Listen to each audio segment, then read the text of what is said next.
Sunshine Properties, Kruger Contracting, Bank West, Overhead Door, Stalkin Peterson LLP, Shane's Pharmacy, and Capital City Ford, Lincoln, and Toyota. Swings and lines it in the right center field. One run will come in to score. They will round the other runner. He will come to the plate. The throw not going to be in time. A 2-run single for Parker O'Brien gives the Gubs a 9-7 lead. Your baseball is also brought to you by American Family Insurance Brittany Scheffelbein Agency, CHS River Plains, Dakota Plains Federal Credit Union, Ferding Electric, Pierre Closets, Dakota Sprinkler and Landscaping, and AGE. 2-0 pitch. That'll be a line shot into left center field. That's going to get down for extra bases, and it's going to score Terwilliger. That's one way to bust out of a slump. Sunshine round second. He's on his way to third. The throw will come in. He will slide in. Your baseball is also brought to you by Edward Jones Financial, Gales Gas, Lamb Motors, Xander Auto Parts, Comtech, Envirotech, First Dakota National Bank, Kruger Climate Systems, May Adam, and Hunsley Auto Body. Here's the 0-2. Runner takes off. Terwilliger will sky this one out to center field. Out towards the wall. It is going to get out of here for a 2-run shot for Cooper Terwilliger on an 0-2 pitch. Here Baseball is also brought to you by Oahe Federal Credit Union, Koenig, AirTech Heating and Cooling, Pierre Roofing and Gutters, Wagner Auto, the South Dakota Office of the Attorney General Division of Consumer Protection, and Todd's Electric. 2-0, it'll be swinging. Mason up the middle. Rounding third is Deal. The throw will come to the plate, but Deal slips and falls. The ball will still get away to the backstop. Deal will come in to score, and the Governors will win the ball game.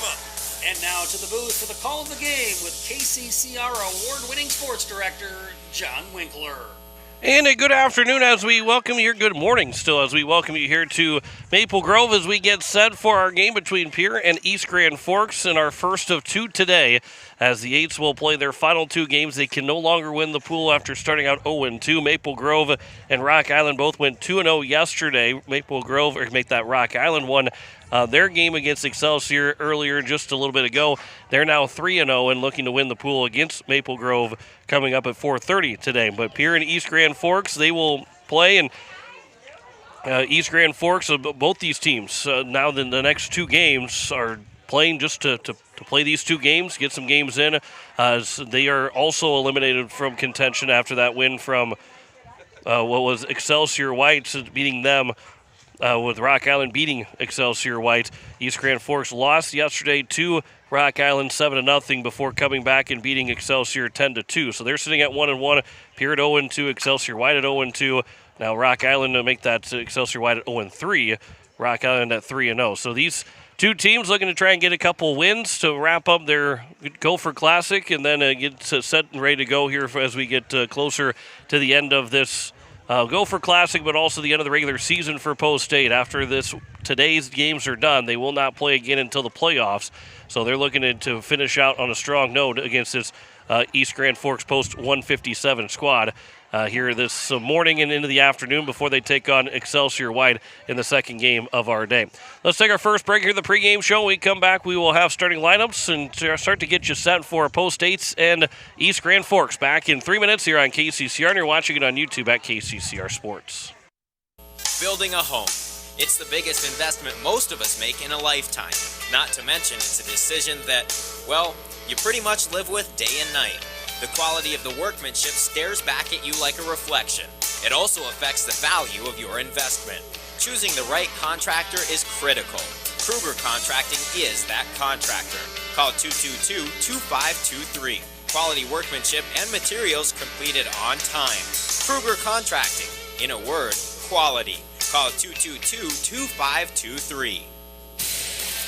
Capital City Ford, Lincoln, and Toyota and Pierre is proud to sponsor today's game. Whether you're in the market for a brand new Ford, Lincoln, or Toyota, or a quality pre-owned vehicle, our team is here to get you back on the road in style. From tough trucks to family SUVs, we've got the selection you need and the hometown service you deserve. Browse online anytime at CapitalCityFordToyota.com. Capital City Ford, Lincoln, and Toyota, where community drives us forward. Hey you. Are you at a job that is fulfilling, has good benefits to support you or a family today, and retirement goes down the road? If you just said no, listen up. CHS River Plains is hiring operations personnel, drivers, and custom applicators at several locations. These come with a knockout affordable benefit package for you and the whole family. Apply to a job with CHS River Plains and up your benefits straight up. To apply, visit us online at chsriverplains.com or stop in at one of our locations. CHS is an equal opportunity employer. Financial investments are very important, but so are the investments of time, patience, and encouragement our young athletes receive from their coaches, teachers, and mentors. Your Pierre area Edward Jones Financial Advisors understand this. That's why Edward Jones is a proud sponsor of Governor Athletics on KCCR. Go Govs! For all your investment needs, call or stop by one of our offices to visit with your Pierre area Edward Jones Financial Advisor. Edward Jones, member SIPC. Step up to the plate with Kathy Sunshine Properties in Pierre, your go-to for buying, selling, and finding your perfect home. Whether you're looking for a cozy cottage or a spacious family home, Kathy Sunshine Properties has you covered. We're committed to helping you make your next big move, on the field or in your life. Ready to find your dream home? Call Kathy Sunshine Properties at 605-224-5588. Your home run in real estate. No one likes to have electrical problems, but when they happen, call Tons Electric at 223-2518. With over 28 years of experience, Tons Electric can handle any type of electrical problem, whether it's residential, commercial, or agricultural. Their knowledgeable staff knows and understands the importance of your home, business, or ag facility and are prepared to help. Call Tons Electric at 223-2518. That's 223-2518. Tons Electric, serving the Pierre and Fort Pierre areas. The line to power. As we welcome you back, we continue to get set here for Post 8 and East Grand Forks, Post 157. In our first of two games today, the 8s will also take on Excelsior White in that second game today, as they will play at 2 o'clock. This game obviously not starting at 11:30. They're just a little bit behind schedule, but we'll play the next game at 2 o'clock. It's a 2-hour time limit as well. We hit that time limit yesterday. So we'll still be close to getting that game started on time for the 2 o'clock game, really, no matter how things, I shouldn't say that. There's still possibility of being behind schedule. But overall, we're going to play these two games, and then we'll wrap up the Gopher Classic. The 8s lost yesterday in a 11-3 loss to Rock Island before dropping a 10-3 game to Maple Grove. And now it's sitting at 0-2. They're looking to go to 2-2, be the third-place team in the pool.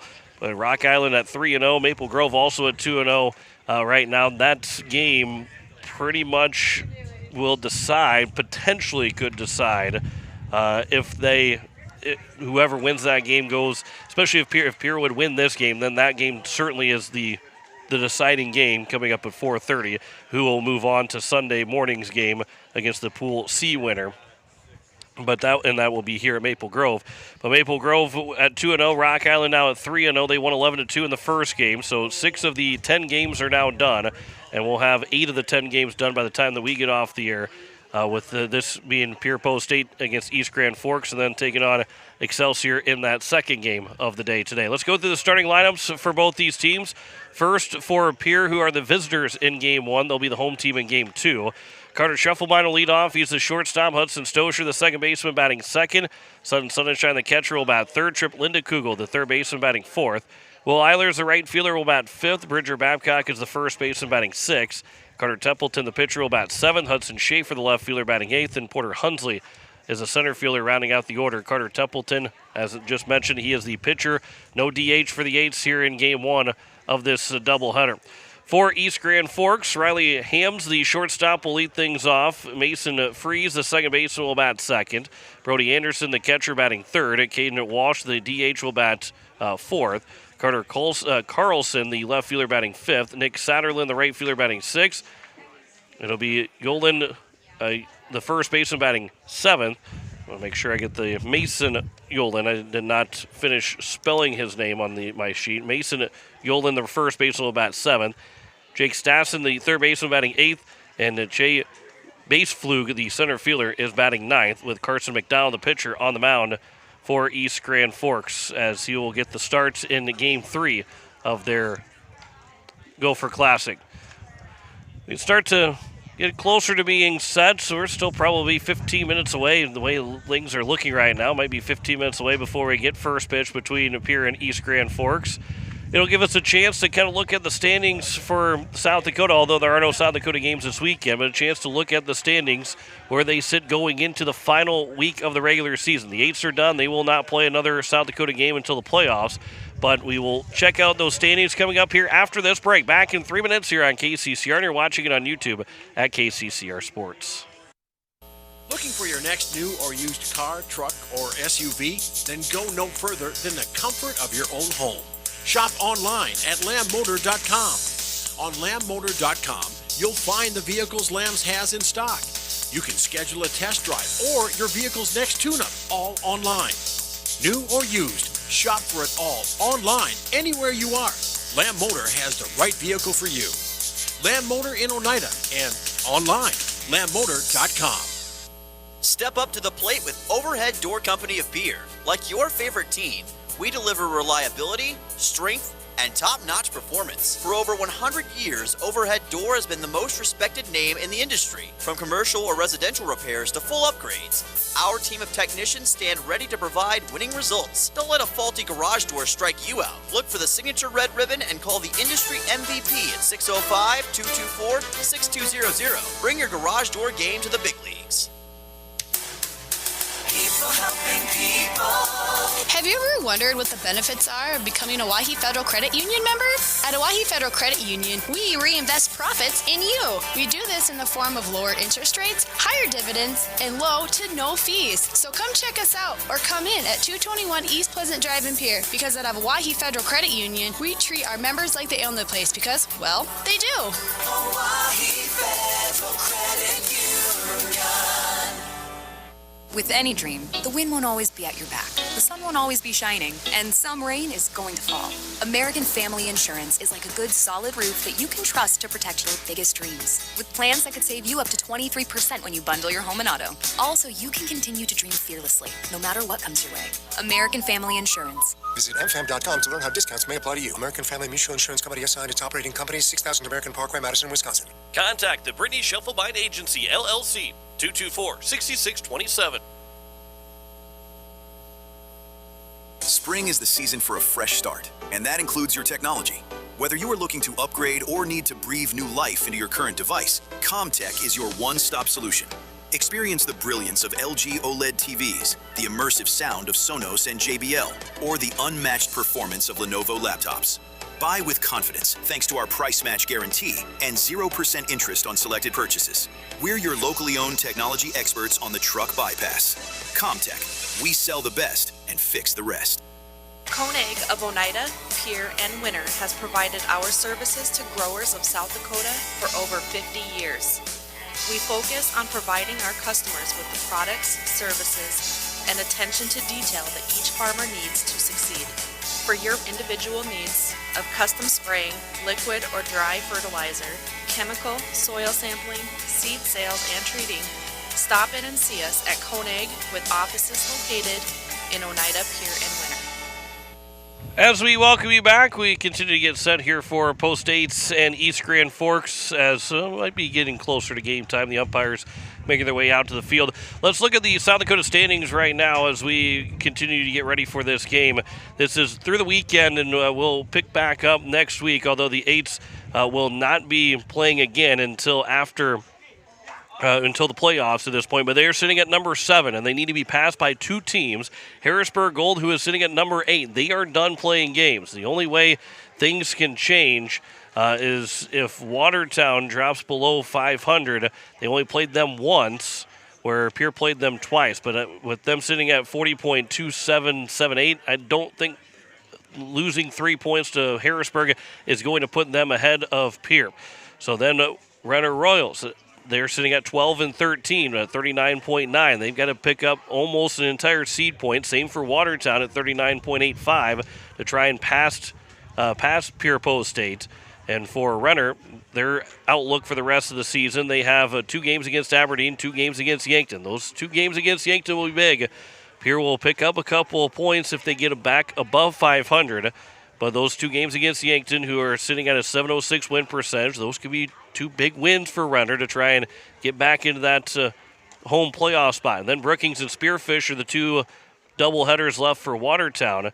So they will need to win those games. But again, it's, if they win those 2 games against Brookings, who is sitting at 41.3 points and Pierre at 40.68, it probably doesn't drop them below Pierre, but it absolutely doesn't hurt either. So really, again, without feeling like it's not a 100% certainty until I do a lot more number checking, but the way things look right now, I would say that Pierre is very much likely and probably more than 75% chance that they're going to be at home for the playoffs. Obviously, things can change. Things can go downhill quickly, and everybody wins and loses that shouldn't be winning or losing those games that end up hurting Post 8 from all sides of it all. But I think Post 8 is in the spot where they want to be able to host a playoff game coming up at the first part of next week or middle part of next week. So they'll have about a week off, but it does look like we're going to be back at Hyatt Stadium for an opportunity to be facing someone in that best-of-3 series. Now, the other side of it is when you look at the 3 possible teams right now for Pierre, Mitchell, Watertown, Renner, and I guess if Harrisburg would drop to the 9 spot and Pierre drops to the 8 spot, they could be facing Harrisburg. They split with Mitchell. They swept Watertown in 2 tough games. They split with Renner, and then they got swept by Harrisburg.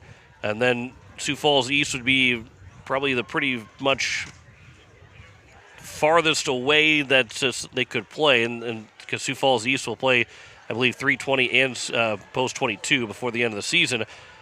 Might be an outside chance that you face them, and Pierre swept Sioux Falls East in those 2 games. So it's still, no matter what, going to be some really tough games. And really, when you look at it, Spearfish, who end up with a win over Yankton. They have a win over Yankton. They've got a win over 320. They're not an easy team to go after and face either. And Aberdeen, they've got a split with Mitchell. That could help them kind of jump a little bit. There's really not a team that you say, yeah, we want to. You'd probably say maybe Huron would be the only team that you feel pretty comfortable to say we'd like to play them. I don't know if you ever say that you want to play another opponent. You're going to play whoever you get, and you're going to be excited to play whoever you get, but you're not sitting there saying we want this team over that team because there are some very tough opponents that'll be up ahead for the 8s to try and get to the state tournament. There's probably 11 to 12 teams, and even you probably throw Spearfish in there that maybe wouldn't make a lot of noise in the state tournament, but a team that can sneak their way into the state tournament. So a good 13 teams that could get to this 8-team tournament, and only 7 spots with post 22 already in. And they are the number 1 seed right now at 7-2 in their South Dakota games. So a lot still to be decided, but the 8s are looking like a team that they're going to be able to find themselves into that first round playoff series at home. And we'll see then who they face, but it'll be a 1-game first day and then a potential doubleheader the next with the best-of-3 series that will be coming up at the middle part of next week. Let's take one more break as the lineups have been exchanged here between Pierre and East Grand Forks. We'll take our final break, and we come back here in 2 minutes. First pitch between Pierre and East Grand Forks. Back in 2 minutes on KCCR, and you're watching it on YouTube at KCCR Sports. Is it the competition that keeps bringing you back? The long-standing rivalries? Or is it seeing friends again and cheering on your favorite team? At First Dakota, we're here for it all. We appreciate the fans, the players, the coaches and officials, the concessions crew. The shared community experience is part of what makes life here great, and we're here for it. See you at the game. First Dakota National Bank, member FDIC. For over 60 years, Verding Electric has been powering homes and businesses across central South Dakota. When you need reliable electrical service, trust the experts with decades of experience. Whether it's a simple residential repair, a complex commercial installation, or even electrical work on your farm, Verding Electric has you covered. And if you're tired of searching everywhere for that hard-to-find bulb, Verding Electric carries a wide selection of bulbs, including those hard-to-find fluorescent and specialty options. Visit us at 2903 East Elizabeth Street or call today 605-224-8684.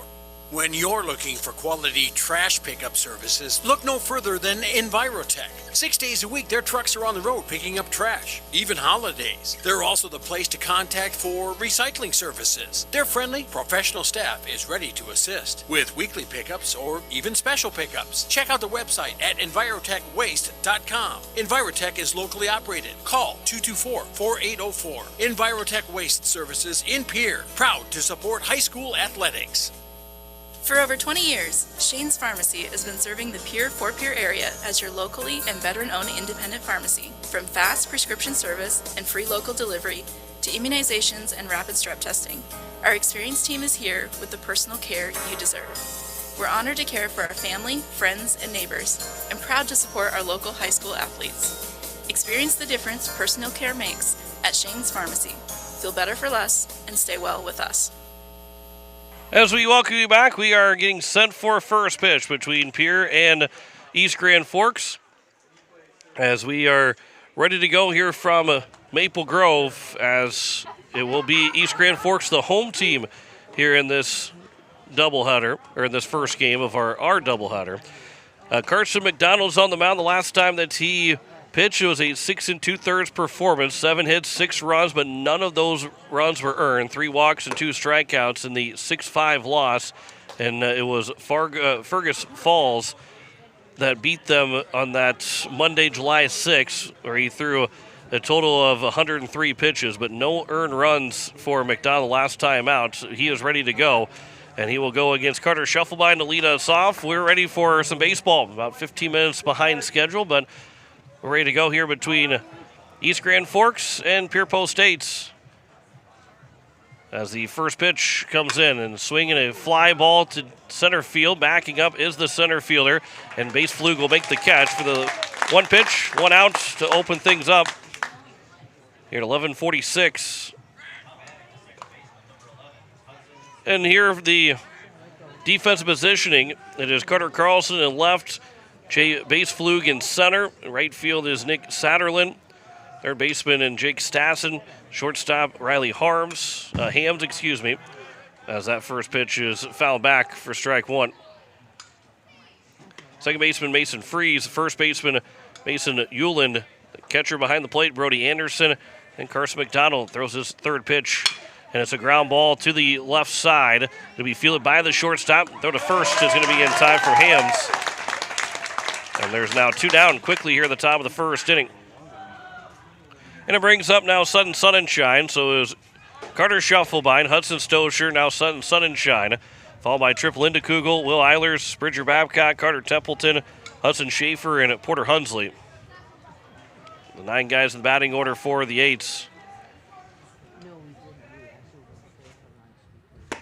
Here the first pitch will miss outside for ball 1. And the first miss of the day. That was only the 4th pitch for McDonald. Here's the 5th pitch, and it's outside, and the count's 2-0. A 2-0 count here to Sun and Shine. 2 outs, nobody on here in the top of the first, and it's now quickly 3-0. Sun and Shine went 0 for 1 in game 2, 0 for 2 in game number 1. Still looking for that first hit here at the Gopher Classic.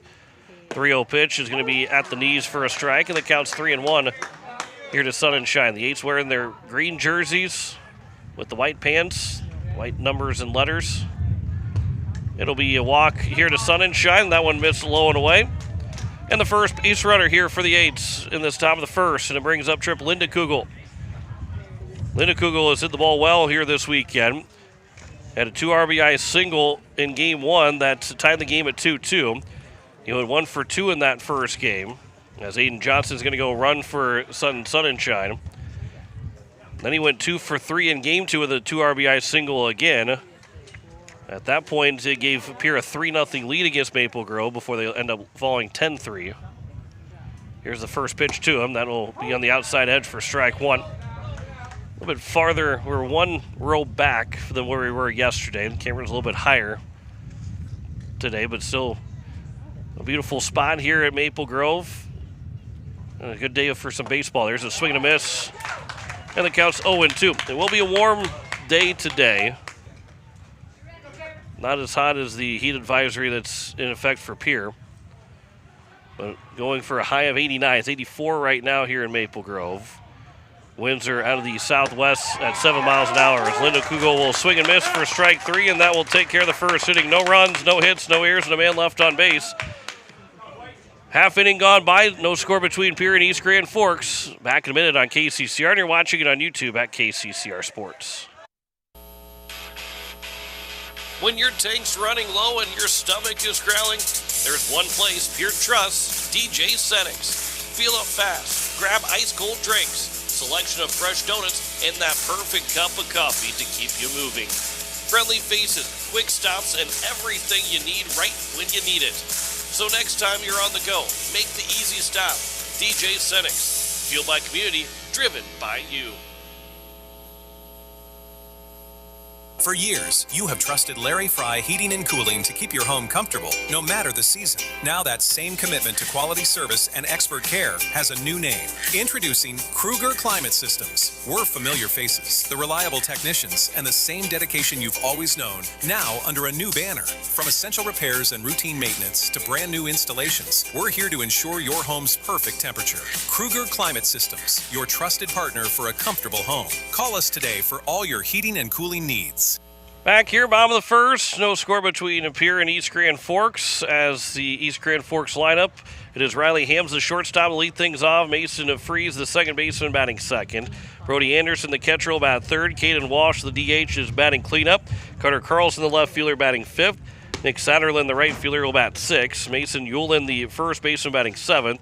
Jake Stassen, the third baseman, will bat eighth. And it will be Che Baseflug, the center fielder, batting ninth here for East Grand Forks. With Carson McDonald on the mound, they go against Carter Templeton, who for this game, after throwing on Monday, was not available to pitch yesterday, but is available to throw today, and he will make overall his 9 starts, which is most of the team, 42 innings pitched, also most of the team. 34 hits, 25 runs, 15 of those 25 have been earned, 28 walks, 33 strikeouts, a 2.5 ERA, whip at 1.48, the batting average against that 219 for Carter Templeton, as he will throw against Riley Hams to lead things off. Here's the first pitch that is upstairs for ball one. So it's Hams and Anderson, the first and third batter of the order. They are going to go play college baseball. That one is over for a strike, and the count's 1-1. And Anderson's going to come out here to the Twin Cities here at Century College and end up playing some college baseball. 1-1 pitch. Little miss low for a ball, and the count's 2-1. The leadoff man here in the bottom of the first for East Grand Forks, Templeton. There's a swing and a miss, and the count's now 2-2. By the way, the camera today is Tyler Stosher approved. So the stamp from him is a big thumbs up for the camera looking better in a better spot today than it was yesterday. Not that it was bad yesterday, but just it looks better to be up a little bit higher and not closer to behind home plate or level with home plate. Count is full here to Riley Hams, the shortstop. And Templeton from the windup will deliver the 3-2 pitch. There's a chopper that will be foul over to the third base dugout. And Post State wraps up their regular season today. Regardless if they win 2 games or not, they will not be able to win the pool. Here's the 3-2. That'll come in and hits Riley Hams, so a runner on now to lead things off in this bottom of the first for East Grand Forks, and it brings up Mason Freeze, the second baseman. East Grand Forks talked about them. They still have somewhat of an outside shot, but Maple Grove has to beat Rock Island. East Grand Forks has to win this game, and then they have to beat Maple Grove. Then you have a 3-team tie where East Grand Forks beat Maple Grove beat Rock Island, and Rock Island ends up beating East Grand Forks. That first pitch misses inside for ball one. Now, Rock Island obviously can still win the pool if they beat Maple Grove at 4:30 because they'll go 4-0. But then they'll have to go to a tiebreaker if everything this game and then the last two go in the right way for three teams to be at 3-1. As that one will catch the outside corner, the count's 1-1 here to Mason Freeze, the second baseman. One on, nobody out here in the bottom of the first. Templeton will come set from the stretch. Here's the 1-1. Runner takes off. There's a swing and a miss. The throw to second will be wide of the bag. And so it's a 1-2 count. Oh, they're going to call him out for runner interference. And so there will be the first out, or catcher's interference. And they'll send the runner back to first. They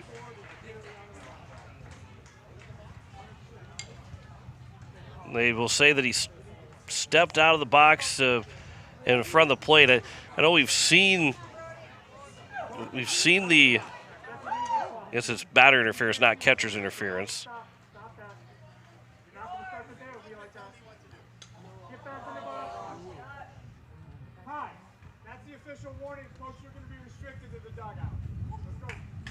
Well, they've given the warning to the head coach for East Grand Forks.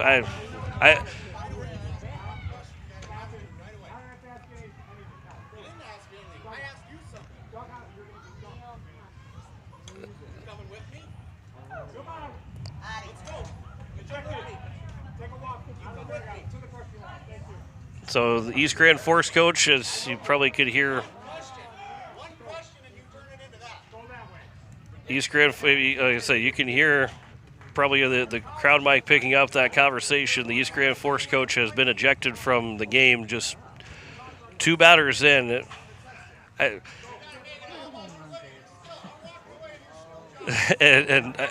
mean, right now it's hard to.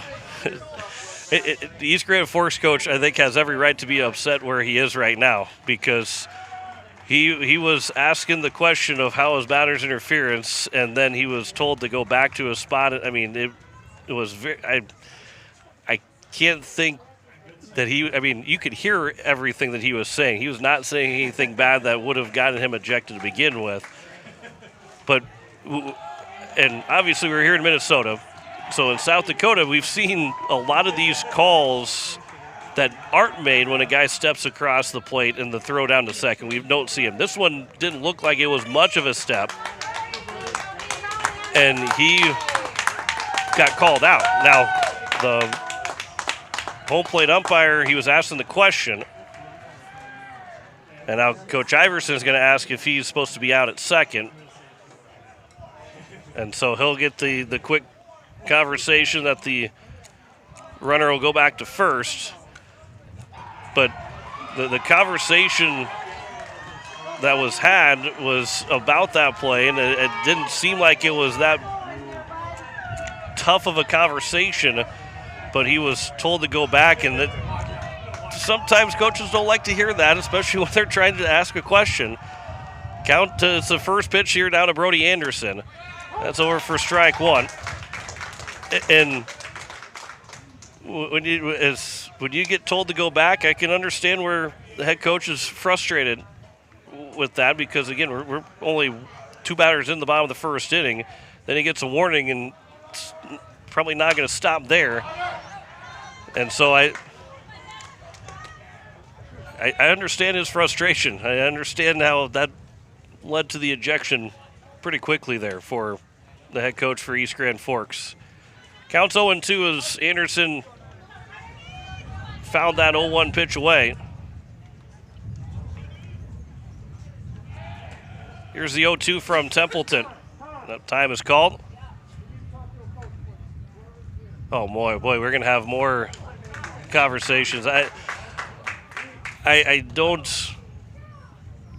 You got to have... You can't have the rabbit ears. You have to allow things to go inside the dugout, especially if it's not directed, pointed at, and talking to the umpire. I get that he's probably...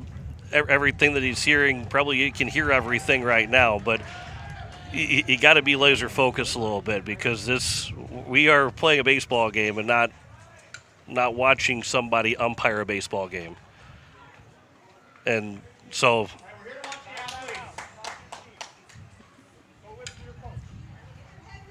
I don't know if they ejected another kid from the game. Did they eject someone from the game from the dugout? We're also, again, we're wanting to play some baseball and play a couple games of baseball, and so we'll see. I don't believe maybe nobody else is ejected from the ball game. But the count's 0-2. Runner on at first, one out near the bottom of the first. Fireworks already here in this opening inning. Here's the 0-2 pitch. That one's fouled off of Anderson. That one stung him. And he will walk down towards the third base line. That didn't feel good. And the starting catcher, he already gets beat up pretty. I mean, every catcher gets beat up throughout a baseball game, and you foul one without any protection on doesn't help either. And he will take his time, and sometimes you get a foul ball off and it doesn't feel like anything's happening, and then the next time you get a foul ball, it can hit the perfect spot and it's going to sting for the rest of the day. And it looks like he got it right above the shoelaces and right on the ankle.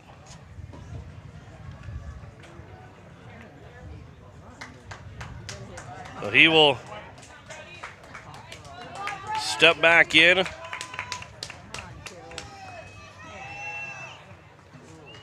And so Anderson will be ready to go. An 0-2 count, one out here in the bottom of the first. The runner on at first. You're listening to KCCR Pierre Riverfront Broadcasting Station. Here's the 0-2 from Carter Templeton. That's upstairs. And the count goes now 1-2. Hit by pitch of Riley Hams. The batter interference of Mason Freeze on the steal attempt from Hams. Put that runner back at first, so he stands at first. Here's the 1-2. Swing and a miss. The back pick to first, and diving back in safely over at first base is Hams, and there's the first strikeout of the ball game for Templeton. There's now two down here in the bottom of the first. It will bring up Caden Walsh, the DH.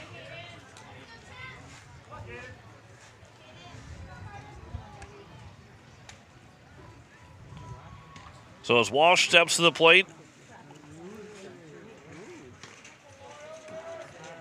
back in the batter's box as the first pitch here from Templeton after a long look at first. That will catch the inside edge. And I say back in the batter's box, he's in the towards the back corner of the batter's box. But I think, some of that is, the outside part, maybe a little bit harder to get to for Walsh, but he would like to extend the hands out on anything that's thrown on the inside edge. Here's the 0-1. Runner takes off. That pitch will miss low. The throw will go to second, and it's going to go wide of the second base back, so Hams will steal second. And so now with a 1-1 count, runner in score position here with two away in the bottom of the first inning.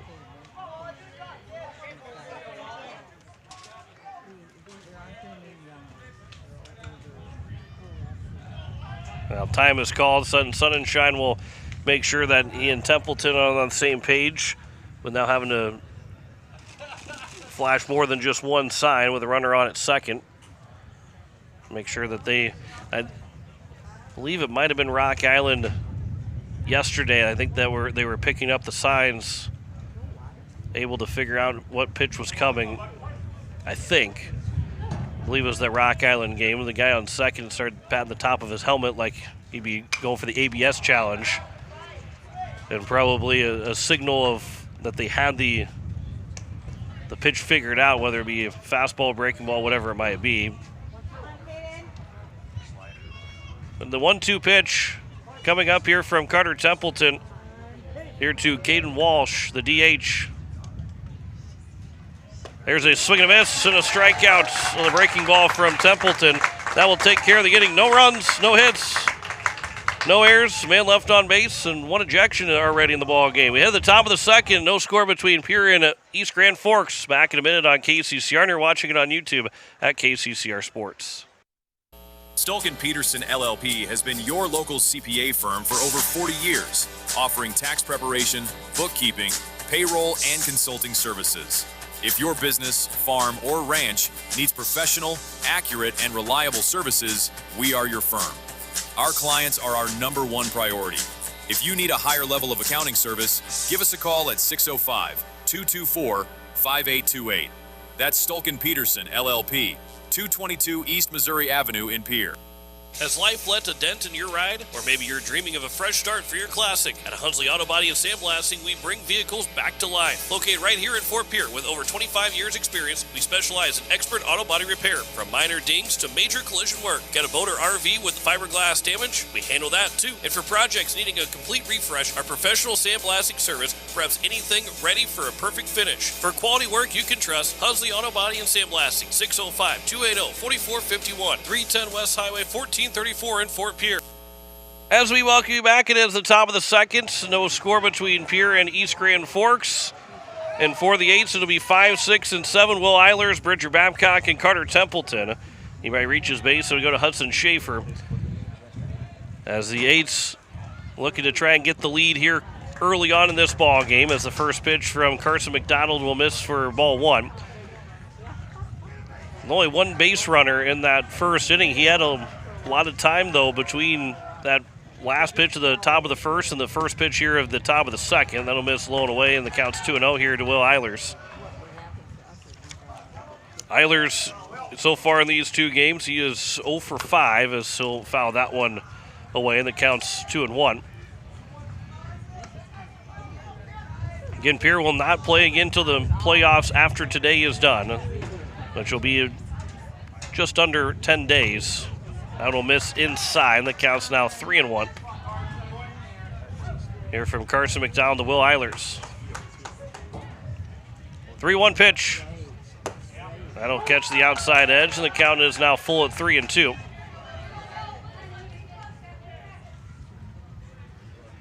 Payoff pitch.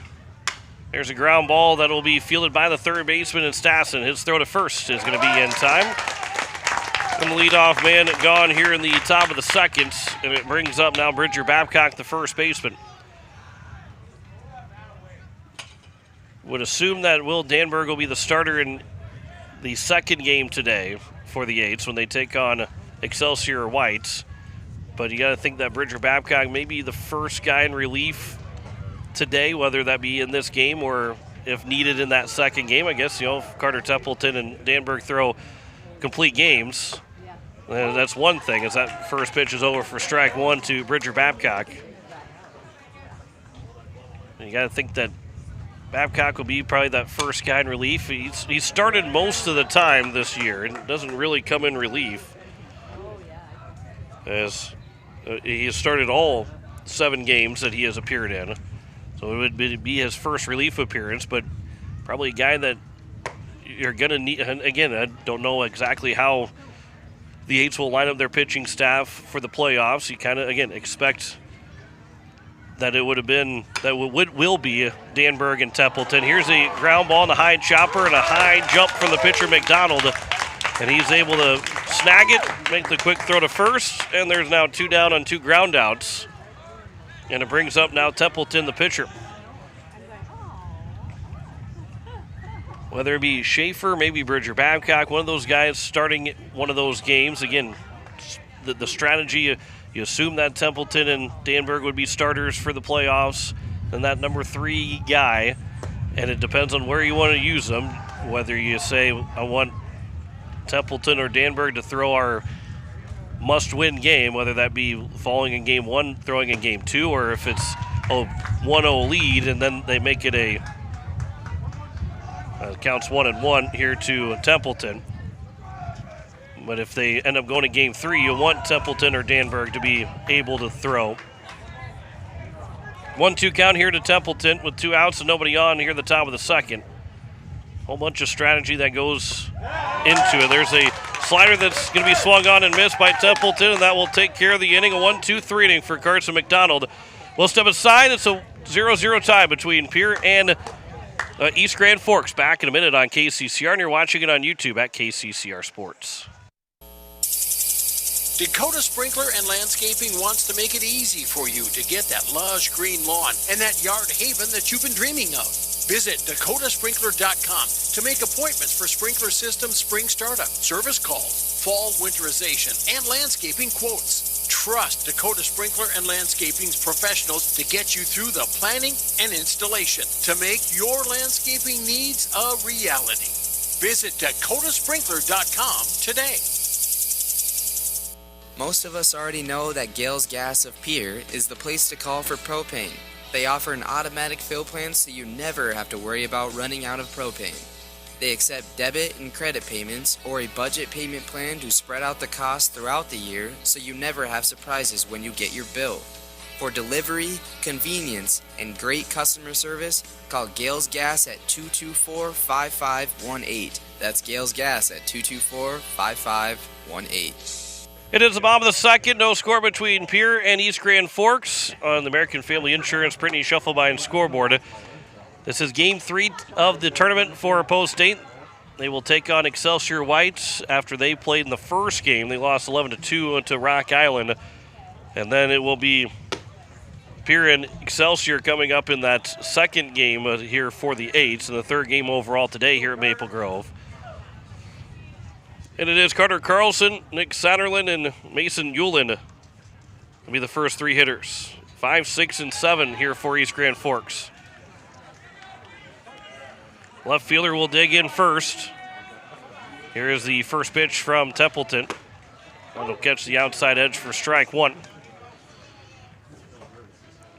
You got Hams and Anderson, those shortstop and catcher, number 1 and number 3, going to play college baseball. McDonald, the starting pitcher for East Grand Forks, that one will catch the outside edge for a strike. It's now 0-2 count.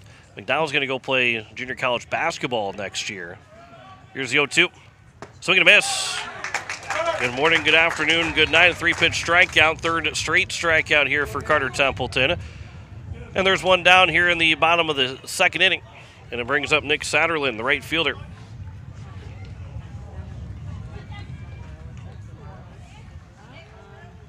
We see a lot of baseball guys, but we don't see a whole lot of baseball guys are going to go play college baseball or college basketball. But McDonald will be going to play college basketball. You can kind of see that with the hops that he had on that high chopper in that top of the second inning. That pitch will drop in for a strike, and the count's 1-1. 1-1 count here to Satterlund, the number 6 man in the batting order. The leadoff hit by a pitch before that batter's interference, and then 3 straight strikeouts here for Templeton. Now 1 down in the bottom of the second. That pitch will miss upstairs, and the count's 2-1. And East Grand Forks lost 7-0 to Rock Island before winning 10-2 against Excelsior. This will come in and hit Satterlund, so the second guy to reach base is the second guy to be hit by a pitch by Templeton. And it brings up Mason Yulin to the plate. So Yulin with a runner on at first and 1 away.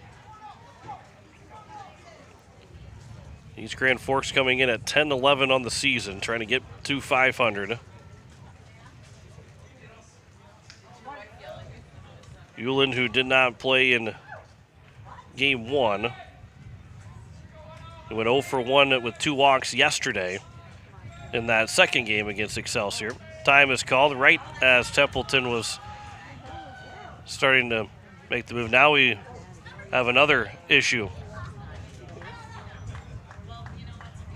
I'm not sure what the issue again here is this time. Time was called by the home plate umpire, and the first base and the base umpire is making his way to talk to the first base dugout.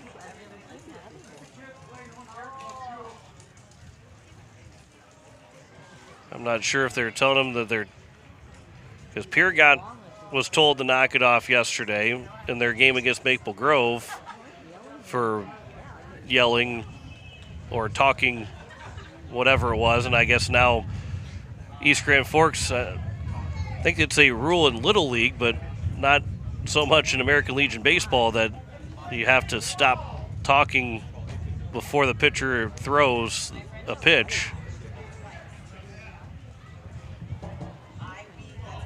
And boy, this is, we're already a half an hour into this baseball game, and we've played an inning and a half, and we've got an ejection, a warning. I think another warning has been given.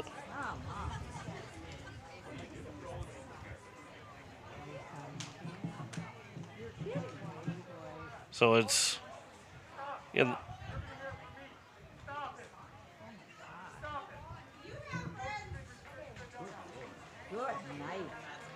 you can again kind of hear the home plate umpire talking to the first base dugout of East Grand Forks.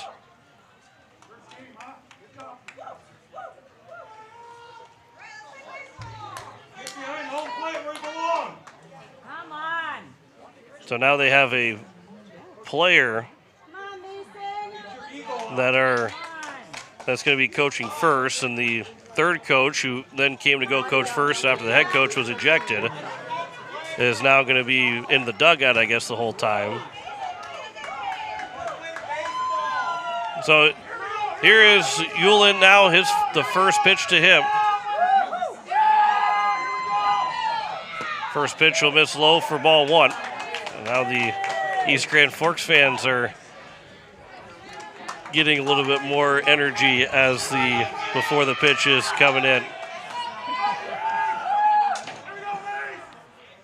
Here's the 1-0 from Templeton. That'll miss low and away, and the count's now 2-0. Some of it, too, is also throwing the timing off of Templeton having to wait to throw pitches after more conversations are being had. I think Templeton would like to just get up and start pitching again. Here's the 2-0. That one is fouled at the plate, and the count's now 2-1 to Mason Euland.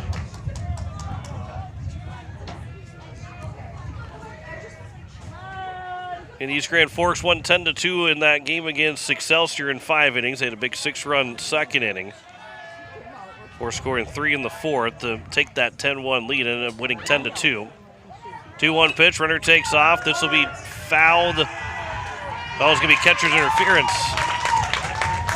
It was a swing and a foul ball, but it was the glove was hit by the bat, and so it's now first and second here with 1 out on a catcher's interference of Sunshine. The runner took off, and Sunshine got the glove out there trying to make the pop time quicker.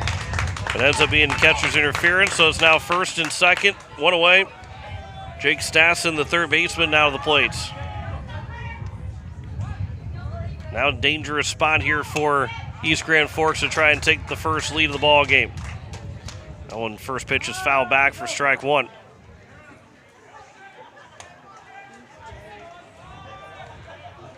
Satterland's now at second, Euland at first, and Stassen, the third baseman, waits on the 0-1 pitch. There's a ground ball to Shufflebine at short. He will throw to second for one, and then on the transfer, it was dropped by Stosher. I'm not sure they would have got him anyway, but it goes into a fielder's choice, and it's first and third with 2 away.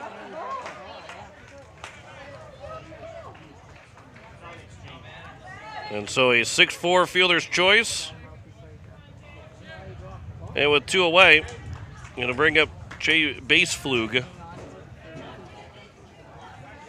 Try and drive in the game's first run.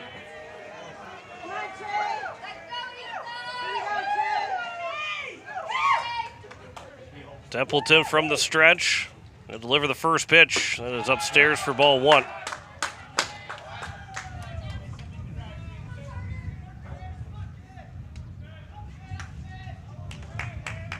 First and third here with 2 away. No score between Pierre and East Grand Forks in the bottom of the second. Here's the 1-0. Runner takes off. This will be popped up on the infield. It is Carter Shufflebein that will call for it. Right at the second base back. He'll make the catch, and that will take care of the bottom of the second. No runs, no hits, no errors, and 2 men left on base. We head to the top of the third. It is a scoreless game between Pierre and East Grand Forks. Back in a minute on KCCR, and you're watching it on YouTube at KCCR Sports.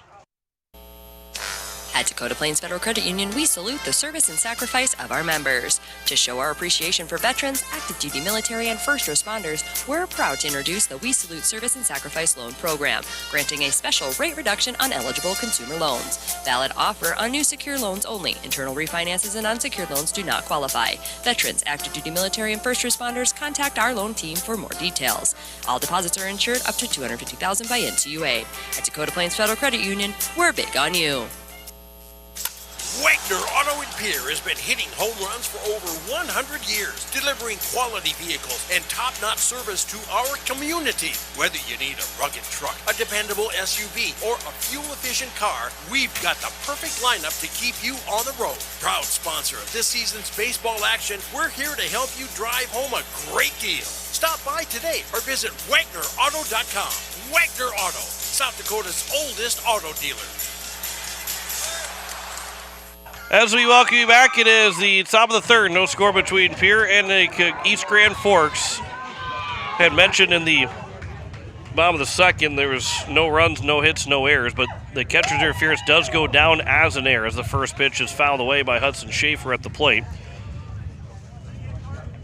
Schaefer threw in game one, going 4 2/3 innings. He did give up the 12 hits, 10 runs, 7 of them earned, 1 walk, and 2 strikeouts. That pitch will be upstairs, and the count's now 1-1. Schaefer's coming in. He is hitting at 87 right now in the season. He's got a double on the year, and this will be grounded over to the third baseman. The throw to first from Stats is going to be in time, and the leadoff man is gone here in the top of the third. 1 away, and it brings up Porter Hunsley. The Eights are still looking for their first hits. Both teams still looking for their first hits here in this top of the third inning. Hunsley comes in. He went yesterday, got 3 total hits, 2 for 2 in game 1, 1 for 2 in game number 2. Was on base 4 of the 5 times that he came to the plate. Here's the first pitch. That is over for strike 1. 1 out, nobody on here at the top of the third between Pierre and East Grand Forks. There's a swing and a miss, and the count's now 0-2.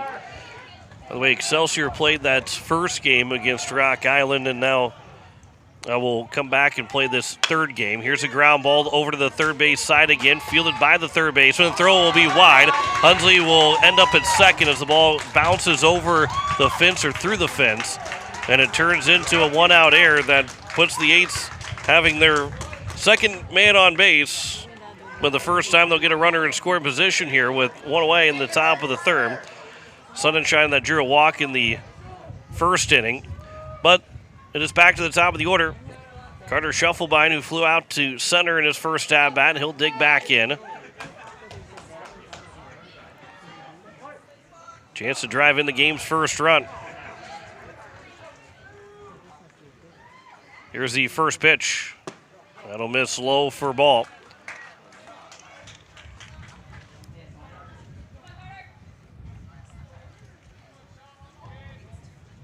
McDonald will come set from the stretch. Here's the 1-0. Ground ball over to the third baseman again. Another fielding by Stassen. His throw to first is low and it gets away from the first baseman. Hunsley will round third. He's going to try and score the throw coming in, and he will score standing up. And it's a 1-0 lead. Back-to-back errors give the Eights the 1-0 advantage here with 1 out in the top of the third inning. Nobody was covering home for a moment, and McDonald trying to get there, end up being there too late. So no RBI for Shufflebein, but the Eights do strike first, a 1-0 lead. 2 errors right now in the inning, back-to-back errors in this inning. And the catcher and Brody Anderson will call the mound visit for all the infield. You don't see it very often that a catcher will come out and have a mound visit with the entire infield. Usually it's just him and the pitcher, and the coach comes out usually. So you can tell that Anderson, quarterback of this team that's trying to reset everybody himself. And that's again, whether things work out or not right now here in this top of the third inning, it's a big for their coaching staff of East Grand Forks to have someone like this catcher in Anderson. You can kind of trust to be basically an extra coach for you to be able to call everybody in the infield and get the respect of your teammates. That one will catch the outside edge, and the count's 1-1. And usually a catcher goes out and just has a conversation with the pitcher and kind of settle things down, but he brought the entire infield in. This will miss outside. The count's 2-1 here to Hudson Stosher. He grounded out of the shortstop in Hams in his first at-bat. Here's a 2-1.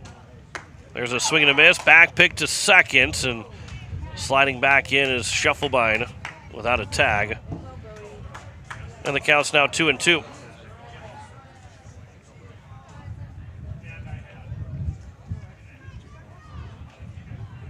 Two-two pitch here from McDonald. Popped up left side. That should get out of play, and it will.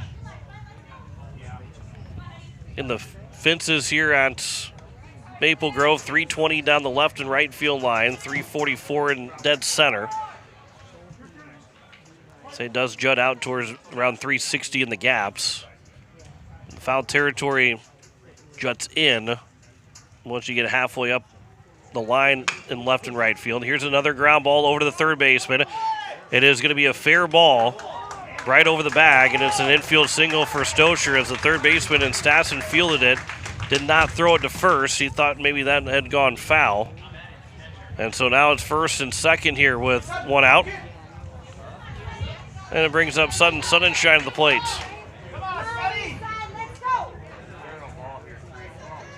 So Sunshine's got a chance to extend this 1-0 lead as he hits with a runner in scoring position with one out.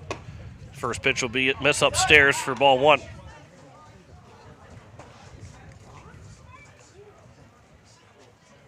Got the potential to be a big inning here for Post 8. Sunshine with a pop-up. Second base side. They will make the catch for the second out. Should have been the infield fly. No signal was made, but there's now two down. And it brings up Trip Lindekugel. That would have been interesting. I mean, granted, with a turf field, it would have taken a high bounce, but if the second baseman and Freeze would have let it bounce, how they would have handled that, because there was no signal and call for an infield fly. Here's the first pitch to Lindekugel. Instead, they'll back pick to first, and Stosher will dive back in safely.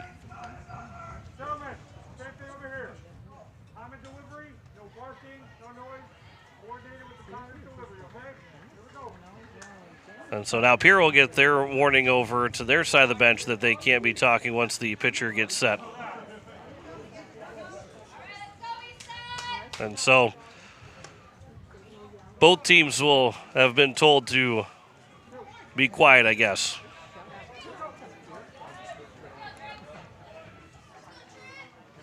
So from the stretch, McDonald, that'll be upstairs for ball one here to Lindekugel.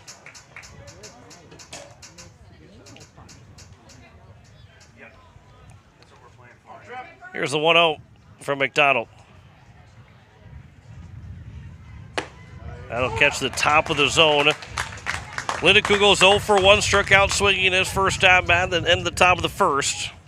Talking about this, the potential to be a big inning here for the Eights, and East Grand Forks can gain some momentum, only allowing one run to score. Ground ball, but that is past the diving third baseman in the left field. Rounding third is Shufflebine. He's going to come in to score, and it's a 2-0 lead in the RBI single for Lindekugel.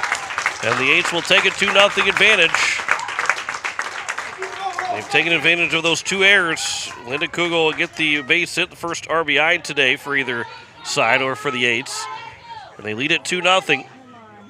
And now Will Eilers, who grounded out to the third baseman in Stassen. He's been peppered over there this inning, and so far this game, that first pitch is fouled back for strike 1.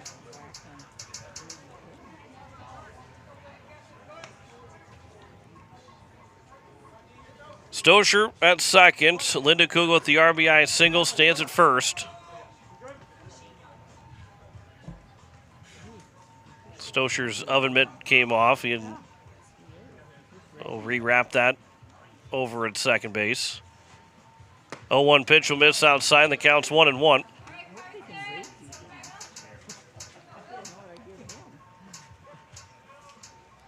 McDonald from the stretch. He'll come set, and here's the 1-1 now to Will Eilers. That one will be at the knees on the outside corner, and the count's 1-2. Eilers looking for a 2-out RBI. Try and give the Eights a 3-0 lead. Slow roller back to the pitcher. Bounces off the glove of McDonald. He recovers. He'll make the play, and that will retire the side here at the top of the third. But 2 runs do score in the inning on 2 hits, 2 errors, and 2 men left on base. We head to the bottom of the third, a 2-0 lead for Pierre over East Grand Forks. Back in a minute on KCCR, and you're watching it on YouTube at KCCR Sports.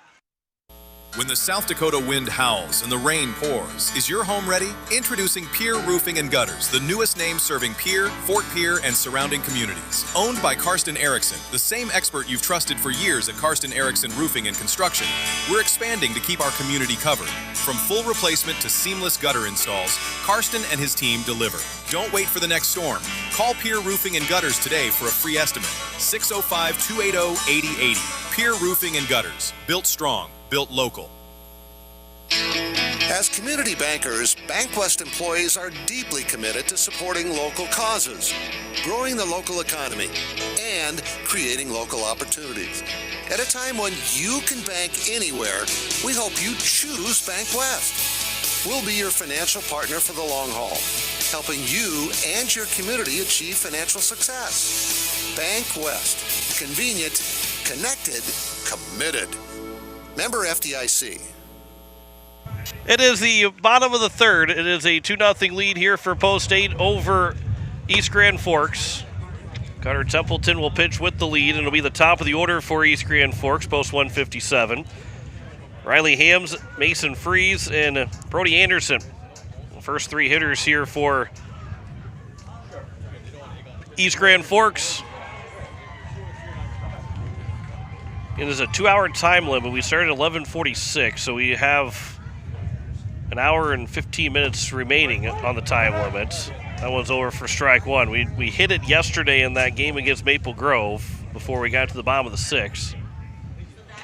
Here's the 0-1. Goes upstairs and the count's 1-1. Mentioned that with the extracurricular activities that we've had in this game throughout that have slowed the game down to being only in the bottom of the third as it counts 2-1. Hams was hit by a pitch in his first trip to the plate, and he was stranded at second, back in the bottom of the first. That one will catch the zone at the outside corner at the knees, and the count's 2-2. 2 runs on 2 hits and an error for Post 8. No runs, no hits, and 2 errors for East Grand Forks. 2-2 is high and outside. Count's now 3-2. The only, well, they end up with 3 base runners at a fielder's choice. So the first 2 guys reach base with a hit by pitch, and a catcher's interference, and then the fielder's choice to allow those guys all to reach base to this point. That one will be popped foul on the 3-2. And the payoff pitch upcoming again. There were no games played yesterday except for right here in the complex, but there is a softball tournament today and tomorrow here at Maple Grove, so it's a lot more of activity happening. There's a swing and a miss on the payoff pitch, and a strikeout for Templeton, is 4th of the ball game. And there's one down here in the bottom of the third, and it brings up Mason Freeze to the plate. Freeze was called down to the batter's interference on the steal attempt from Hams, where he swung and just To me, it looked like he barely stepped outside the box to cause the batter's interference and force Hams to go back to first, and then he was called out. Here's the 1-0. That's a curveball that will drop in for a strike as it frees. The count's 1-1. No pun intended. Here's the 1-1 now here from Templeton. There's a swing and a miss and a curveball that will hit the turf, and the count's now 1-2. Looking for his 5th strikeout now is Templeton.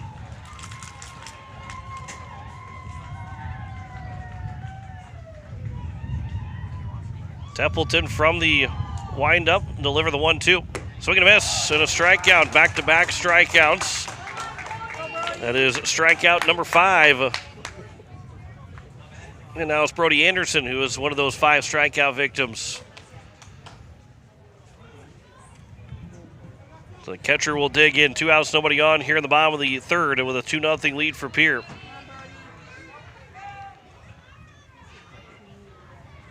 Templeton from the windup, first pitch will be upstairs for ball 1. The Eights will have 6, 7, and 8 in that top of the 4th inning with Bridger Babcock, Templeton, and then Hudson Schaefer. Here's the 1-0. That'll drop in for a strike, and the count's 1-1. So far, we haven't seen a whole lot of activity from the field at all. Here's the 1-1 pitch. There's a fly ball to left field. That will get down for the first hit, and it will end up going off the wall. Schaefer will pick it up, and it's going to be a double for Brody Anderson. And the first hit of the ball game for East Grand Forks. And it brings up Caden Walsh, the DH. We do have a courtesy runner.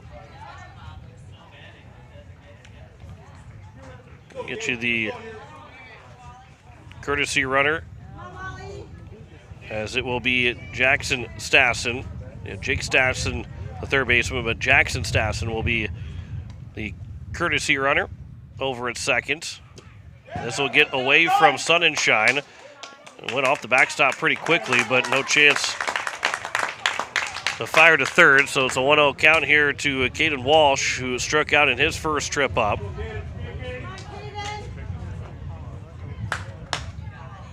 Here's now the 1-0 to Walsh.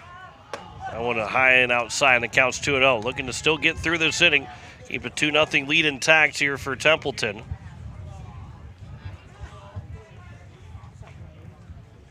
Cleanup man in Walsh. That one will be over for a strike, and the count's now 2-1.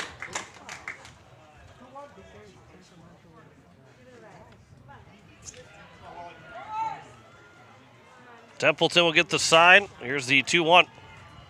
That one will drop in again for a strike, and the count's 2-2. Now Templeton a strike away from getting through 3 complete. 2-2. Taken for strike 3 in the first backwards K. Striking out the side, not in order though, but striking out the side for Templeton. No runs, a hit, no errors, and a man left on base. We head to the 4th. It is a 2-0 lead for Pierre over East Grand Forks. Back in a minute on KCCR, and you're watching it on YouTube at KCCR Sports. AGE Corporation has been building South Dakota for over 60 years. For all your site work, construction, and crane needs, AGE is there for you. If you need a boat dock and dock lighting, AGE has what you need. Visit their website, agecorp.com, or give them a call at 223-2732. AGE Corporation, providing high-quality services without sacrificing safety. Visit agecorp.com or call 223-2732. Your mornings shouldn't start in chaos. At Pierre Closets, we create custom closets, laundry rooms, mudrooms, and more designed to change how your day starts. Lowering stress, lifting your mood, and helping you get out the door on time. Manufactured locally in Pierre, our solutions are built around how you live. Reclaim your time by reclaiming your space. Call Pierre Closets at 605-223-5855 for a free in-home design consultation. Pierre Closets, organized for life. It is the top of the 4th and a 2-0 lead for Pierre over East Grand Forks. It'll be 6, 7, and 8. Bridger, Babcock, Carter, Templeton, and Hudson Schaefer. East Grand Forks at 1-1 so far in the Gopher Classic. Pierre at 0-2. Excelsior Whites, they're 0-3. So a win here for the Eights. Doesn't give them third place in the pool, but could get them close to being third place in the pool, especially if they beat Excelsior Whites. Bridger Babcock will lead us off here at the top of the fourth inning.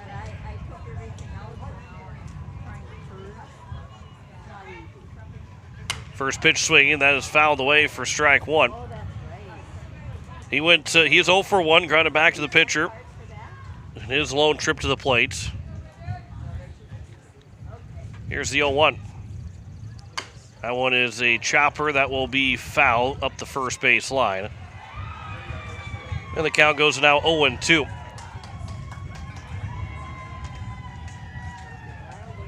So for Pierre State, they will again wrap up the regular season today. They will not be in action until the playoffs next week, when they'll play that best-of-3 series, looking like it's going to be at home. That 0-2 pitch will miss outside, and the count's 1-2.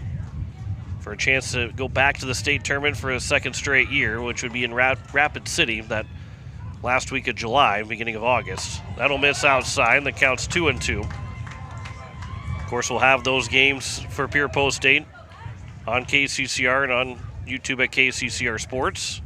2-2 pitch is a grounder up the middle, fielded by the shortstop in Hams. His throw to first is going to be in time to retire Bridger Babcock, and there's one down here in the top of the fourth. Coming up in 2 weeks, we will have in Pierre the 14U state tournament at Hyde Stadium, and you'll be able to watch those Hyde Stadium games on Facebook Live on Pierre State Facebook Live. Here is the first pitch to Carter Templeton. That's over for strike one. Pitcher's 0 for 1. He struck out swinging. Here's the 0-1 pitch. That one will drop in for a strike, and the count's 0-2. All those Hyde Stadium games, which will include the championship, will be Friday, Saturday, and Sunday. This will be popped up on the right side. This will be a tough play for the first baseman, and that will end up falling as Uland was running at it. Again, the hard part about getting towards the dugout or a fence is seeing where you're at, especially in the turf. You're not gonna notice the difference between what could be dirt and grass to know how close you are.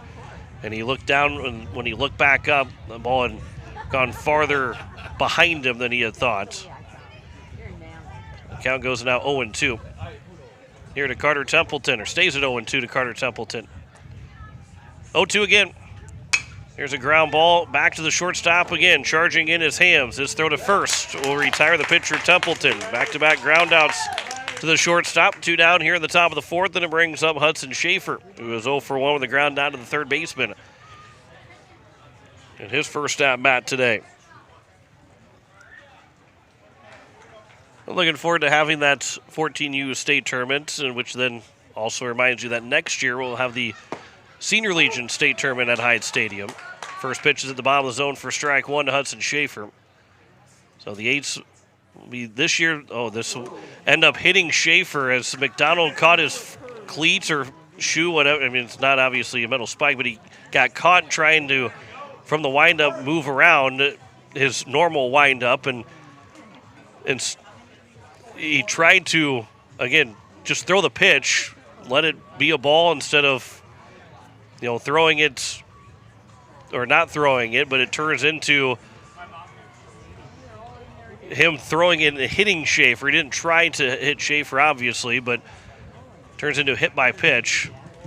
And that's actually ended up being the last batter of the day for McDonald as well. So he will come out, and we will have a pitching change.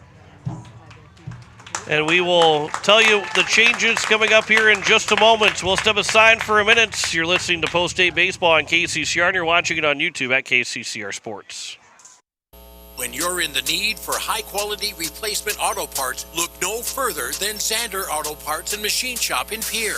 Sanders has been servicing the Pierre area for over 40 years. Their professional parts techs can get you the parts you need and get you back on the road. Stop by Sander Auto Parts and Machine Shop at 500 West Sioux in Pierre or call 224-9221. Sanders, your source for domestic and foreign auto parts and accessories. When the South Dakota sun is beating down, your home should be your sanctuary. But a broken air conditioner can turn your living room into a hot oven fast. Whether you need quick repair or full system replacement, AirTech Heating and Cooling is on the job. Our licensed technicians are available 24/7 for those unexpected emergencies. We pride ourselves on 100% customer satisfaction and quality service you can trust. Call 605-945-0160. AirTech Heating and Cooling, locally owned and keeping the Pierre area comfortable for over 20 years. So it will be Jake Stassen that will come to the mound to throw for East Grand Forks. It'll be a base fluke that will head from center field to third base. And we'll see who the new center fielder, or at least new outfielder, will be. They only got two guys out in the outfield right now.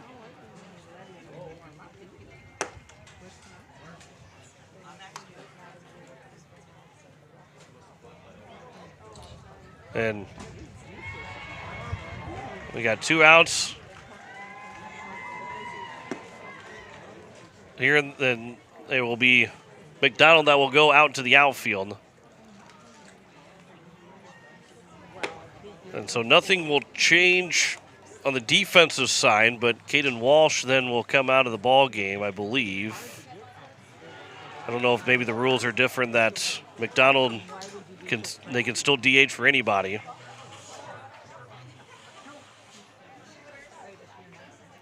But it is going to be a runner on at first with two outs here in the top of the fourth, and Porter Hunsley will greet Jake Stassen. First pitch is down the middle for strike one. So McDonald is now in center. Base fluke moves to third, and Stassen from third to the mound. Here's the 0-1 pitch. That'll miss low. The throw back to first, and diving back in safely over at first is going to be Schaefer.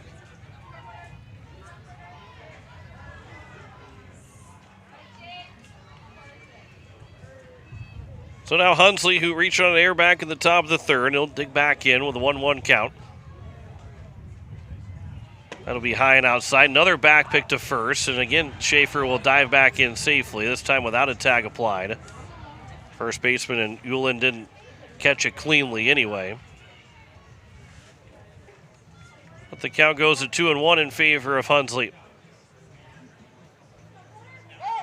Pickoff attempt, and diving back this time on the pitcher pickoff and diving back in safely is Schaefer.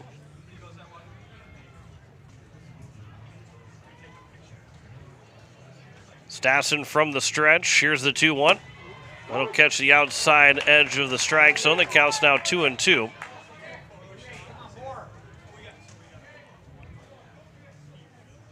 It'll be 5, 6, and 7 for East Grand Forks in the bottom of the fourth inning. Runner takes off with a 2-2. That will skip in. Schaefer will steal second, and to make sure that he put that hand back on the base. And a stolen base for Schaefer with 2 outs, and the count runs full at 3-2. He would have had the head start, but he's already now 90 feet closer anyway. So base hit would score Schaefer with 2 outs.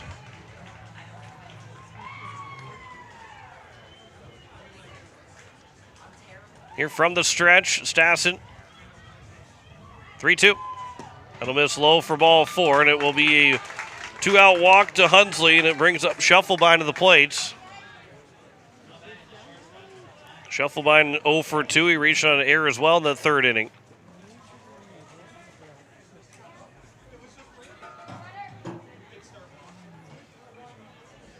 He can drive a gap somewhere for Schuffelbein.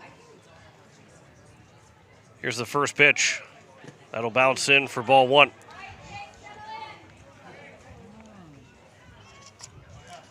For Schuffelbein, he's got all 3 home runs for this post-8 squad this year. Be a great time for a fourth one. Extend the lead to 5 with a big fly. Small pickoff move, no throw from the pitcher Stassen. Making sure Schaefer stays a little bit closer to the second base bag.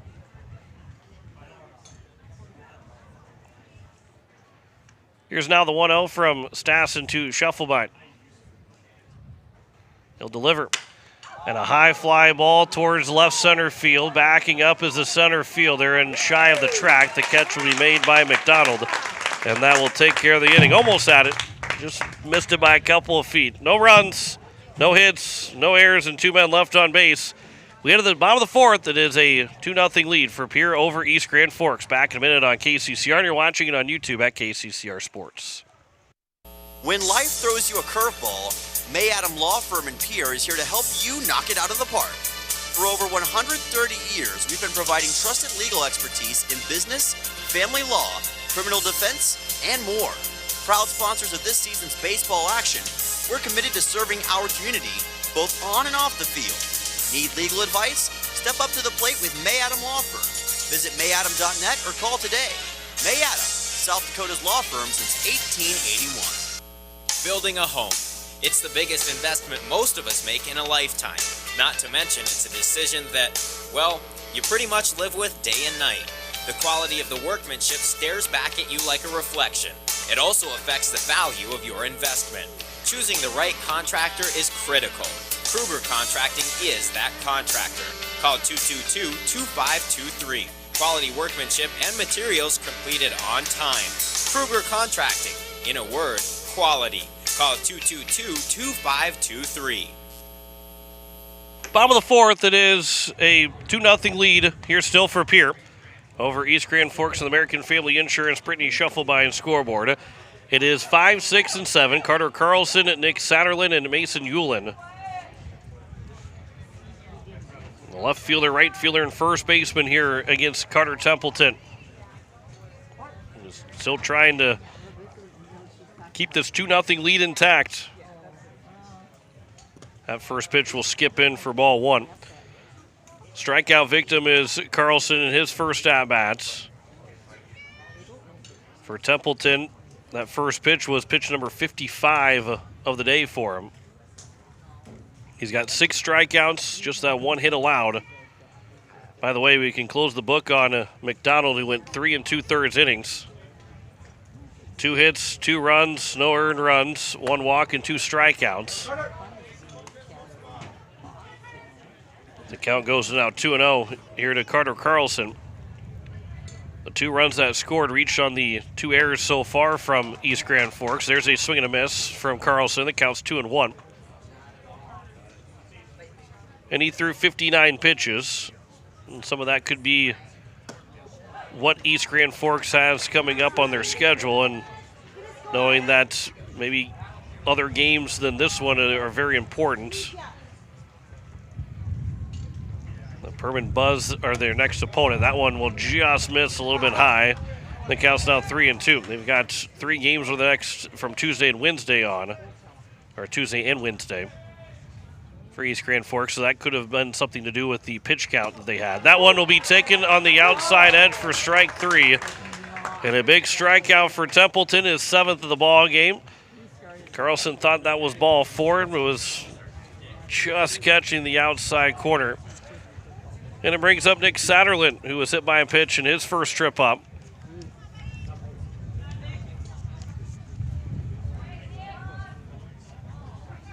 Here's the first pitch from Templeton. That'll come high and inside for ball 1. Didn't break as much as he's looking for. Here's the 1-0 from Templeton. That'll catch the outside edge, and the count's 1-1. While there are no post-8 games next week on KCCR, we still got the Home Run Derby coming up on Monday, and then we'll have the All-Star game for you on Tuesday. Here's the 1-1. That one's over for a strike, and the count's 1-2. And Templeton now looking for strikeout number 8. So still some baseball next week, even though that we have no post-8 games. Here's the 1-2. This will be fouled out of play. And we'll do it again here at 1-2.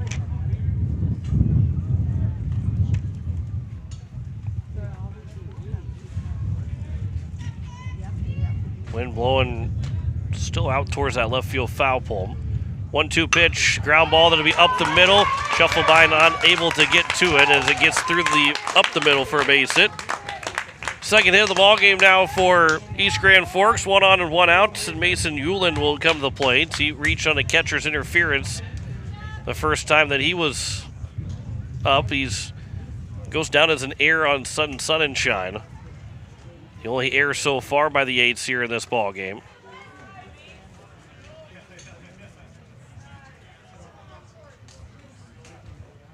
Templeton from the stretch.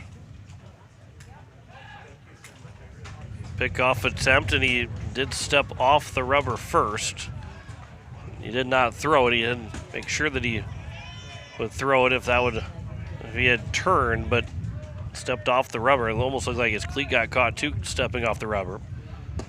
First pitch will catch the bottom of the zone for strike one here to Euland. Satterlund was trying to steal when he got the catcher's interference.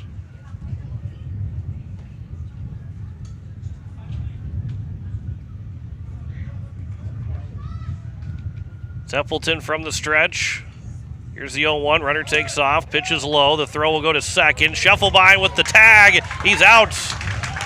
And Satterlund's thrown out trying to steal. And there's now 2 down here with a 1-1 count and nobody on it in this bottom of the 4th inning.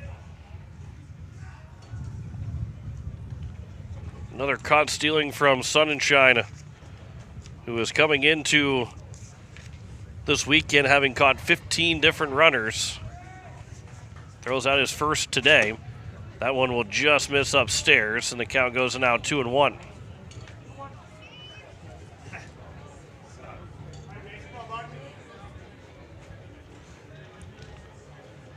Here's a 2-1 pitch.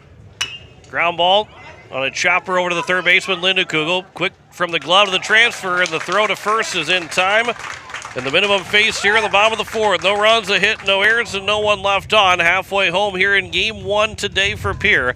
They lead at 2-0 over East Grand Forks. Back in a minute on KCCR, and you're watching it on YouTube at KCCR Sports.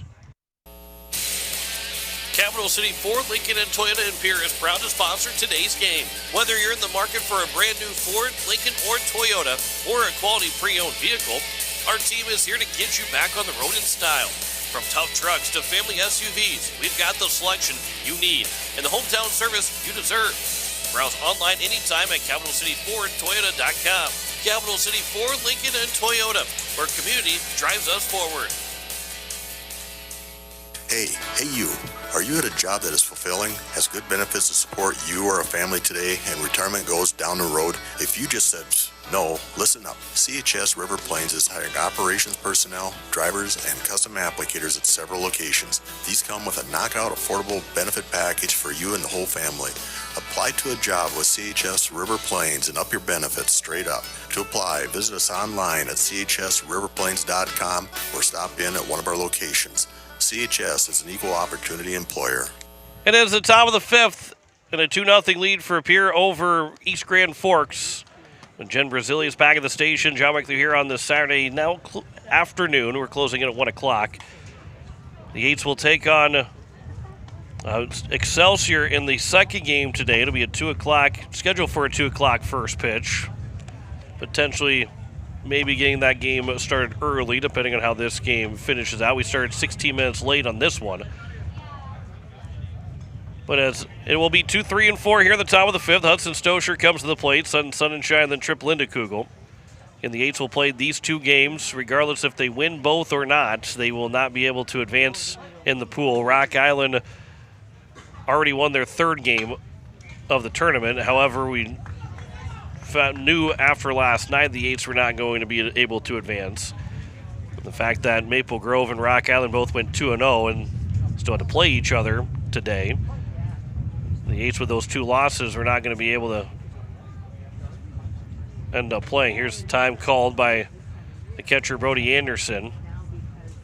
So he will go and talk with Jake Stassen, the pitcher. It was a slow walk out to the mound. He never went down to the crouch before he called time. He was always looking over at the first base dugout and not sure if there was something wrong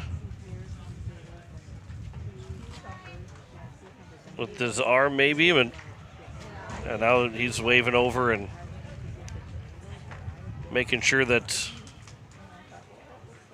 he is okay. But he says he's shaking off the coaching staff. I think everything seems to be okay. As it counts 0-1 here to Hudson Stosher. That pitch will be over for a strike, and the count's 0-2. He's 1 for 2 as Stosher, singled back at the top of the third. And the infield single. This will be popped up. Second baseman calling for it, and Freeze will make the catch as he'll come in a couple steps. And the second baseman pops out to the other second baseman for the first out here in the top of the fifth, and it brings up Sudden Sunshine. He's 0 for 1, walked back in the top of the first, and then popped out to second in the third. Still looking for that first hit of the Gopher Classic here for the number 3 man. As he'll wait on the first pitch that is missing outside for ball 1.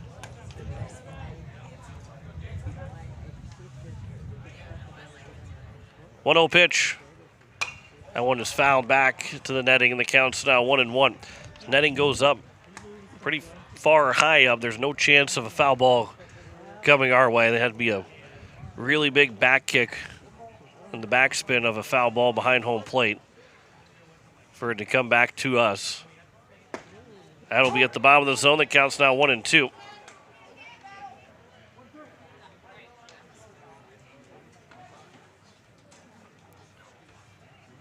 One-two count here to Sun and Shine. Stassen will step off and reset. Here's the 1-2 now from Stassen. That'll bounce in. The count's now 2-2.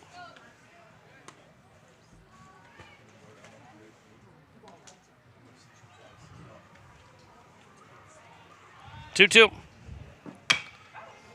Slow roller over the third base side. That is fouled towards the dugout.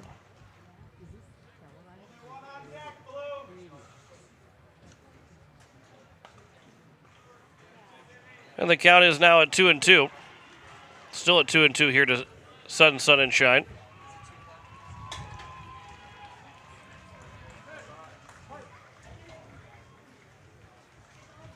Here from the windup, Stassen will deliver the 2-2. Line shot, and that is caught by the third baseman in base flug. And there's now 2 down. Right to the third baseman. Sun and Shine hit it on the screws, but caught by base flug at third. And it now brings up Trip Lindekugel with 2 outs and nobody on. Lindekugel had the RBI single that made it a 2-0 lead for the Eights in that top of the third inning. That one will catch the outside of part of the zone for strike 1.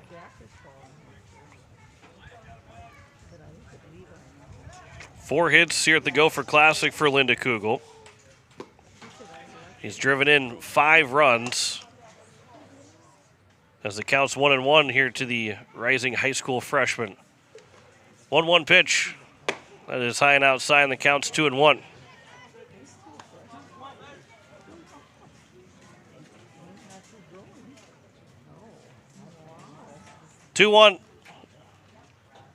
There's a swing and a miss, and the count's now 2-2. He's looking to make it a 3-0 game, looking for a 6 RBI in the Gopher Classic. 2-2 count with 2 outs here in the top of the 5th inning. There's a swing and a miss, and Stassen will get the strikeout in a 1-2-3 inning for him. Here at the bottom of the 5th, it is still a 2-0 lead for Pierre over East Grand Forks. Back in a minute on KCCR, and you're watching it on YouTube at KCCR Sports.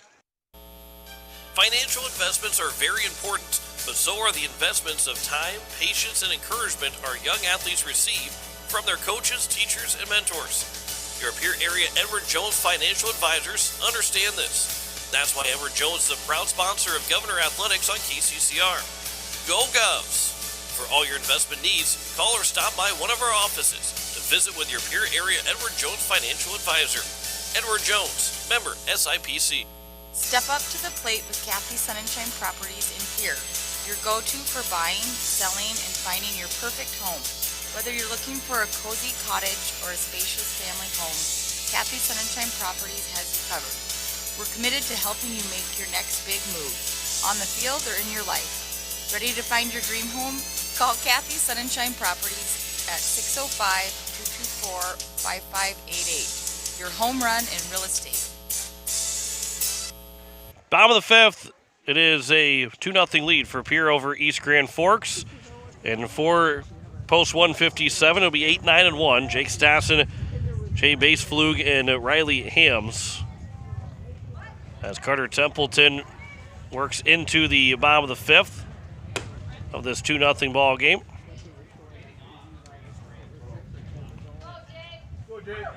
Stassen reached on a fielder's choice. He's now the pitcher for East Grand Forks. After Carson McDonald with 3 2/3 innings with 2 hits allowed, 2 unearned runs, a walk, and 2 strikeouts. Those are the only 2 hits of the ball game for the Aids, as that one will miss low for ball 1. And only 2 hits so far here for East Grand Forks as well. No runs on 2 hits for East Grand Forks with 2 errors. Post 8 with 2 runs, 2 hits, and an error. That one will miss low and away, and the count's 2-0.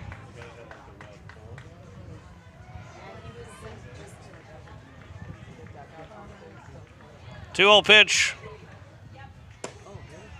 That one will miss just low, and it's now a 3-0 count to the leadoff man in Stassen. No walks so far from Templeton.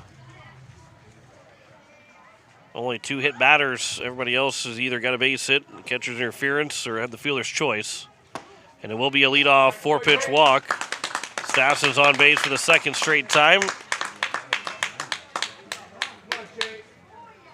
And for the 2nd time in 5 innings, the leadoff man is on base.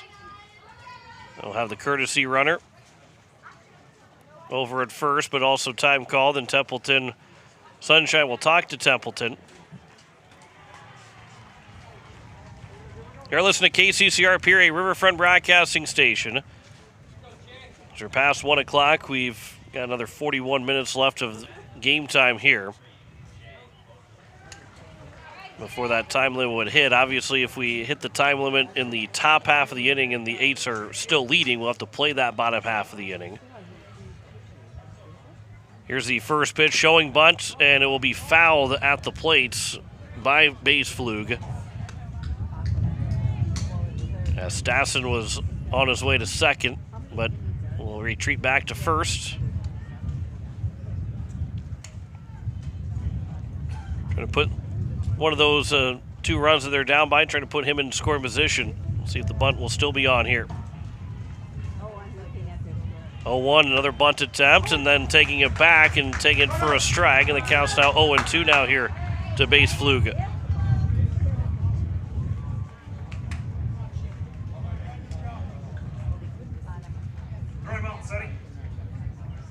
So no 2 count here with nobody out. Runner on at first. Here's the 0-2 pitch. This will be flown out towards shallow center field. Coming in is going to be Hunsley. He'll get underneath it to make the catch for the first out here at the bottom of the 5th, and it will bring it back up the top of the order for East Grand Forks and Riley Hams, the shortstop. He's 0 for 1. He was hit by a pitch leading off the bottom of the 1st. Struck out swinging in that 3rd inning.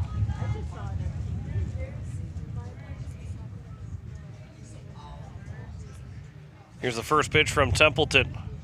Instead, a pickoff move, and he'll throw it away. And Bridger Babcock will have to go pick it back up, and that'll be an error charged to Templeton.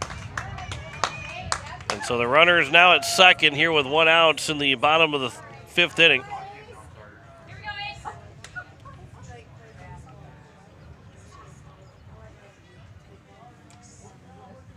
Now an opportunity still here for East Grand Forks to get one of those runs back. That pitch will miss outside, and the count's 1-0.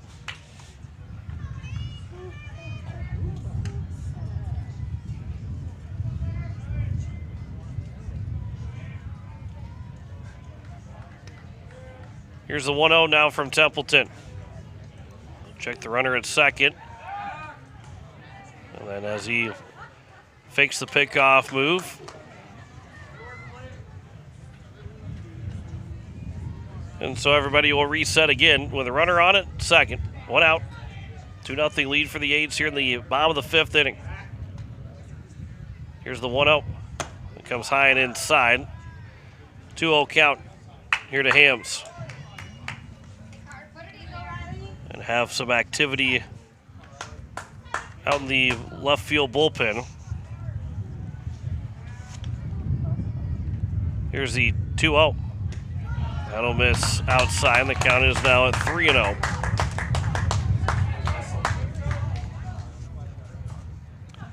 Believe it. Well, Riker Edson can pitch again today. He threw just 34, so he was at the threshold, but did not cross the threshold to have 1 day rest. 3-0 pitch is over for a strike to make it now a 3-1 count.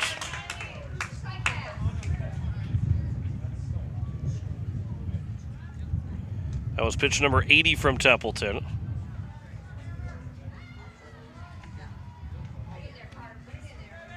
Here's the 3-1. That one will be popped up. It'll be a tough play, but Carter shuffle by, and the shortstop will get out to make the catch. As he'll make the catch on the run out in left field. And there's now 2 down here in the bottom of the 5th inning. That's a great play there. It made that look easy. That's not an easy play to make.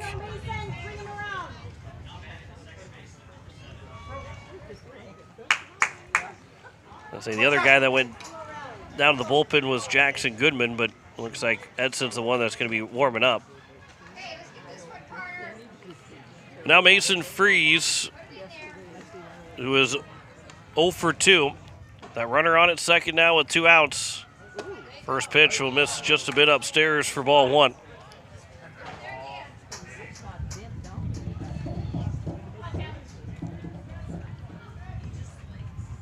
Here's the 1-0. From the stretch, Templeton will deliver.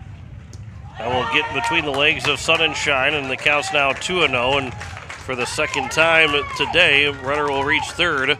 Be the third time today the runner will reach third here for East Grand Forks, but trying for the third time to keep him from scoring. 2 outs here in the bottom of the 5th inning. Here's the 2-0 pitch. Line shot up the middle. That'll be a base hit. And it's now a 2-1 ball game. RBI single for Mason Freeze.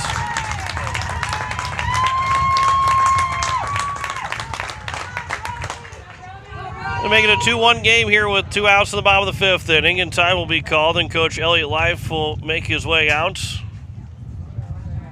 and bring the whole infield in. Just over 80 pitches thrown here from Templeton. He's got about 20 left to go before he'd have to be taken out of the ball game. But Freeze with that RBI base hit, making it a 2-1 game. Now with a runner on at first. And it's Brody Anderson, the catcher, followed by, well, it would be Caden Walsh's spot, but it should be Carson McDonald. Go, Brody! Looking like this could be the end of the line for Templeton this inning. They can still leave with that lead intact with 2 outs here in the bottom of the 5th. And this Aids team playing for pride in these 2 games, not able to advance no matter the outcome.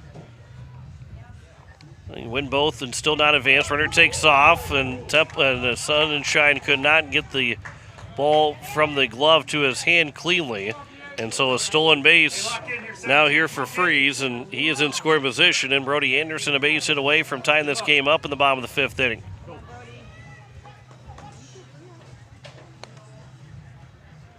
Here's the 1-0. That'll curve in, drop in for a strike, and the count's 1-1.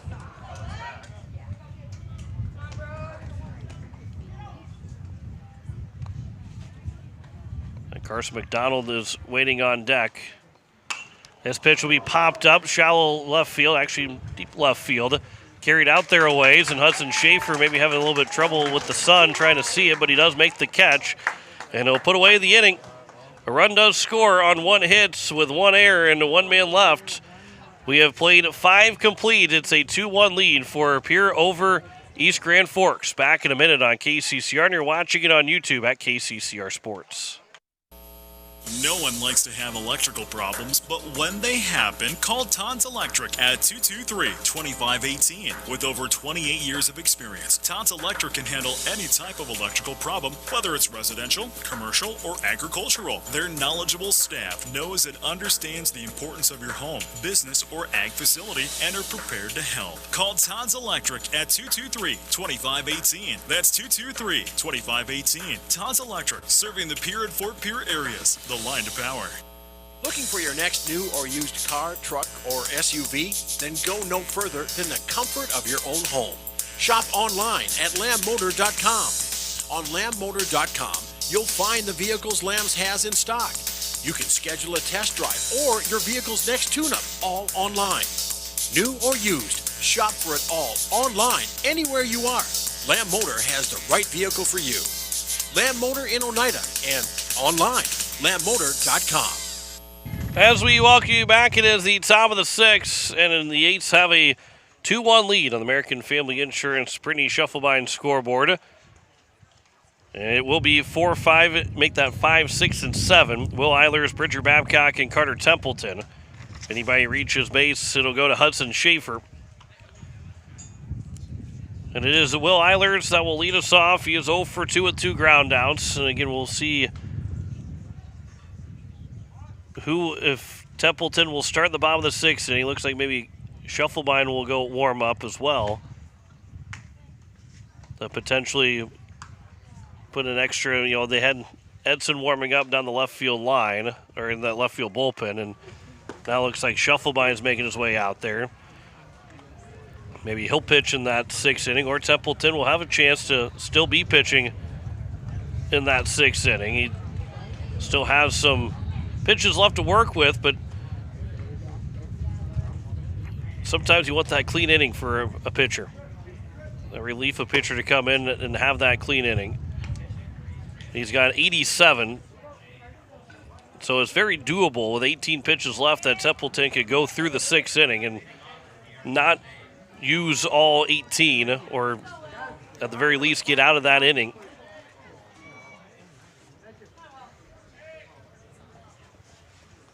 So now Will Eilers to lead things off. Here in this top of the 6th, Jake Stassen delivers the first pitch upstairs for ball 1. Or they've changed pitchers again here. That pitch will miss outside, and the count's 2-0. Looks like maybe base fluke that is pitching now. There's that one off the handle, and that will be fouled away, and the count's now 2-1.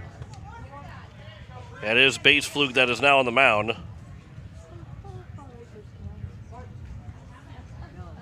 So base fluke will take over for Stassen. This will be popped up left side. It'll be the shortstop in Hams at the line to make the catch. And a good play by the shortstop. And so the leadoff man gone. He went all the way up that left field line. And he ran out of the camera picture, but runs up the left field line to make that catch. And it now brings up Bridger Babcock to the plate. So base fluke on the mound. Freeze has gone over to third. Stassen has gone to second. First pitch will miss outside for ball 1. And everybody else stays the same. The batting order will stay the same. That is outside. The count's 2-0. But for Stassen, his stats, he went an inning and a third without a hit, without a run, 1 walk, and 1 strikeout, throwing just 22 pitches. That one will miss, and the count's now 3-0 to Bridger Babcock.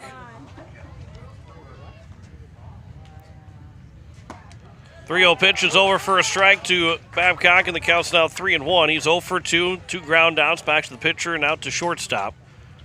3-1 pitch, that'll miss outside for ball 4, and it will draw the 1-out walk. And Carter Templeton to the plate here with 1 on and 1 out. Templeton 0 for 2. Struck out swinging in the second, ground out to short in the fourth. And one more chance to swing the bat. And whether he comes out in that bottom of the sixth or not, that will be fouled back for strike one.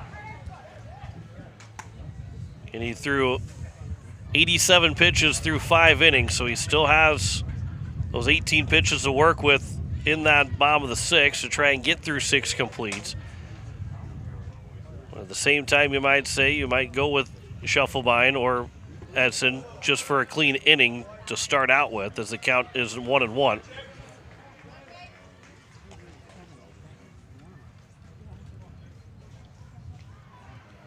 One count here to Templeton. From the stretch, delivers, and a ground ball, slow roller. Shortstop will have to field on the run. The only play will be to first, and Hams will make the play for the second out.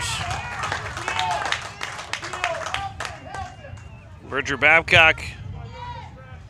Well, now they will see if maybe he was still on the bag or not. They will talk for some help. Templeton. Well, they will say he was still on the bag. And so there's now 2 down here in the top of the 6th. And it brings up Hudson Schaefer to the plate. He's got a chance to make this a 3-1 lead. Base Flug, who just started this inning on the mound, trying to get a clean inning, keep this a 2-1 ball game. First pitch swinging, that's fouled back for strike one. And we've got a little less than a half an hour, 26 minutes remaining. Forget the time limit, but that can only factor in if that 26 minutes is hit in the 6th inning. Here's a ground ball over to the third baseman, fielded by Freeze. His throw to first, off the bag and back onto the bag is Yuland at first. And that will take care of the inning. So after the 1-out walk, Babcock is stranded over at second. No runs, no hits, no errors, and a man left on. We head to the bottom of the 6th. It is a 2-1 lead for Pierre over East Grand Forks. Back in a minute on KCCR, and you're watching it on YouTube at KCCR Sports. Step up to the plate with Overhead Door Company of Pierre. Like your favorite team, we deliver reliability, strength, and top-notch performance. For over 100 years, Overhead Door has been the most respected name in the industry. From commercial or residential repairs to full upgrades, our team of technicians stand ready to provide winning results. Don't let a faulty garage door strike you out. Look for the signature red ribbon and call the industry MVP at 605-224-6200. Bring your garage door game to the big leagues. People helping people. Have you ever wondered what the benefits are of becoming a Owyhee Federal Credit Union member? At Owyhee Federal Credit Union, we reinvest profits in you. We do this in the form of lower interest rates, higher dividends, and low to no fees. So come check us out or come in at 221 East Pleasant Drive in Pierre, because at Owyhee Federal Credit Union, we treat our members like they own the place because, well, they do. Owyhee Federal Credit Union. It is the bottom of the 5th, make that the bottom of the 6th, and Carter Scheffelbein is now on to pitch here for post-8, trying to keep this a 2-1 lead. And look for the 6-out save. And he will go against 4, 5, and 6. This will be Carson McDonald to lead us off, and this will be his first chance to swing the bat. He was left on deck in that bottom of the 5th inning, as he comes in for the DH when he went to go play the field in that 4th. But for Carter Scheffelbein, this will be, for him, his 8th relief appearance. He's got a 9 1/3 innings in those 7 appearances so far. 1-0 record. He's got 2 saves of the 5 in total for the 8s. 5 hits, 1 run, 7 walks, 19 strikeouts. The ERA at 0.75, the whip at 1.29. The batting average against at 156 for Scheffelbein. So he has been a solid relief guy. Picked up the save on Monday in the game 1 when Pierre won 4-3 over Watertown. Riker Edson had the save, the 6-out save in game 2. Now Scheffelbein may be looking for a 6-out save here in this first game. First pitch will be upstairs for ball 1. 2 runs on 2 hits and 2 errors for Post State. 2 runs, make that 1 run on 3 hits and 2 errors for East Grand Forks. That one will miss outside. The count's now 2-0.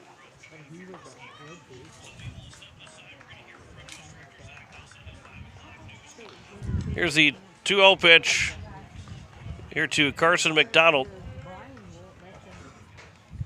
That'll be over for a strike. McDonald went 3 2/3 innings, 2 hits, 2 runs, without any of them earned. 1 walk and 2 strikeouts.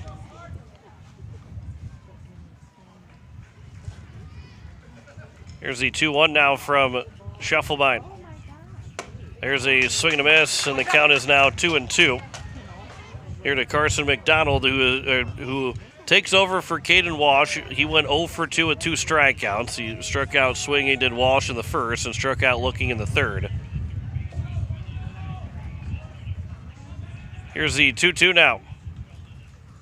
That is high and outside. The count's now 3-2. The leadoff man, number 4 man in the batting order.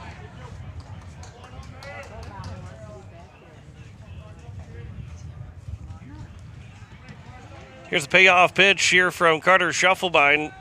Here to Carson McDonald. Swing and a miss and a strikeout to start us off here in the bottom of the 6th inning.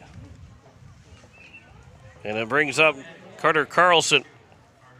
He's 0 for 2 with 2 strikeouts. By the way, for Templeton, we'll give you his full stats as he goes those 5 innings, giving up just 1 run on those 3 hits.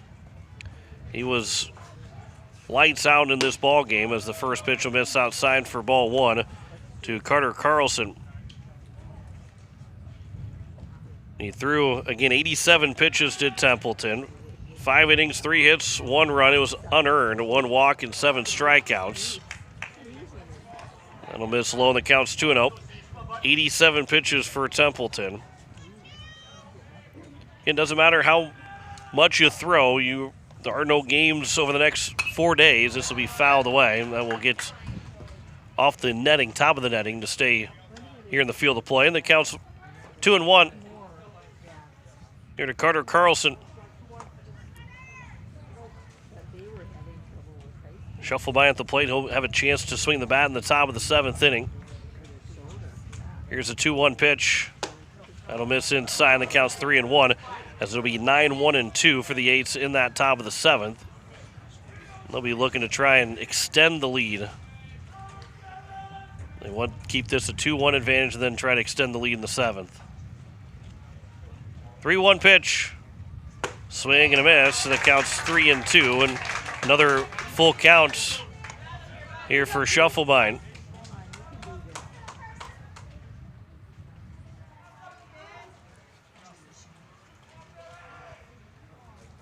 Here from the windup, Scheffelbein. Get the sign from Sun and Shine, deliver the payoff pitch. That'll be fouled out of play. Another payoff pitch coming up. And we got 20 minutes left of the time limit, so I don't really want this inning to go 20 minutes long because that's not going to be in favor of the Eights. Here's the 3-2. Once again here to Carter Carlson. That'll be taken for strike 3. And the 3rd time that Carlson's sent down. And the 2nd straight strikeout here for Scheffelbein. There's 2 down here in the bottom of the 6th inning, and it brings up Nick Satterlin. Satterlin 1 for 1. He was hit by a pitch in the 2nd, singled in the 4th before he was thrown out trying to steal 2nd.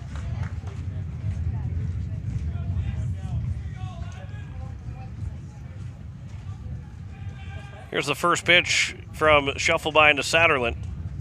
That's over for a strike. Scheffelbein will get ahead of the hitter for the first time with the 3 that he's faced.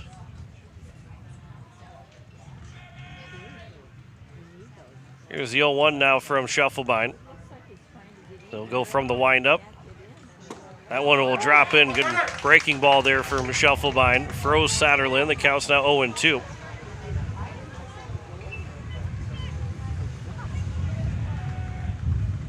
We'll see if Scheffelbein can go for 3 strikeouts in the inning. Here's the 0-2 pitch. That one's fouled away. Behind on the fastball that time was Satterlund. Count remains at 0-2. Again, this is the first of 2 games here today for the Eights. They'll play their second game against Excelsior Whites to wrap up the the Gopher Classic. Here's the 0-2. That one is taken for strike 3, and that will take care of the inning. And 3 strikeouts in a row, striking out the side in order for Schuffelbein. We head to the top of the 7th. It is a 2-1 lead for Pierre over East Grand Forks. Back in a minute on KCCR, and you're watching it on YouTube at KCCR Sports. With any dream, the wind won't always be at your back, the sun won't always be shining, and some rain is going to fall. American Family Insurance is like a good solid roof that you can trust to protect your biggest dreams. With plans that could save you up to 23% when you bundle your home and auto. Also, you can continue to dream fearlessly, no matter what comes your way. American Family Insurance. Visit mfam.com to learn how discounts may apply to you. American Family Mutual Insurance Company assigned its operating company, 6000 American Parkway, Madison, Wisconsin. Contact the Brittany Schuffelbein Agency, LLC, 224-6627. Spring is the season for a fresh start, and that includes your technology.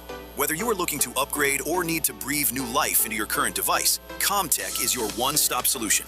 Experience the brilliance of LG OLED TVs, the immersive sound of Sonos and JBL, or the unmatched performance of Lenovo laptops. Buy with confidence thanks to our price match guarantee and 0% interest on selected purchases. We're your locally owned technology experts on the truck bypass.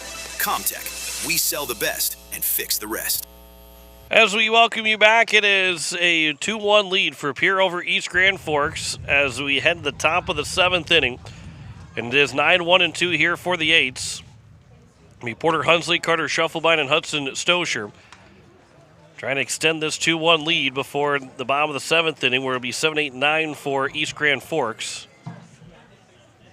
Porter Hunsley will lead us off. He is 0 for 1, reaching on air in the 3rd and drew a walk in the 4th.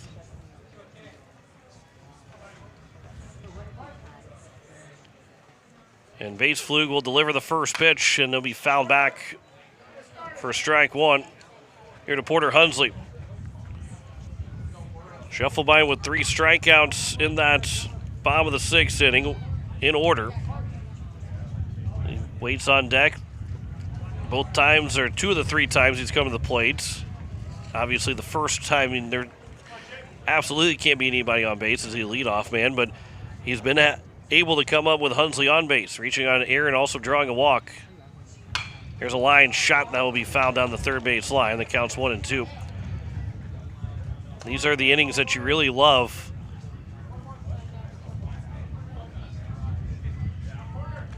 Is that the fact that it is Hunsley followed by Schuffelbein. You basically get the double lead off. That one will drop in for ball 2. So a 2-2 count here to Hunsley.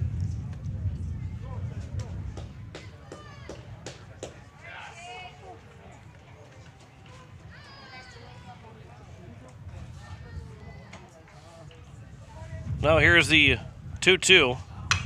And Hunsley will sky this one. Foul that will get out of play on the left side. And the count remains at 2 balls and 2 strikes.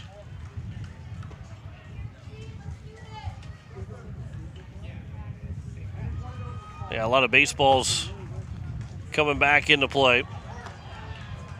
A couple of extra baseballs coming back into play.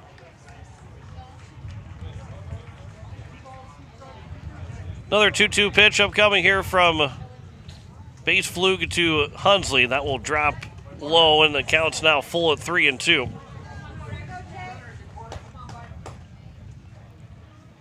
Hunsley looking to reach base for the 3rd time today. 3-2 pitch. He'll swing and miss, though. And that'll be a strikeout for Bates Flug. And 1 down here in the top of the 7th, and it brings up Carter Schuffelbein to the plate. Schuffelbein is 0 for 3. Fly out to center in the 1st and 4th inning, and then reach on the air in the 3rd. That first pitch will miss outside for ball 1.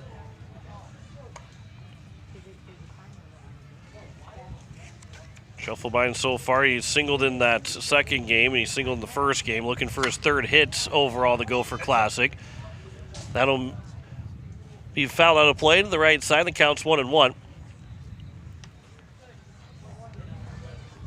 And Pierre will take on Excelsior Whites in our second game. The final game, that one will drop in for us, trying to make it 1-2. Be the final game for both Excelsior and for Post State. 1-2 pitch. Shufflebein will fly this out to center field. Backing up the center fielder all the way to the warning track and just shy of the wall will make the catch. And Shufflebein just missed another home run. Well, there's 2 down. And it brings up Hudson Stosher to the plate.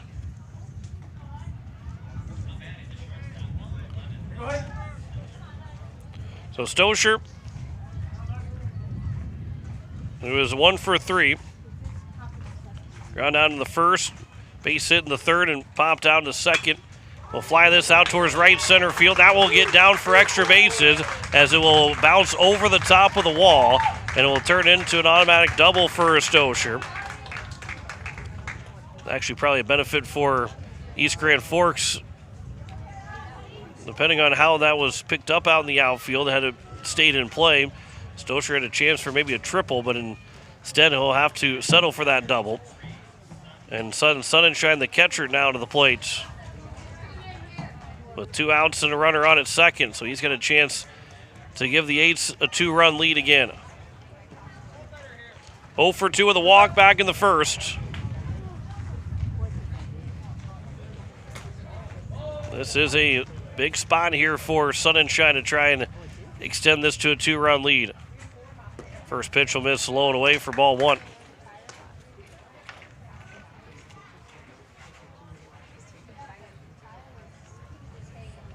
Stosher leads away from second. He's 2 for 4 now here in game 1. That will bounce and will skip away from the catcher. And as Anderson slid to pick it up, no chance. Stosher had already read it well to begin with, and getting behind the catcher, no chance of throwing him out. The count's 2-0, and Stosher stands at third, 90 feet away from making this a 3-1 ball game. Not that there was a question if he was going to score or not, but there is certainly no question now that a base hit would score Stosher. And the count's 2-2. 2-1, excuse me. 2-1 pitch. That'll be high and outside. A 3-1 count. On deck is Linda Kugel, who has the lone RBI for the Eights. And the RBI single that scored Shufflebein. 3-1 pitch. There's a fly ball to center field. Backing up is the center fielder McDonald. He'll make the catch, and that will take care of things here at the top of the 7th. No runs, a hit, no errors, and a man left on base. We head to the bottom of the 7th. It is a 2-1 lead for Pierre over East Grand Forks. Back in a minute on KCCR, and you're watching it on YouTube at KCCR Sports. Koenig of Oneida, Pierre, and Winter has provided our services to growers of South Dakota for over 50 years. We focus on providing our customers with the products, services, and attention to detail that each farmer needs to succeed. For your individual needs of custom spraying, liquid or dry fertilizer, chemical, soil sampling, seed sales, and treating, stop in and see us at Koenig with offices located in Oneida, Pierre, and Winter. Is it the competition that keeps bringing you back? The long-standing rivalries? Or is it seeing friends again and cheering on your favorite team? At First Dakota, we're here for it all. We appreciate the fans, the players, the coaches and officials, the concessions crew. The shared community experience is part of what makes life here great, and we're here for it. See you at the game. First Dakota National Bank, member FDIC. As we welcome you back, it's the bottom of the 7th, and the Eights lead at 2-1 on the American Family Insurance Brittany Shufflebein scoreboard. And Pierre will be looking to try and finish off this win over East Grand Forks. I think they're talking about the time, but it being the bottom of the 7th.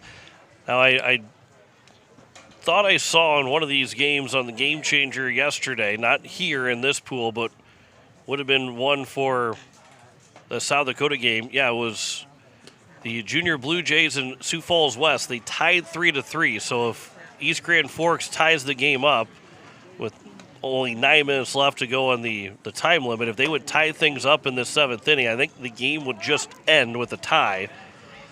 So we won't play for a winner. We'll only play till the time limit. So it doesn't happen very often as we get a new man to swing the bat here for East Grand Forks. Didn't have any of the numbers on our lineup sheet for the guys that were on the bench. So Cole Schmiedberg will be hitting for Mason Yulden, and he'll swing at the first pitch, and he'll get a base hit. First pitch swinging for Schmiedberg, and he is on at first.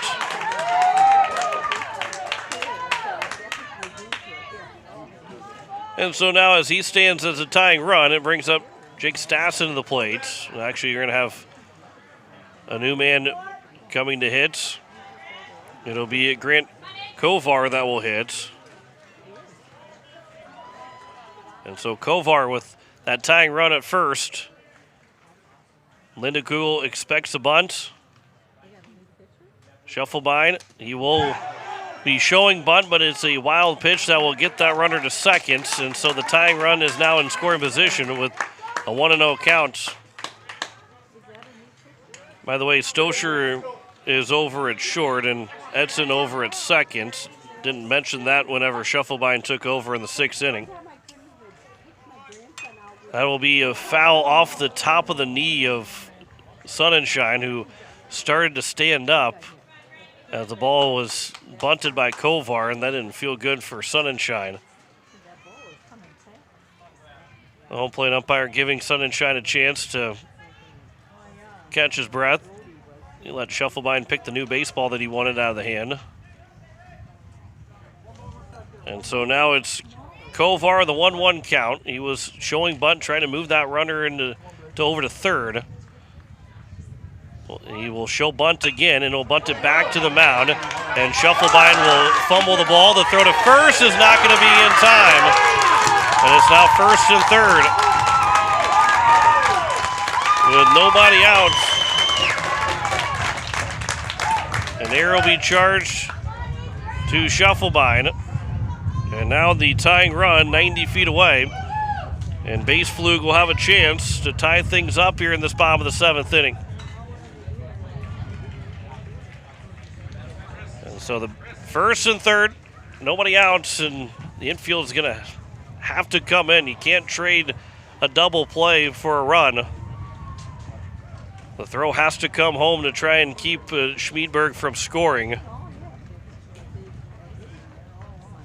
Base Flug has popped out to short and also flew out to center. In his 2 trips up, he's 0 for 2. And this is most likely the last inning, with the fact that the time limit's only 5 minutes away. And regardless if they tie the game up or not, this will be the last inning. And Base Flug, who is 0 for 2 with a chance to tie it up, he is the man that's on the mound as well. Runners at the corners. Nobody out here in the bottom of the 7th. First pitch will catch the outside part of the plate for strike 1. And the top of the order due up next as well. No sign of a bunt from Base Flug for a safety squeeze potentially. Here's now the 0-1 from Scheffelbein. Runner takes off. They will break the plate. It was a suicide squeeze attempt, and it was fouled away, and the count's now 0-2. Runner was breaking for the plate in Schmiedberg. And the bunt was fouled away by Base Flug. Let's see. Would have been a big play. Try and tie the game up. Now with an 0-2 count, you're not expecting a bunt attempt here, but the infield's still drawn in to keep that runner as a pitch. The throw, it'll be cut off by Scheffelbein. And the pitch was high. Runner takes second. And so now it's second and third here with nobody out. 1-2 the count.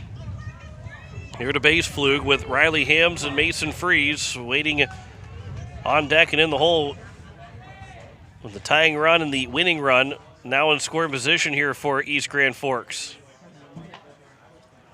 1-2 pitch.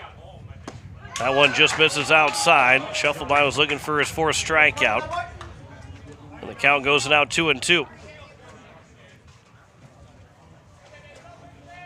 And that base free over at first, but you'd like to get a strikeout here with a 2-strike opportunity against base fluke. 2-2 pitch. That one's upstairs, and the count's now 3-2. And he can still be selective or cute with the pitch because you have that base open at first. You don't have to fire one right down the middle. Payoff pitch here to base fluke. That one's fouled away. So it'll stay alive, and another payoff pitch coming here to base fluke.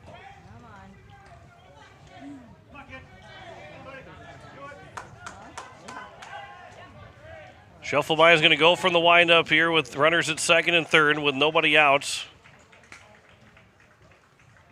The payoff pitch on its way. It'll hit him. And the bases are now loaded here with nobody out.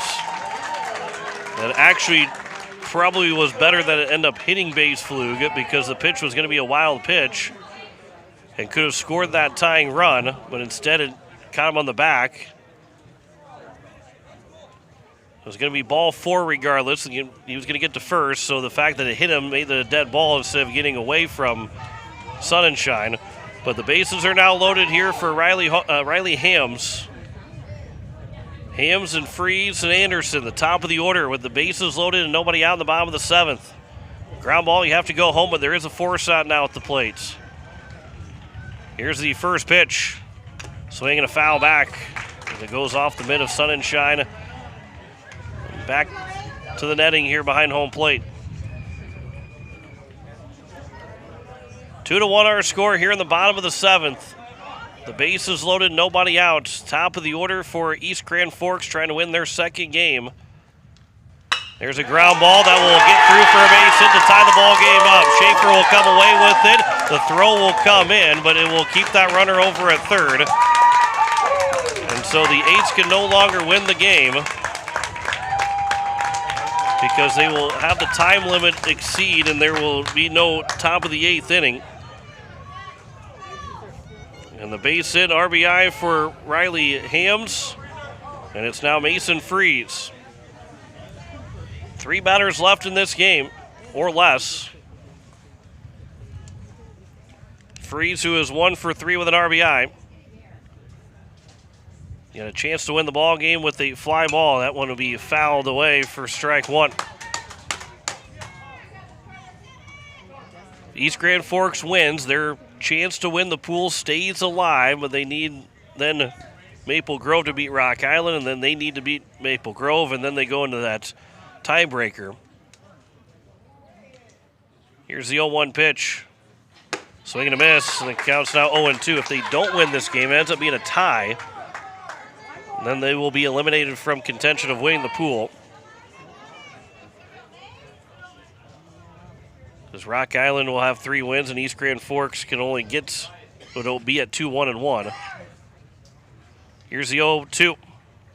That one's fouled away. Climbing the ladder that time was Mason Freeze. And again, that's it. We hit the 2-hour mark of this game. Again, Pierre cannot win this game anymore. There is no top of the 8th inning. They will end here in the bottom of the 7th, whether it's an East Grand Forks win or a 2-2 tie. Here's the 0-2 now from Shuffleby. Taken for strike 3, and there's now 1 down here in the bottom of the 7th. 4th strikeout of the ball game for Shuffleby. And now it's Brody Anderson, the catcher, who is 1 for 3 with a double. They're going to have a pinch runner now for Kovar.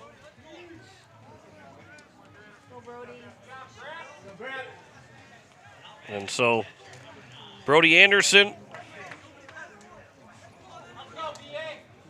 this will be over at be Jackson Stassen that will be running over at third. as that game-winning run. Brody Anderson 1 for 3.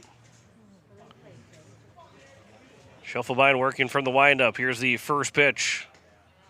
That is high and outside for ball 1. Again, Pierre takes on Excelsior White coming up after this game is done.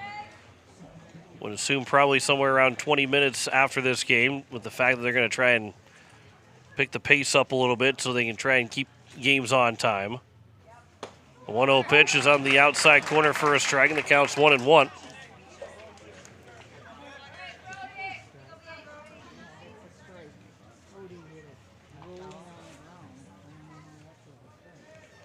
Here's the 1-1 from Schuffelbein. That'll be outside, did not swing. They will check if he went, but the base umpire behind the mound is going to be really hard to tell if he actually went or not. He did not say he went, so the count's 2-1 here to Brody Anderson. Here's the 2-1 from Schuffelbein. Fouled back, and the count's now 2-2.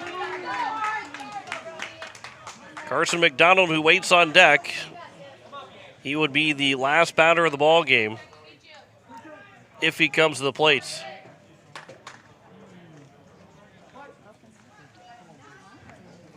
Two from Carter Schuffelbein home to Brody Anderson. From the windup, he'll deliver. He'll hit him, and that will end the ball game. And the Eights will fall 3-2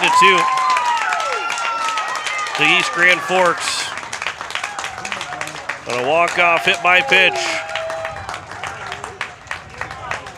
And a 2-run 7th inning and a 3-2 win for East Grand Forks over Pierre. The Eights will fall to 0-3 now here in the tournament, and we'll have one more game against Excelsior Whites coming up here in just a moment. We'll step aside for 2 minutes. We'll come back and recap Game 1. Back in 2 minutes here on KCCR, and you're watching it on YouTube at KCCR Sports. For over 60 years, Birding Electric has been powering homes and businesses across central South Dakota. When you need reliable electrical service, trust the experts with decades of experience. Whether it's a simple residential repair, a complex commercial installation, or even electrical work on your farm, Birding Electric has you covered. And if you're tired of searching everywhere for that hard-to-find bulb, Birding Electric carries a wide selection of bulbs, including those hard-to-find fluorescent and specialty options. Visit us at 2903 East Elizabeth Street or call today, 605-224-8684. When you're looking for quality trash pickup services, look no further than Envirotech. 6 days a week, their trucks are on the road picking up trash, even holidays. They're also the place to contact for recycling services. Their friendly, professional staff is ready to assist with weekly pickups or even special pickups. Check out the website at envirotechwaste.com. Envirotech is locally operated. Call 224-4804. Envirotech Waste Services in Pierre, proud to support high school athletics. For over 20 years, Shane's Pharmacy has been serving the Fort Pierre area as your locally and veteran-owned independent pharmacy. From fast prescription service and free local delivery to immunizations and rapid strep testing, our experienced team is here with the personal care you deserve. We're honored to care for our family, friends, and neighbors, and proud to support our local high school athletes. Experience the difference personal care makes at Shane's Pharmacy. Feel better for less and stay well with us. When your tank's running low and your stomach is growling, there's one place Pierre trusts, DJ Settings. Feel up fast, grab ice-cold drinks, selection of fresh donuts, and that perfect cup of coffee to keep you moving. Friendly faces, quick stops, and everything you need right when you need it. So next time you're on the go, make the easy stop. DJ Settings. Fueled by community, driven by you. As we welcome you back, it is a final score here in Game 1. East Grand Forks will get a walk-off win on the hit by pitch as they win it 3-2 over Pierre Post State as they get 3 runs on 5 hits and 2 errors with 5 men left on base. 2 runs, 3 hits, 3 errors, and 7 men left on base for Post State. They took a 2-0 lead in the top of the 3rd inning. They had back-to-back errors from East Grand Forks that gave them the Eights a 1-0 lead, and then Tripp Lindekugel with a base hit and an RBI to make it a 2-0 lead in that top of the 3rd. It held until the 5th inning when it would end up being an RBI single for Mason Freeze to make it 2-1. Carter Templeton goes the first 5 innings, giving up those 3 hits, 1 unearned run, 1 walk, and 7 strikeouts. And then it turned into Carter Schuffelbein. It ends up going an inning and a third. He gives up 2 hits, 2 runs, 1 of them earned, no walks, and 4 strikeouts, and 39 pitches. The Eights failed to score on the 2-out double from Hudson Stosher. And then it turned into the first 3 guys, make the first 4 guys reaching base. A base hit, an error, and a hit by pitch, followed by an RBI single from Riley Hams to make it a 2-2 game. And then a RBI hit by pitch with 1 out from Brody Anderson that wins the game with 3 runs and 2 runs in that bottom of the 7th inning. Jay Baseflug will be the winning pitcher. 2 innings pitch, 1 hit, no runs, 1 walk, 1 strikeout. Schuffelbein will get the loss. Carson McDonald with the first 3 2/3 innings, 2 hits, 2 runs, none of them earned, 1 walk and 2 strikeouts. Jake Stassen, an inning and a third pitch without a hit, 1 walk and 1 strikeout. He threw 22 pitches, and the Eights will fall. The 3 hits, 2 of them come from Hudson Stosher, as he had a single in the 3rd and double in the 7th, and then a RBI single from Linda Kugel in that 3rd. The only 3 hits of the ball game for the Eights in that 3-2 loss. Time of the ball game was 2 hours and 4 minutes, and the Eights will have 1 more game. East Grand Forks does stay alive right now. They will need a win in that final game tonight against Maple Grove, but before then they need Maple Grove to beat Rock Island to put them at 3-1. Maple Grove would be at 3-0, but they can all go to 3-1, and then it will come down to how things look at the end of the day for the tiebreaker, and I'm not sure what those tiebreakers are. But East Grand Forks does stay alive for an opportunity to still win the pool right now. And however, that last game, if Rock Island does not lose to Maple Grove, then they will win the pool at 4-0. But East Grand Forks now at 2-1, Pierre at 0-3. And they will take on Excelsior White coming up here for our second and final game of the pool play. And so it will be Excelsior and Pierre coming up from Maple Grove in just a little bit. It'll be the final game of pool play for both these teams and of the Gopher Classic for both of these teams. So we're going to hear the weekend news coming up in just a little bit. We will then come back and get you set for our second game between Pierre and Excelsior Whites in their final game of the Dakota Classic here this weekend. So 3-2 win for East Grand Forks over Pierre in Game 1. We'll step aside, and then we'll have our weekend news. We'll come back and then start to get you set for our second game today. 3-2 win for East Grand Forks. You're listening to Pierre Post-State Baseball on KCCR, and you're watching it on YouTube at KCCR Sports.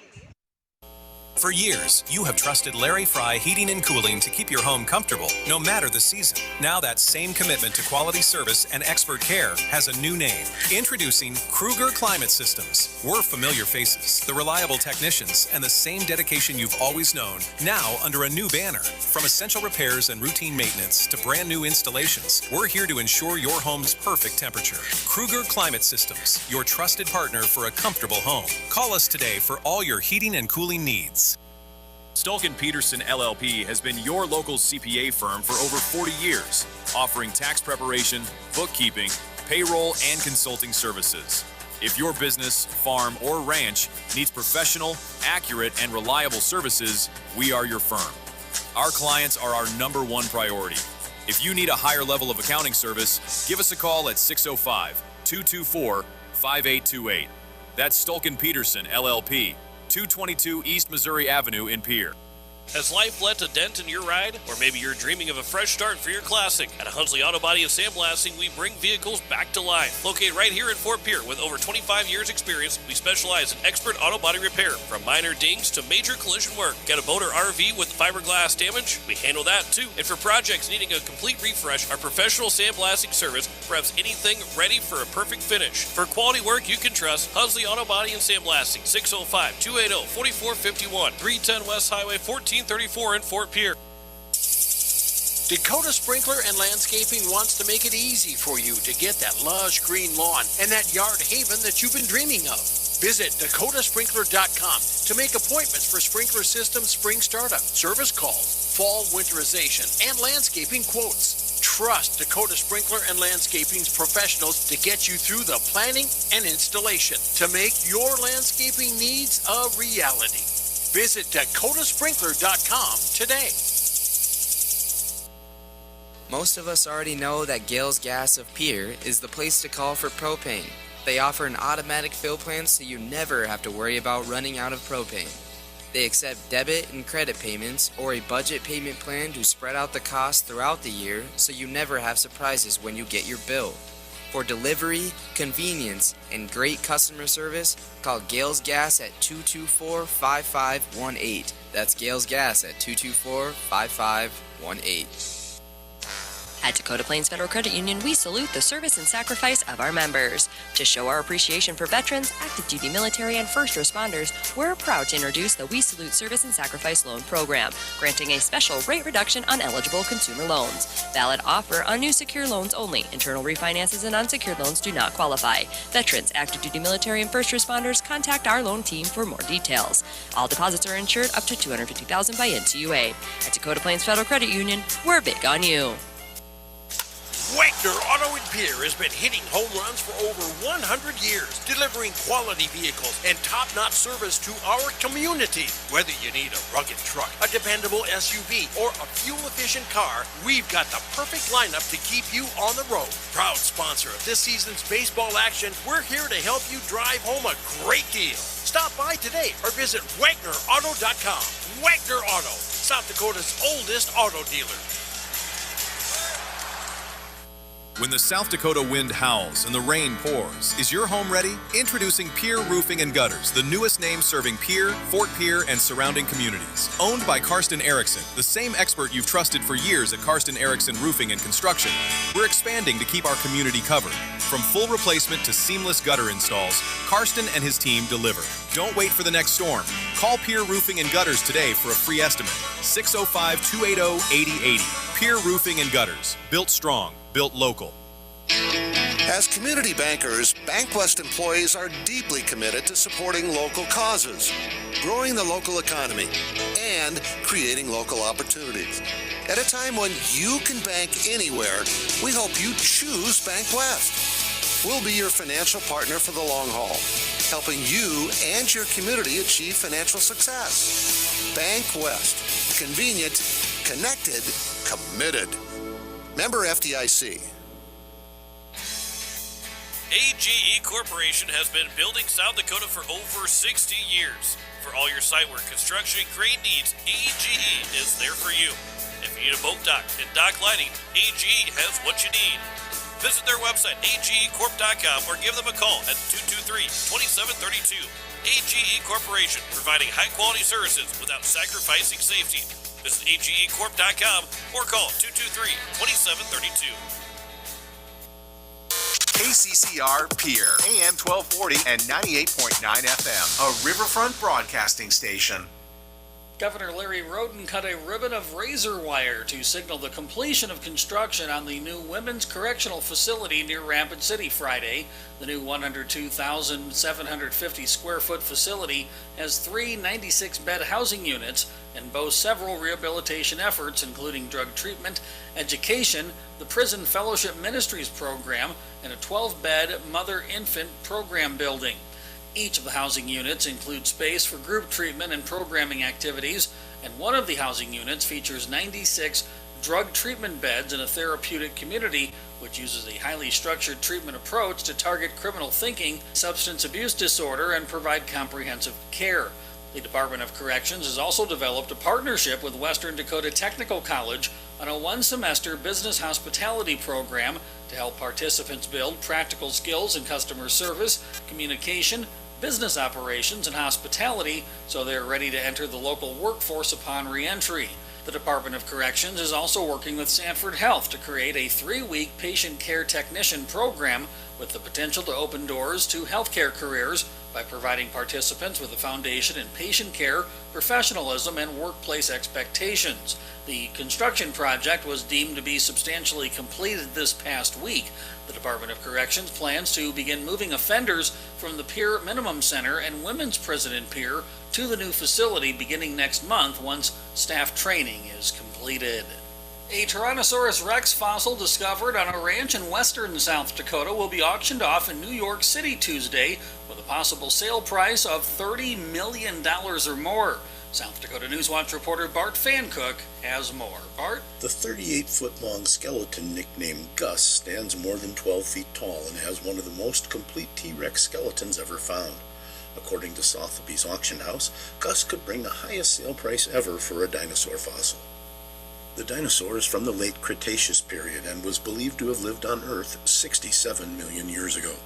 The Harding County ranch where the skeleton was found lies in the famed Hell Creek Formation, a geological region where dinosaur finds are fairly common. The first bone was found in 2021 on a ranch owned by Dana Licking and her late husband Gary, whose nickname was Gus. The find was made by paleontologists with Theropoda Expeditions, a Texas company. The fossil consists of 183 bone elements, making up 61% of the possible bones in the dinosaur's body and representing 75 to 80% of the original bone mass by weight. For South Dakota Newswatch, I'm Bart Fancook. Thanks, Bart. For more on this story, go online to sdnewswatch.org. If you're looking for a job, recent graduates say Southeast Technical College in Sioux Falls is a good place to start. Those who responded to the Spring Graduate Outcomes Report says they were all placed in jobs in their chosen field within 6 months of graduating. Southeast President Corey Klossman says it's the result of recognizing and focusing on market demand. We're very intentional about the programs that we offer, that we only offer programs that have real high demand in the area so that we know we're meeting the workforce demand and that our students can find jobs right away. Klossman says graduates are being placed in good paying jobs and have little to no college debt thanks to the Build Dakota Scholarship Program. He says many are also quickly advancing into management positions. Christine Erickson says she's ready to be sworn in as the new mayor of Sioux Falls. She was declared the winner after a recount was completed by just 4 votes over Jamie Smith. Erickson has been meeting with various city department heads gearing up for the budget process. She says she's ready to go. Swearing-in ceremony is set for next Friday at 2 o'clock with the other city councilors. And so I intend to be there and be sworn in and look forward to serving as the next mayor of Sioux Falls. Smith says he's not ready to concede yet and is weighing his options as a legal challenge. At this point, it would be premature for us to concede. My next steps internally are to meet with my team, my attorneys, evaluate what went down through the process and then look at what our options are. Smith has 5 days to make a decision on accepting the results or mounting a legal challenge.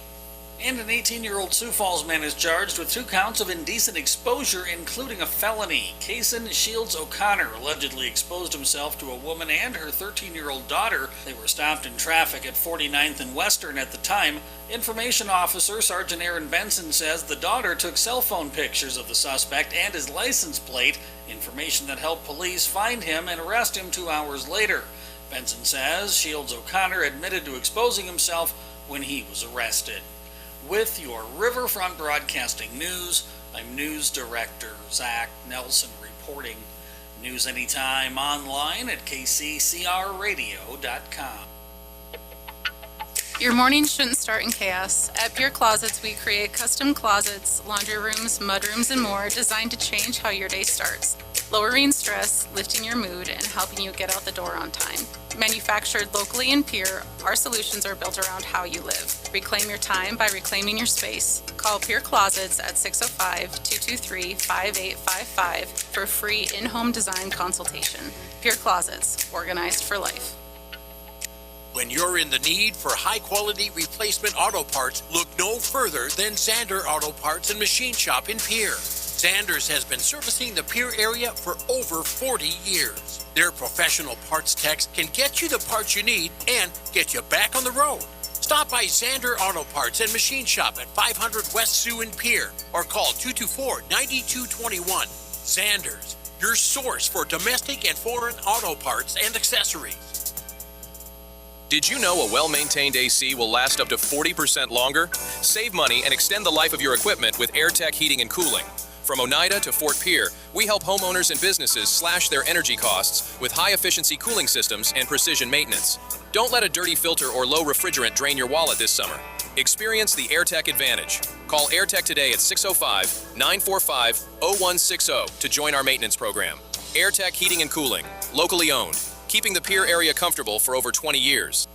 When life throws you a curveball, May Adam Law Firm in Pierre is here to help you knock it out of the park. For over 130 years, we've been providing trusted legal expertise in business, family law, criminal defense, and more.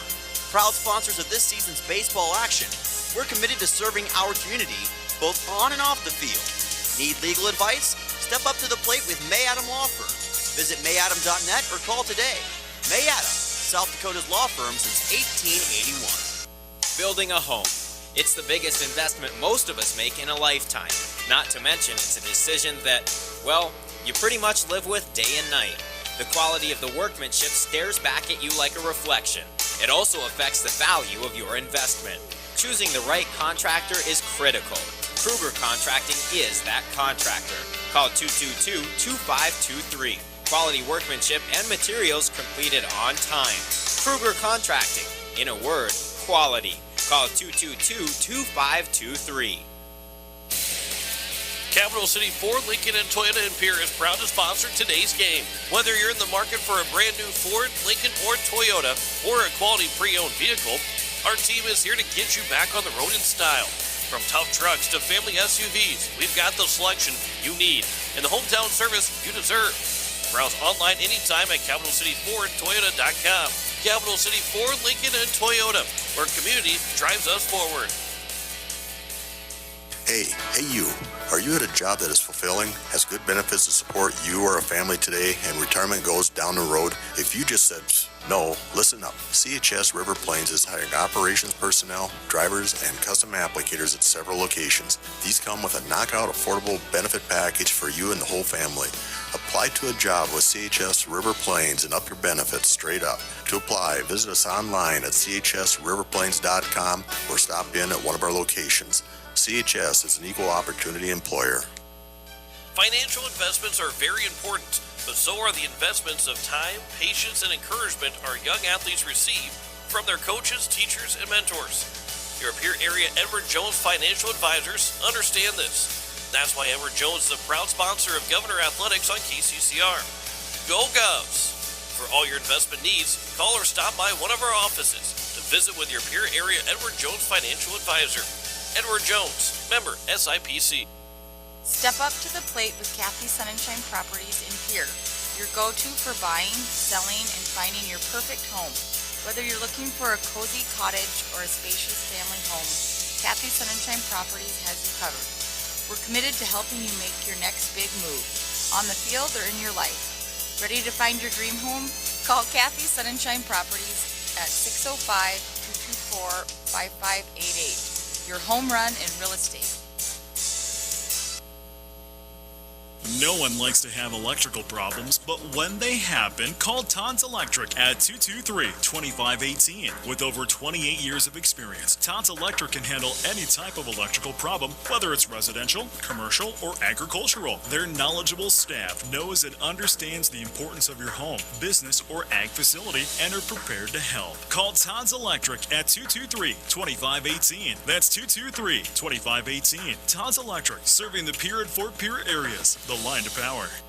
As we welcome you back, we are still getting set for our second game and our final game of the Gopher Classic, as the Eights will take on Excelsior Whites. We've got starting lineups for both teams. We're just under 10 minutes, I believe, away from the start of our final game. Looking for a 2:20 start, so about 20 minutes behind schedule. But this will be our final game of the Gopher Classic, and then the Eights will wait until the postseason. And we talked about in the pregame show of this two games that it's very likely that the Eights are going to be at home. I think a lot of things everything has to happen in the wrong way for the Eights to not be at home. I don't know if there's really much of any chance that Pierre will be on the road. Now, I say that, but seed point averages all of a sudden change in a different perspective every single time that a game is played, even when you try to figure things out. So looking like I think that it will be a one for Pierre, that they'll be at home. But again, you're trying to end this Gopher Classic with a win, trying to go 1-3 here at the Gopher Classic after falling just short of getting that first win and the 3-2 loss of the walk-off hit by a pitch against East Grand Forks just a little bit ago. But now against this Excelsior White team, who are 0-3 in this Gopher Classic. They lost 9-1 to Maple Grove in their first game, then 10-2 to East Grand Forks in Game 2. Then they lost 11-2 earlier this morning to Rock Island. They will play their last game. Pierre will play their last game as well here at 2 o'clock. East Grand Forks will come back and play tonight at 7 o'clock. They still have a chance to win the pool. Now, it's even with the tiebreakers, looks like it's going to be really tough for them to still win the pool. But if Maple Grove beats Rock Island and then East Grand Forks beats Maple Grove, those 3 teams will all be 3-1. And the winner will advance, of the tiebreaker will win the pool. Now, the other side of it is that Maple Grove can win their last 2 games and win the pool. But if Rock Island beats Maple Grove, then that last game is played just to be played, because Rock Island will win the pool at 4-0, as they are 3-0 after their win against Excelsior Whites earlier today, to go to 3-0. So still a chance for East Grand Forks. They stayed alive by getting that win, and it was the last inning of that game. They were not going to be at top of the 8th, as they had the time limit reached, with the 2-hour time limit for these games.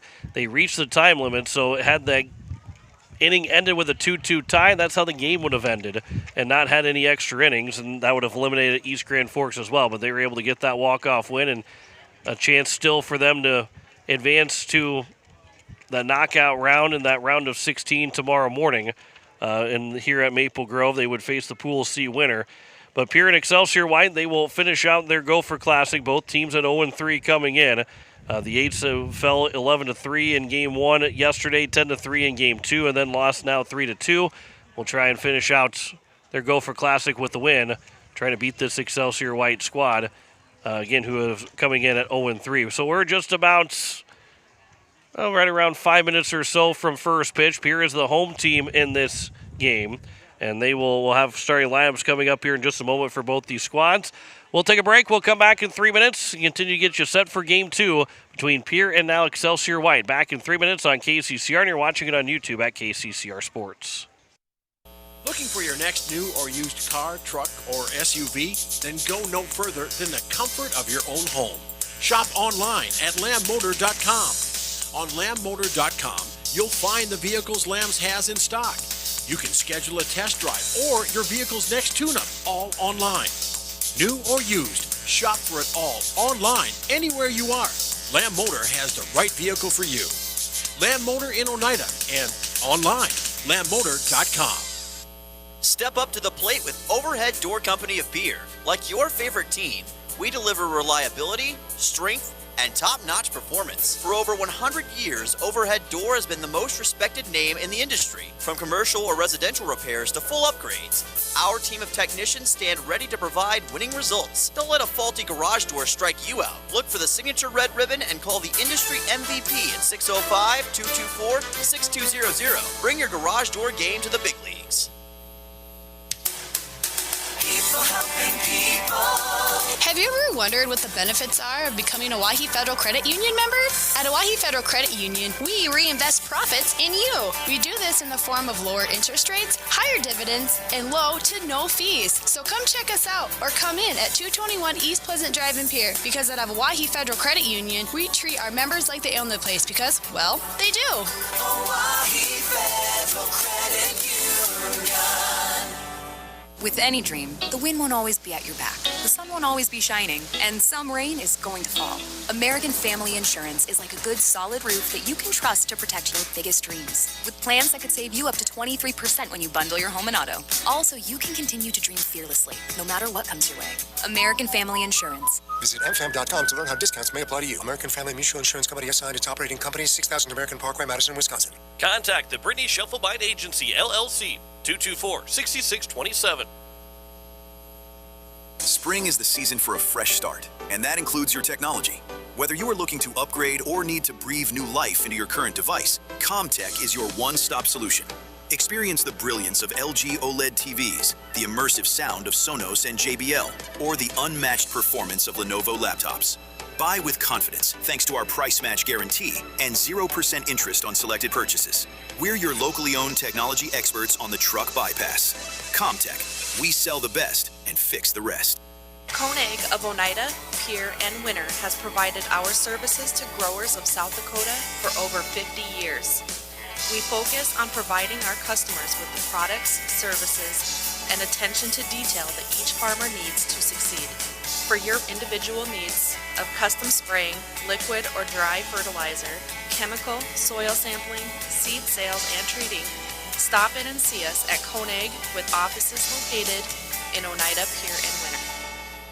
As we welcome you back, we are getting set for our second game and our final game of the Gopher Classic, as Pierre Post State will take the field here in just a moment, and we will get you our final game started just, again, 15-20 minutes behind schedule, as it will be this Post State squad taking on Excelsior White. So we'll go through the starting lineups, as it is for Excelsior, the road team here on the scoreboard. It's Sam Nelson, the center fielder, lead things off. He'll be followed by Will Keenan, the catcher. Max Still, the shortstop, will bat third. Jake Haas, the third baseman, will bat fourth. Landon Noon, the right fielder, batting fifth. Peter Rickman, the DH, will bat sixth. Graham Woodard, the first baseman, batting seventh. Evan Haynes, the left fielder, batting eighth. And Quinn Nelson, the second baseman, will bat ninth here for Excelsior. Let's get those runs back to zero on the scoreboard. And then for Pierre Post State, Carter Schuffelbein will lead things off. He's the shortstop. Will Danberg is pitching and batting second. Trip Linda Kugel, the third baseman, will bat third. Will Eiler is the catcher, batting fourth. Jackson Goodman, the right fielder, will bat fifth. Riker Edson, the second baseman, batting sixth. Aiden Johnson, the left fielder, will bat seventh. Alec Eiler is the first baseman, batting eighth. And Porter Hunsley, the center fielder, is rounding out the order here for the Eights in this ball game of our final game of the Gopher Classic. By the way, Brady Coyle is pitching for Excelsior Whites in their final game as well. Both teams at 0-3 in the Gopher Classic, so they will play this last game, and both teams will head home after this game is done, most likely into Sunday when they'll head home. But they will finish out their Gopher Classic, and for the Eights, will finish out the regular season. And Will Danberg making it the final start of the regular season, as he is throwing for the seventh time this summer, sixth start. He's 27 innings pitched so far, 4-1 record with a save, 23 hits, 13 runs, 9 earned, 12 walks, and 21 strikeouts. He's had a decision some type of decision in all 6 of his appearances. That ERA for Danberg at 2.33, a whip at 1.30, and a batting average against at 230. First pitch strike percentage at near 58% for Danberg. 18 of those 27 innings he has not allowed a walk. So, again, for Post State, walks are always key for any team. And 112 of the 194 innings coming into the weekend have been walkless innings, which has given the Eights, who have now fallen below 500 at 16-17. They will try and win this game, get to 500, and then, again, they're going to be looking for an opportunity to get above 500 with the playoffs, trying to win both games, get to the state tournament, and try to make some noise of that state tournament in Rapid City. So it is going to be Sam Nelson, the center fielder, lead things off as we are ready to go for our second game of 2 today. First pitch from Danberg will miss outside for ball 1 as we're underway at 2:21. Here for first pitch, 21 minutes behind the schedule for our second game. Here's the 1-0 from Danberg here to Sam Nelson, the center fielder. That'll miss outside, and it's quickly 2-0, and both have missed outside to start the outing here for Danberg. Excelsior, in that first game today against Rock Island, they lost 11-2, but the score doesn't show how good and how close Excelsior was against Rock Island. And that one will be upstairs, and the count's 3-0 now from Danberg to Sam Nelson. It was a 2-2 game through 4 innings, and Excelsior was hanging in and played well against could be one of the best teams here at the Gopher Classic. 4-pitch walk to open things up here in the top of the first inning. And Sam Nelson is on. Will Keenan, the catcher, will come to the plate. And so Danberg now will quickly go to the stretch. How about the 0 walk innings? Well, it didn't take long for that first walk here at the top of the first inning. But a chance still to reset, get a ground ball, try and get quickly a double play rolled up the middle. A little bit different lineup here for Post 8 in this final game. Will Eilers will catch strike 1 on the outside corner. Some of those usuals that you see in Sun and Shine and Hudson Stosher not playing here in this game. Be available for a pinch hitter potentially, or maybe even those first guys in relief. Here's the 0-1. That'll be at top of the zone, but missing upstairs, and the count's 1-1 here to Keenan. Got Aiden Johnson out left, Porter Hunsley in center, Jackson Goodman in right, Trip Linda Kugel at third, Carter Schuffelbein at short, Riker Edson at second, Alec Eilers at first, and Will Eilers behind the plate. As Will Danberg delivers the 1-1. That'll drop in on a curveball, and the count's 1-2. So a 1-2 count here to the number 2 man in Will Keenan. 1 on, nobody out here in this top of the first inning.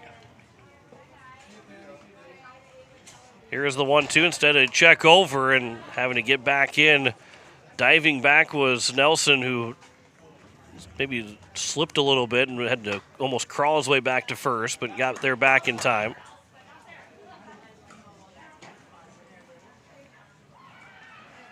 Now here's the 1-2 again here from Danberg. He comes set from the stretch. Line shot that is caught by Lindekugel. Back to first, and it's off the glove of Alec Eilers. It got him in the wrist. And there's just 1 down, and that one didn't feel good either for Eilers. And Max Thill to the plate with 1 on and 1 out. Would have been to the double play. But instead, there's a runner on at first. 1 down here in the top of the first inning. And Max Thill, the shortstop. First pitch is down the middle for strike 1. Still got a chance to turn a double play, get out of this inning.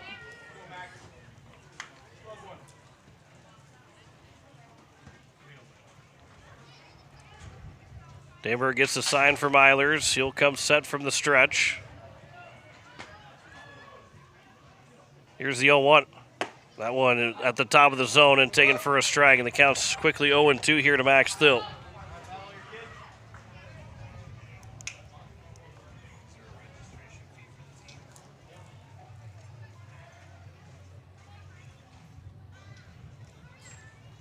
Danberg from the stretch. He will come set. Here's the 0-2 pitch. Runner takes off, pitches high. The throw to second is wide of the bag. And a stolen base for Sam Nelson. And so the count goes now 1-2, and Nelson in scoring position takes away the potential double play threat. Get another line shot, can still maybe double off Nelson. But now the 1-2 pitch from Danberg.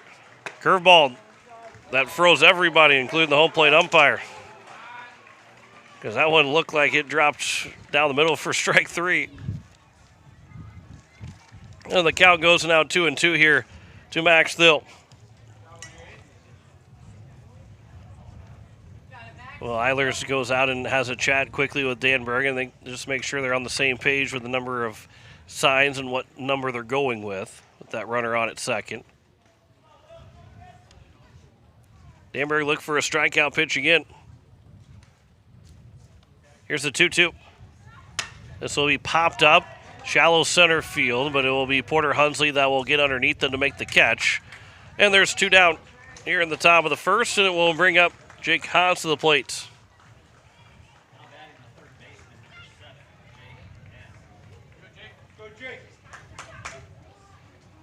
So Haas, the third baseman, with the first lefty in the batting order for Excelsior. 2 outs, runner on at second here at the top of the first. Danberg will come set from the stretch. Here's the first pitch to him. That one's over for strike one. The Eights will try and finish out this season at a 500 record. They came in at 16-14 after going over 500 with that doubleheader sweep of Watertown, but have dropped the last three.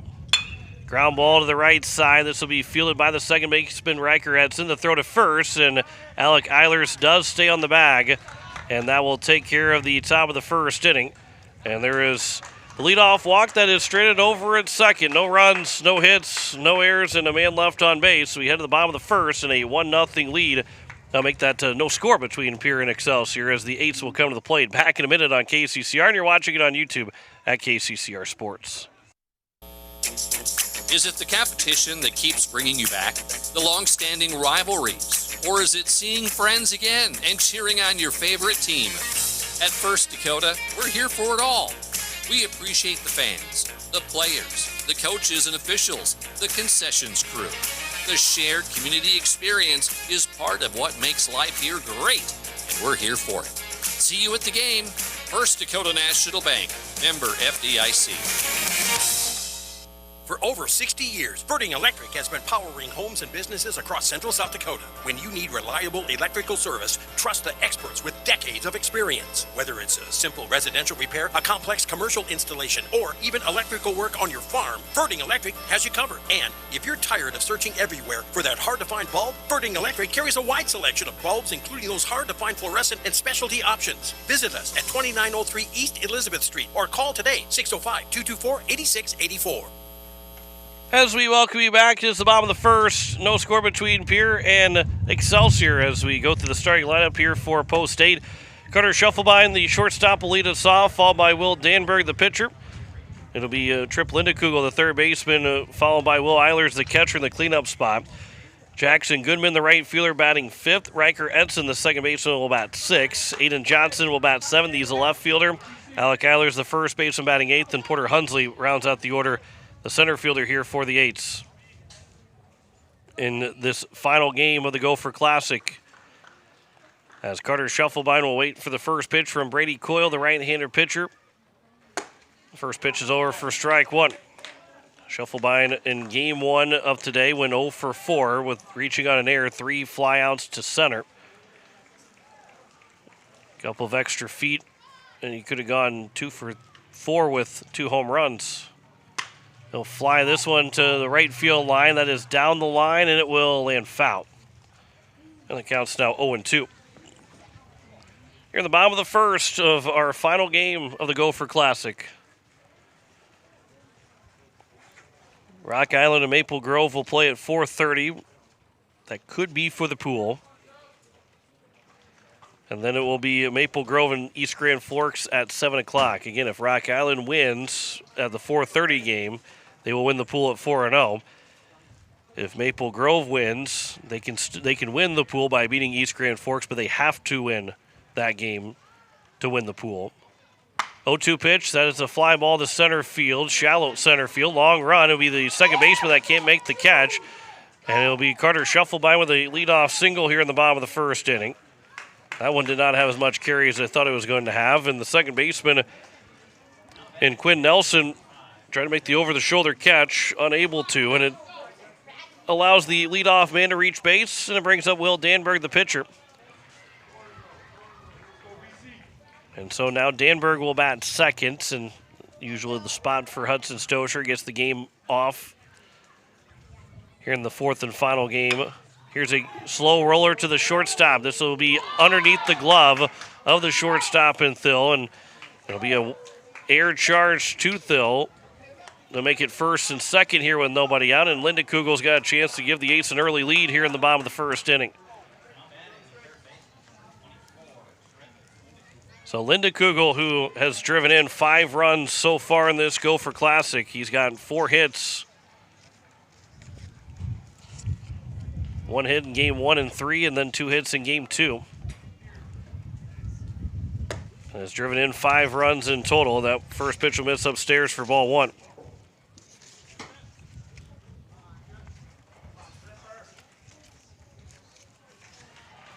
Looking for a 6th RBI. Got that runner on at second with nobody out. That'll be fouled away. And the count is 1-1.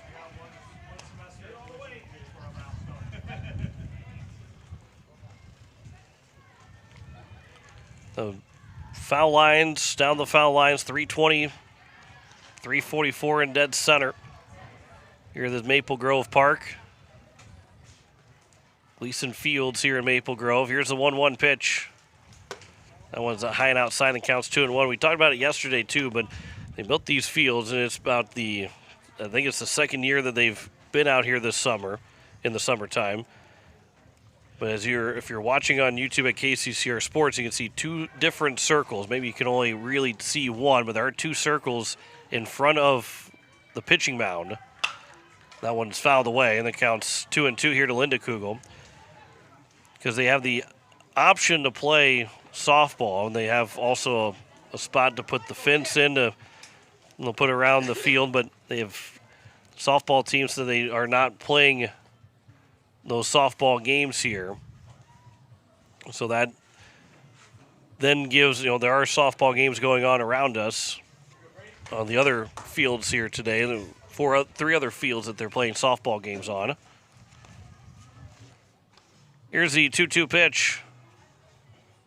Here to Linda Kugel. That'll be taken on the high outside corner for strike 3, and there's now one down here in the bottom of the first. And it brings up Will Eilers, the catcher. So they are not playing, and there's even hash marks up the line to show where those bases should be, and there's two dots behind the mound to tell you where those bases should be at as well. First pitch swinging, there's a base hit in the right field. Carter Shufflebine will round third. He's going to try and score. The throw coming to the plate. It is going to be not in time. Eilers will take second with the throw going home, and it's a 1-0 lead. An RBI single for Will Eilers. And the 8-strike first here in the bottom of the first inning. Good piece of hitting there for Will Eilers. Going the other way. The speed of Shufflebine as Sutton Sunshine will go run for Eilers as a courtesy runner. And for Will Eilers, this is his first hit of the Gopher Classic. Gets the RBI to make it a 1-0 game. Now Jackson Goodman with a chance with the runners at second and third. His first pitch, that's into left field. That will get down for a base hit. Sunshine, he's going to round third. He's going to try and score. Throw was coming in late, and it's a 2 RBI single for Jackson Goodman, and the Eights take a 3-0 lead here with one out in the bottom of the first inning. Jackson Goodman coming through. And Riker Edson with a chance to keep this inning moving along.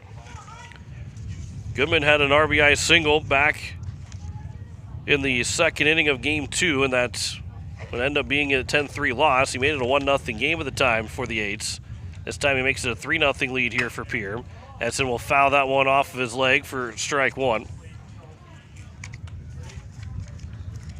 And so for Jackson Goodman, talking about guys that are getting into that double-digit range of RBIs, that was RBI 9 and 10 for him, so he adds on to the long list of the Eights that have had 10-plus RBIs this season. There's a fly ball towards left center field. Moving over is the left fielder, and Haynes to make the catch. And there's 2 down now here in the bottom of the first, and it will bring up Aiden Johnson to the plate. And swing there from Riker Edson. Now Aiden Johnson, the left fielder, with 2 outs and a runner on at first. 7th man to come to the plate here in this first inning. Eight striking for 3 runs here in the bottom of the first. Here's the first pitch to Johnson. That'll be taken for strike 1.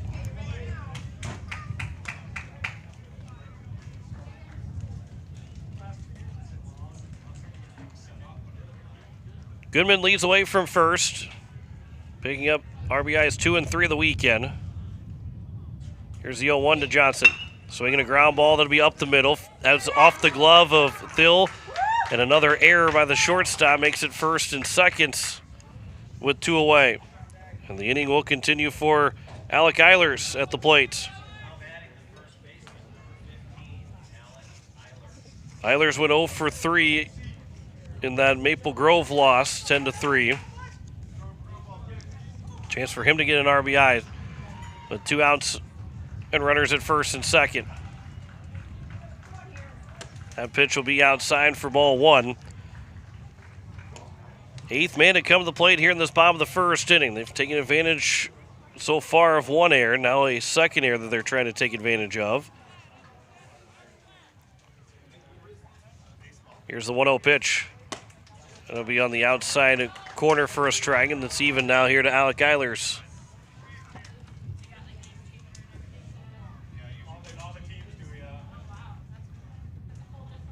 Runners at first and second. Here's the 1-1 pitch from Brady Coyle to Alec Eilers. That is high and outside, and the count is now at 2-1. Porter Hunsley, 9th man in the batting order, waiting on deck. A chance to maybe still swing here in this first inning.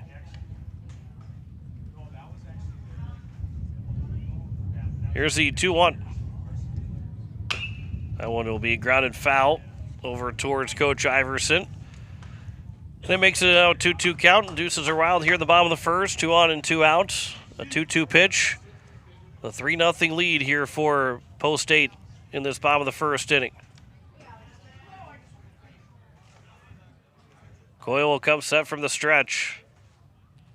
The 2-2 will miss low and away, and the count is runs full at 3-2. And everybody will get a head start here at first and second with 2 outs and a full count pitch. Here's the 3-2 to Alec Eilers. Swing and a miss, and that will take care of the first inning. 3 runs will score on 3 hits in the inning. There are 2 errors and 2 men left on base. The 8s have a 3-0 lead as we head to the top of the second. Back in a minute on KCCR, and you're watching it on YouTube at KCCR Sports. When you're looking for quality trash pickup services, look no further than Envirotech. 6 days a week, their trucks are on the road picking up trash, even holidays. They're also the place to contact for recycling services. Their friendly, professional staff is ready to assist with weekly pickups or even special pickups. Check out the website at EnvirotechWaste.com. Envirotech is locally operated. Call 224-4804. Envirotech Waste Services in Pierre, proud to support high school athletics. For over 20 years, Shane's Pharmacy has been serving the Fort Pierre area as your locally and veteran-owned independent pharmacy. From fast prescription service and free local delivery to immunizations and rapid strep testing, our experienced team is here with the personal care you deserve. We're honored to care for our family, friends, and neighbors, and proud to support our local high school athletes. Experience the difference personal care makes at Shane's Pharmacy. Feel better for less and stay well with us. As it is the top of the second and a 3-0 lead here for Post 8 over Excelsior. And it is going to be 5, 6, and 7. Landon Noon, Peter Rickman, and Graham Woodard, the first 3 hitters here for Excelsior Whites in our final game of the Gopher Classic. Both these teams sitting at 0-3. They will finish out this game, and both teams will head back home after these games are done. Here's the first pitch.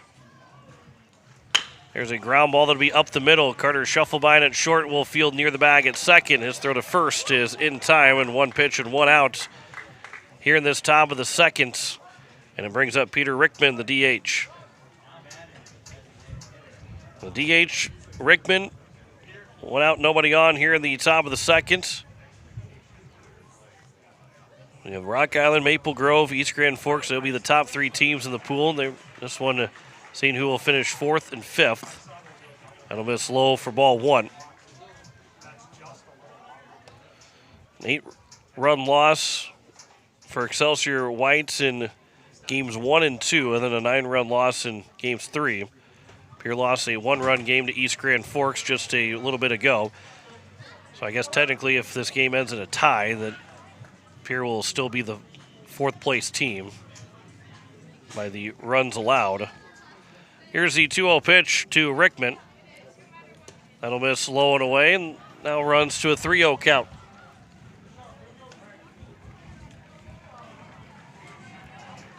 Post 8 trying to end the regular season right at 500, trying to get to 17-17. They're 15-10 where it matters the most. 3-0 pitch will miss for a 4-pitch walk. Second walk issued by Danberg. And 1 on and 1 out here in the top of the second. And Graham Woodard, the first baseman, to the plate.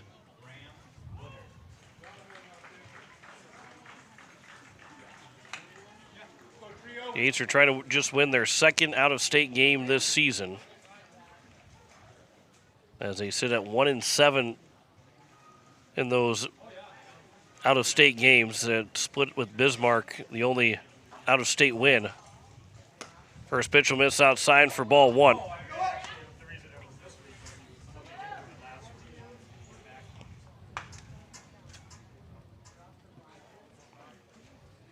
The Eights, though, they started 0-6 in that South Dakota season, 0-6 overall, too. And to finish at 15-10, that's a strong win percentage in the last 21 games of the South Dakota season. That one's fouled away to make it a 1-1 count. Here beat Bismarck 8-5 in that first game back on June 10th, a month ago, before losing 12-2. And they've lost 7 straight against non-South Dakota teams. Runner takes off, pitches high, the throw to second. It will be just short of the second base bag, and Shufflebein sliding in, unable to make the catch, and a stolen base now for Rickman. And the count goes to now 2-1, and a runner in score position here for Excelsior.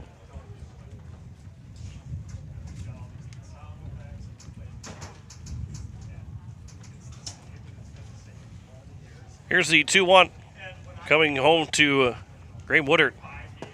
That'll be at the knees for a strike, and the count goes to now 2-2.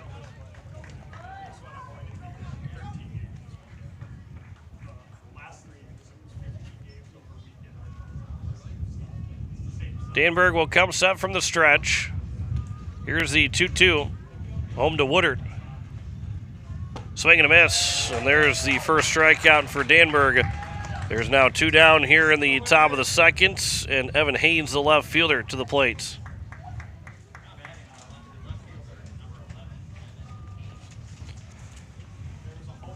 Two outs, runner on at second. Eights protecting that 3-0 lead right now here after a 3-run first inning and 2 RBI single for Jackson Goodman. Will Eilers had an RBI single in there as well. This will be popped foul out of play for strike 1. Laying on top of the grandstand cover. And ahead of the count is Danberg 0-1. So the left fielder Evan Haynes, the 8th man in the batting order.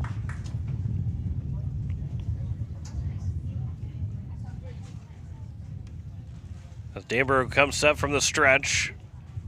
Here's the 0-1 pitch. Swing and a miss, and the count's now 0-2.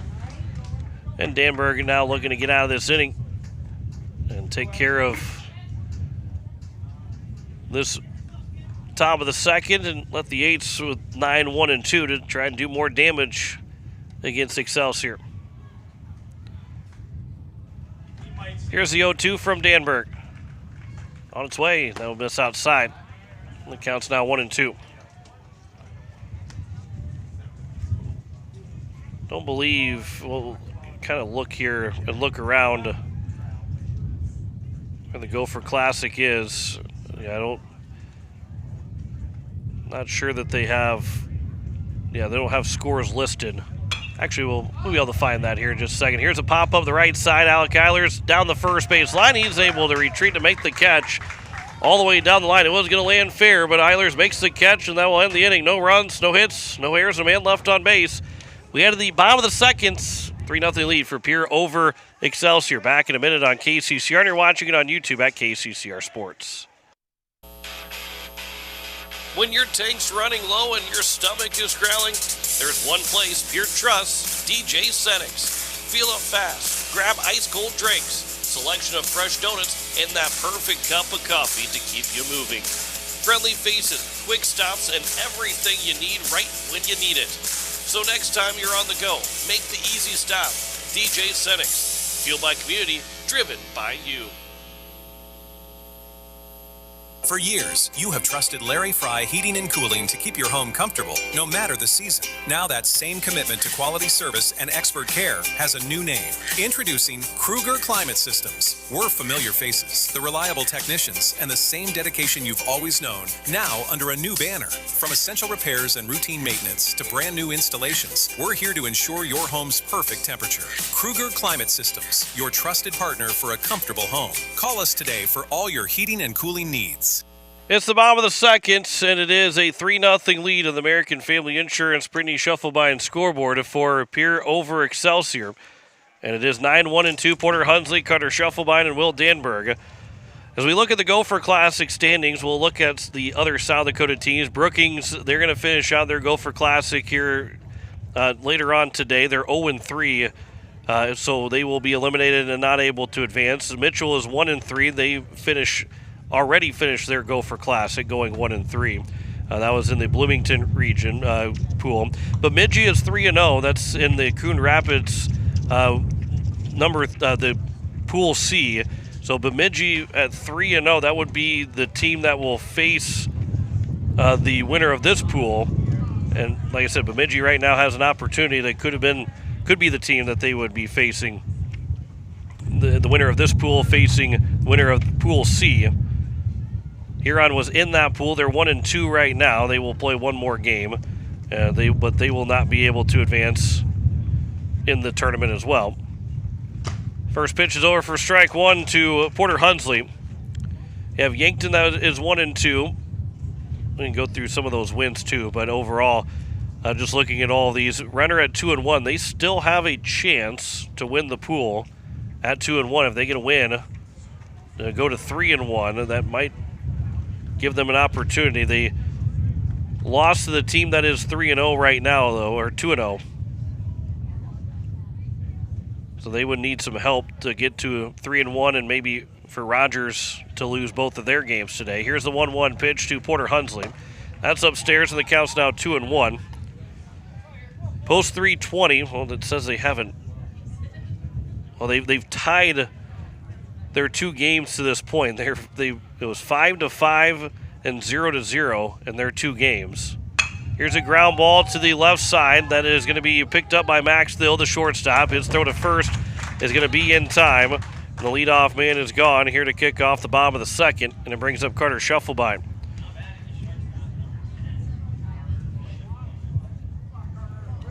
Very odd to see two ties from one team.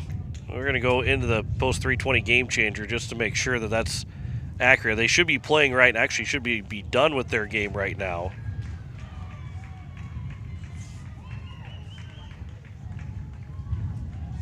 Let's see, as this will be missing outside for ball one to Carter Shufflebine. They're actually down 4-0.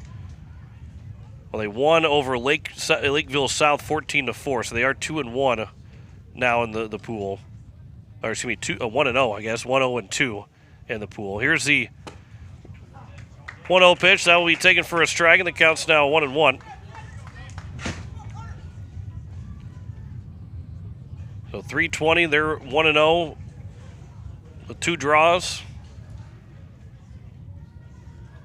Looking at other South Dakota teams that want to miss low and away, and the count's 2-1. Brandon Valley is at 1-2. They're playing their final game. Mankato and Middleton both being 2-0 most likely means that Brandon Valley has been eliminated.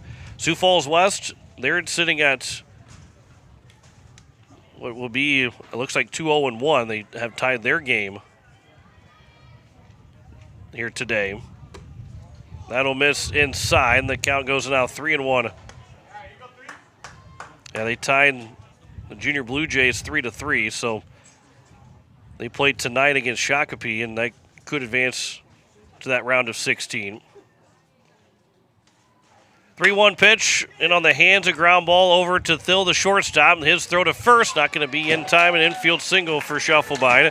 He's now 2 for 2.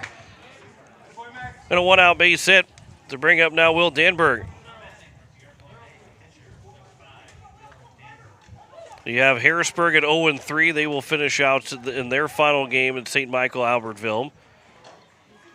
Sioux Falls East at 1-2. They're most likely not going to be able to advance, even with Hamill and Wilmer both being 2-0. There's no chance for them to advance past the pool. Here's a ground ball by Danberg. It would be underhand flip to second for one. Back to first, and it is going to be in time for a double play. And a 6-4-3 double play ends the inning quickly here in the bottom of the second inning. No runs, a hit, no errors, and no one left on base to complete here of game 2. And a 3-0 lead for Pierre over Excelsior. Back in a minute on KCCR, and you're watching it on YouTube at KCCR Sports. Stulkin Peterson LLP has been your local CPA firm for over 40 years, offering tax preparation, bookkeeping, payroll, and consulting services. If your business, farm, or ranch needs professional, accurate, and reliable services, we are your firm. Our clients are our #1 priority. If you need a higher level of accounting service, give us a call at 605-224-5828. That's Stulkin Peterson LLP, 222 East Missouri Avenue in Pierre. Has life left a dent in your ride? Or maybe you're dreaming of a fresh start for your classic. At Hunsley Auto Body and Sandblasting, we bring vehicles back to life. Located right here in Fort Pierre with over 25 years experience, we specialize in expert auto body repair. From minor dings to major collision work. Got a boat or RV with fiberglass damage? We handle that too. And for projects needing a complete refresh, our professional sandblasting service preps anything ready for a perfect finish. For quality work you can trust, Hunsley Auto Body and Sandblasting, 605-280-4451, 310 West Highway 1434 in Fort Pierre. Back here as we continue in the top of the third inning with a 3-0 lead for Post State over Excelsior. We had almost gotten through every South Dakota team that was playing here the Gopher Classic, with Sioux Falls West looking like the only team right now. I guess there's one other team now that have Post 320 has got a shot to still maybe win the pool, and Renner has an outside chance of still winning. But Rapid City Post 22, it's actually the Expos that are here in their pool. They're 1-1 so far, and the Expos are. Post 22 Hard Hats, they're actually playing in Rapid City. They lost to Idaho Falls yesterday after playing West Fargo on Thursday. Here's the first pitch to Quinn Nelson. He'll swing and miss for strike one. So that's a look at your teams from around the Gopher Classic of the state of South Dakota. Sioux Falls West might have a chance to be playing in that round of 16 tomorrow. That'll miss low and away, and the count's 1-1. Quinn Nelson, Sam Nelson, and Will Keenan. 9-1-2 here in the top of the third. Here's a ground ball back up the middle. It'll be fielded by Shufflebine behind the bag at second. He'll fire to first, and there's the first out here in the top of the third. Just about anything that Shufflebine can get to, he's got a shot to throw a man out at first. You know, the strong enough arm, and he's made everything, even deep in the hole on the left side of the infield to his right. Whether he's got the guy or not, he's made him a lot closer than maybe most shortstops would be able to do. So Sam Nelson, who drew a walk, a 4-pitch walk to start the ball game, he'll take high for ball one. One out, nobody on here in the top of the third.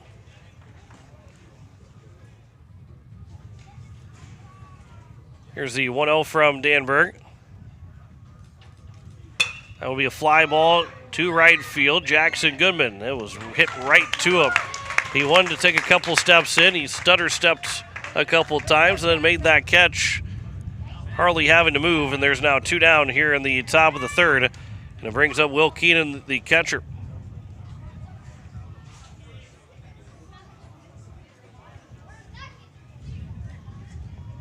So Keenan with 2 outs and nobody on. First pitch to him. He grounded foul over to the third base dugout. Sun and shine goes flying out of the dugout to make the play and gets the cheers from the dugout for making that play.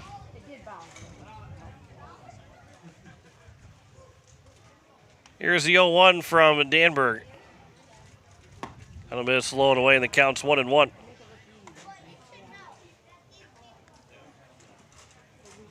Keenan lined out to third at Linda Kugel in the top of the first inning.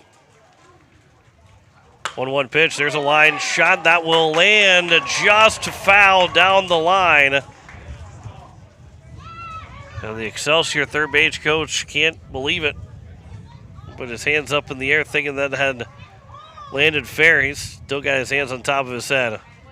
Counts now 1-2. So what could have been a double in the first hit for Excelsior turns into a 1-2 count. And a chance for Danberg to get a strikeout and put an end to this top of the third inning.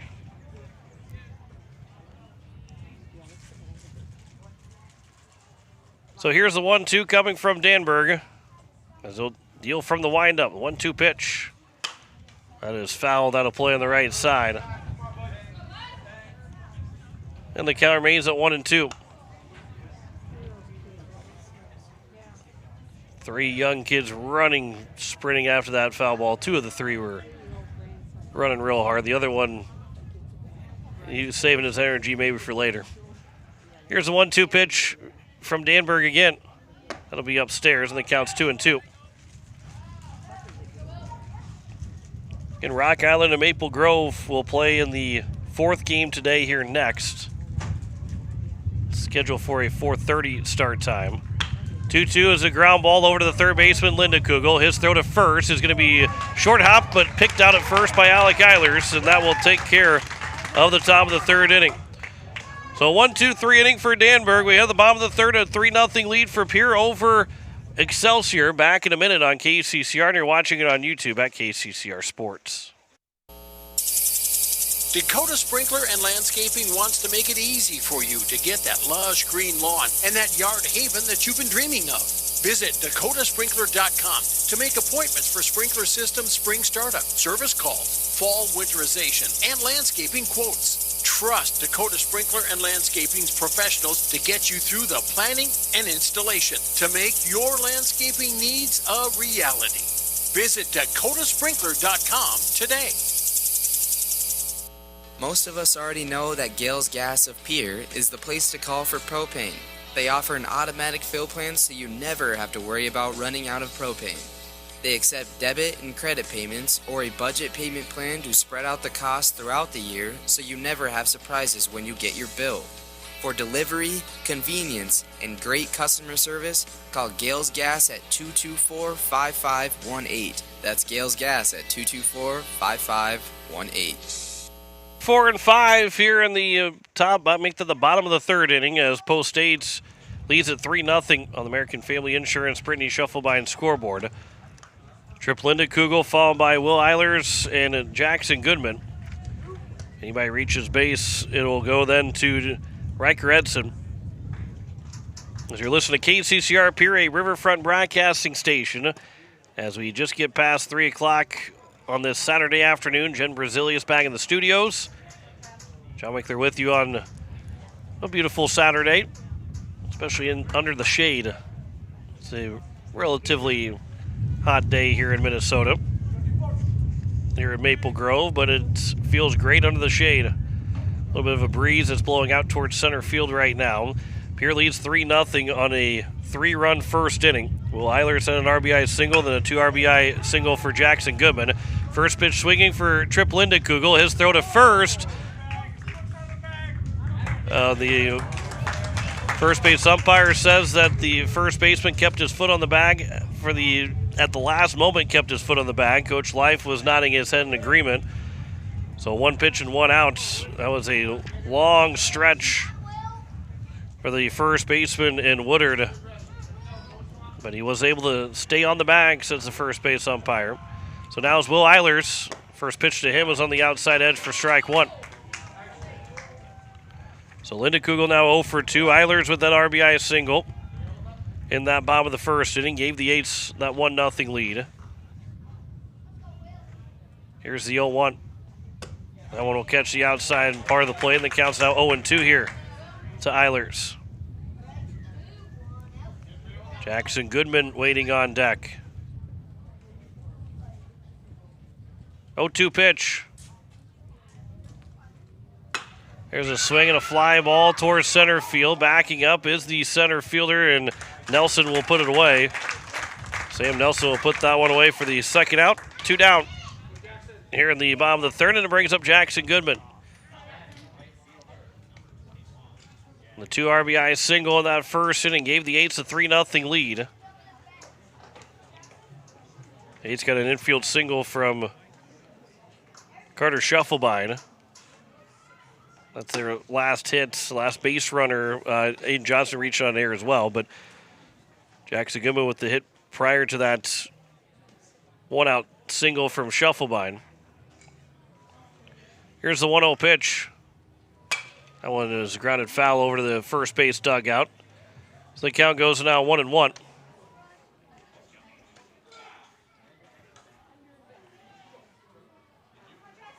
And they'll wait for that ball to be picked up out in right field, although in foul territory. Brady Coyle looking for a quick bottom of the third inning.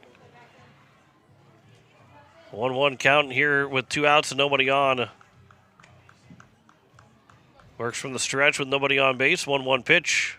That one's fouled right back to the netting coming towards your living room. And the count's now 1-2. Goodman looking for a second hit in this ball game. Third hit overall, the Gopher Classic. He is 2 for 4 so far this weekend. 1 for 1 here in this game. 1-2 pitch. That'll miss outside. The count's 2-2. It's a good pitch, but a good take there from Goodman, trying to get him to chase. And watch that one miss outside. Here's a 2-2. That'll miss well outside, and the count is now full at 3-2 here to Goodman. Riker Edson, the second baseman, waiting on deck.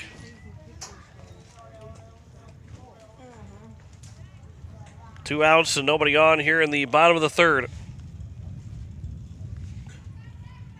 Payoff pitch coming here to Jackson Goodman. He'll ground that one over to the third base dugout. Coach Iverson unable to make that play. Sunshine was over there behind him, make the play. I think you had a younger kid tripping Coach Iverson too. Here's the 3-2 from Coyle again to Goodman. That'll miss outside for ball 4.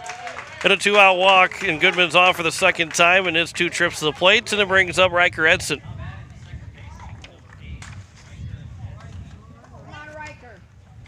Edson flew out to left in his only trip to the plate. He's 0 for 1. First pitch will miss upstairs for ball 1 to Edson.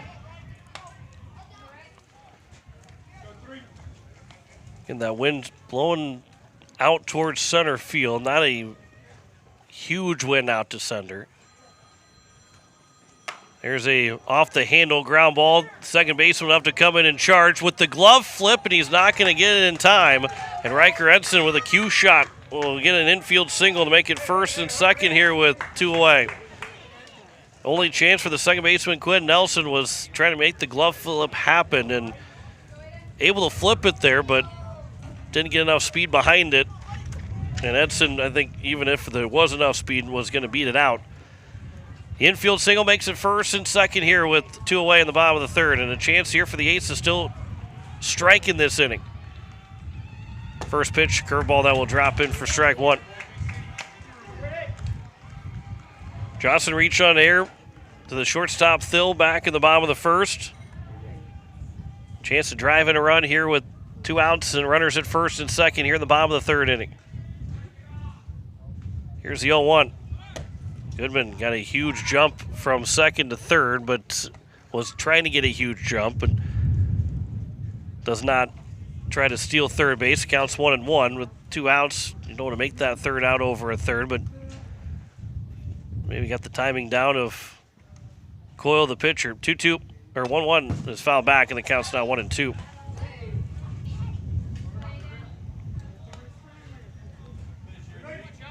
With the lead that Goodman's getting on that secondary lead, his base hit going to score him.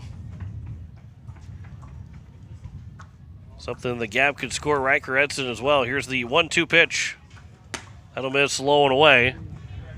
And it runs the count at 2-2, so the deuces are wild here with 2 on and 2 out. And a 2-2 pitch coming here with a 3-0 lead in the bottom of the third inning for the Eights. Number 2 at the plate, Aiden Johnson. Time is called. Johnson will step out, reset. And we'll wait on that 2-2 pitch again here.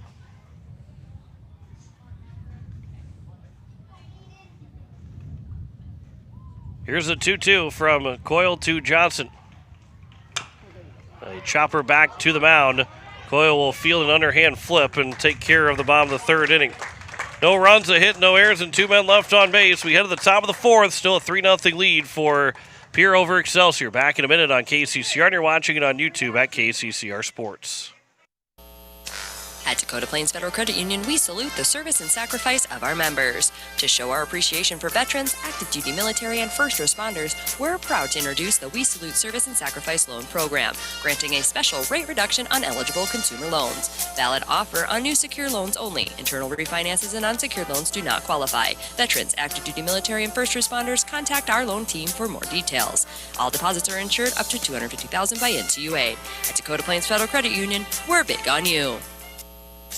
Wagner Auto and Pierre has been hitting home runs for over 100 years, delivering quality vehicles and top-notch service to our community. Whether you need a rugged truck, a dependable SUV, or a fuel-efficient car, we've got the perfect lineup to keep you on the road. Proud sponsor of this season's baseball action, we're here to help you drive home a great deal. Stop by today or visit WagnerAuto.com. Wagner Auto, South Dakota's oldest auto dealer. It is the top of the fourth, and the Eights have a 3-0 lead. And they will deal with 3, 4, and 5. Max Still, Jake Hans, and Landon Noon. Anybody reaches base, Peter Rickman. As Will Danberg trying to get through now 4 completes. This is the final game of the Dakota Classic the Gopher Classic for Post 8, taking on this Excelsior team. After they are done, both these teams will wrap up their Gopher Classic in this game. And then the Eights will get set for the playoffs, which will be next week. They're about a week and a half away from now that they will play in that best-of-3 series. And they're sitting at the number 7 spot looking for things to not completely go haywire on them, or they would not make – they will make it but not be a home team. 2 teams have to pass them, and the only 2 teams I think can pass them, without something crazy happen that I haven't really been able to figure out, would be Watertown and Renner, who are sitting at number 10 and 9 as the first pitch is over for strike 1. Because Harrisburg, who's behind them right now, number 8, they're not playing any more games, South Dakota games this week. And the only change that can happen is 3 less points for Pierre. Here's a fly ball to center field. Porter Hunsley, that's hit right to him. And the leadoff man is gone here in the top of the 4th inning. Because Pierre played a doubleheader against Watertown. Harrisburg played Watertown in just a single game. So if Watertown would dip below 500, that would put Harrisburg 3 points. They would only lose 3 points, where Pierre will lose 6 points. So that could change, but probably could change things up, but probably not. But then also, if Watertown's going to lose a game, that's going to help out Pierre anyway for them not to be able to pass the Eights. Which is why the likelihood of them being at home is feeling like it's, not 100%, because you just, until all the math is done, don't ever feel comfortable about it. But I would say probably about a good 80% chance. Here's a fly ball to left field. That's hit pretty much right to Aiden Johnson, who barely had to move to make that catch, and there's now 2 down. And it's been target practice from Will Danberg to the Excelsior hitters to just hit it right where those guys are placed. I think both Porter Hunsley and Aiden Johnson moved farther after they made the catch than before they made the catch. First pitch will bounce in for ball 1 to Landon Noon, the right fielder, with 2 outs and nobody on here at the top of the 4th. A 3-0 lead here for Post 8 with a 3-run top of the make that bottom of the 1st inning. 1-0 pitch will miss high and inside, and the count's 2-0.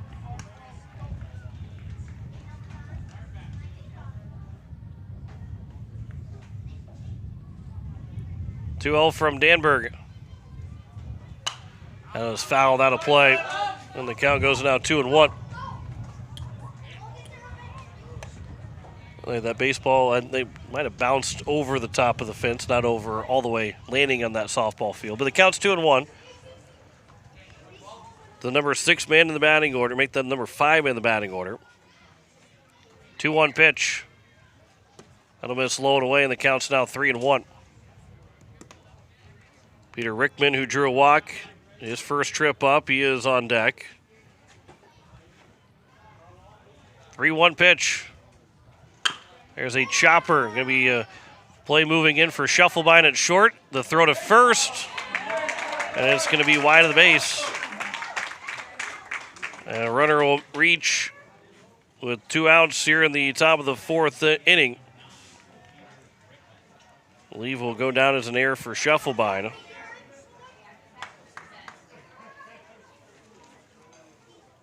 We'll check just to make sure here. Well, they will rule it an infield single for Landon Newt. The first hit of the ball game. There's a foul away for strike 1 for Rickman, who fouled it again off the backswing.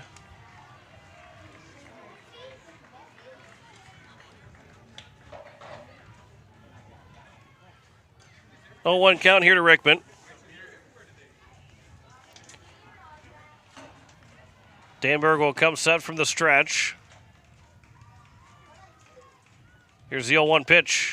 There's a ground ball to the second baseman, Edson. He will field back in, shovel pass to Carter Shufflebine covering, and that will take care of the top of the 4th inning. No runs, a hit, no errors, and a man left on base. It'll head to the bottom of the 4th and a 3-0 lead for Pierre over Excelsior. Back in a minute on KCCR, and you're watching it on YouTube at KCCR Sports.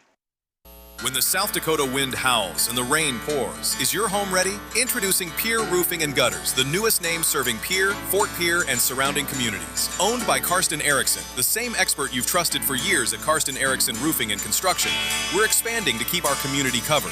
From full replacement to seamless gutter installs, Karsten and his team deliver. Don't wait for the next storm. Call Pierre Roofing and Gutters today for a free estimate. 605-280-8080. Pierre Roofing and Gutters. Built strong. Built local. As community bankers, BankWest employees are deeply committed to supporting local causes, growing the local economy, and creating local opportunities. At a time when you can bank anywhere, we hope you choose BankWest. We'll be your financial partner for the long haul, helping you and your community achieve financial success. BankWest. Convenient, connected, committed. Member FDIC. It is the bottom of the 4th and a 3-0 lead for Pierre over Excelsior. And for the eights, it will be 8-9-1. Alec Eilers, Porter Hunsley, and Carter Shufflebine. He might reach his base, so to go to Will Danberg, who has thrown 51 pitches through 4 innings. Just that 1 hit allowed so far with 2 walks and a strikeout for Danberg. Brady Coyle has thrown 48 through 3 innings. 5 hits, 3 runs, 2 of them earned, 1 walk, and 2 strikeouts. As he'll work here in the bottom of the 4th, and Alec Eilers, who struck out swinging in his first trip, get a chance to be a leadoff man and get on base. As the first pitch will be on the outside corner for strike 1.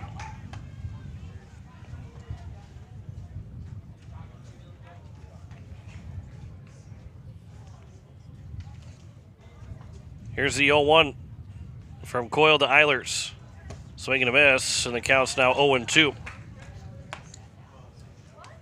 And there's a 2-hour time limit for these games, and we've hit the time limit actually technically twice, but only once where it came into play because we had played in the bottom of the 7th and finished out that game against East Grand Forks.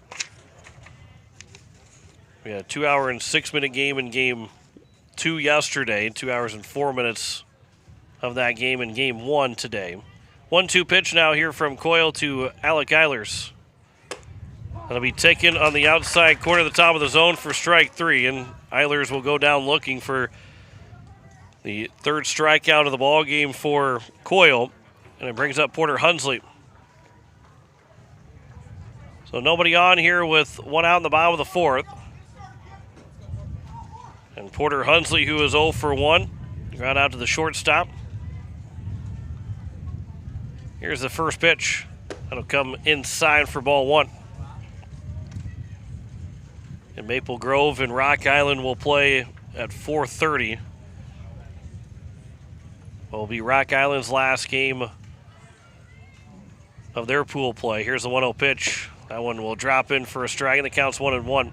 Regardless of the outcome, I guess technically not regardless of the outcome. Even if they lose, though, they will still wait. And most likely depending on how the score is, they could still win the pool at 3-1, even if they do lose. Here's a ground ball on a high chopper. The shortstop and Thill. The throw to first is going to be in time. Second time that Hunsley has grounded out to the shortstop. 2 down and brings up Carter Shufflebine. Rock Island wins. They know they're playing tomorrow morning at 9 a.m. If they lose, they will still wait to see how things go to know if they're going to win the pool or not with Maple Grove and East Grand Forks. If Maple Grove beats Rock Island, then they will be cheering for East Grand Forks to beat Maple Grove. They can have a 3-team tie because Maple Grove then would have the tiebreaker or would go 4-0 anyway as that first pitch is over for strike one. East Grand Forks wants Maple Grove to win so then they can win their game against Maple Grove, get that 3-team tie. Here's the 0-1 pitch. That one's outside to Shufflebine. The count's 1-1. But if Rock Island wins and everything is settled in this group and we've got a 4-0 record advance to take on the winner of Pool C tomorrow morning at 9 a.m. back here. It'll be a 9 a.m. game, then Pool M and A, which I'm not going to go through all the teams, but they play at 11:30, and then those two winners of those two games will meet at 2 o'clock in the quarterfinals. As that one will catch the outside corner, the count's 1-2. That'll be a 2 o'clock game. Then they would go into the semifinals then Monday morning. Here's the 1-2 pitch. That'll be high and outside. And the count's now 2-2 here to Shufflebine. With 2 outs, nobody on here in the bottom of the fourth. 3-0 lead for Post 8.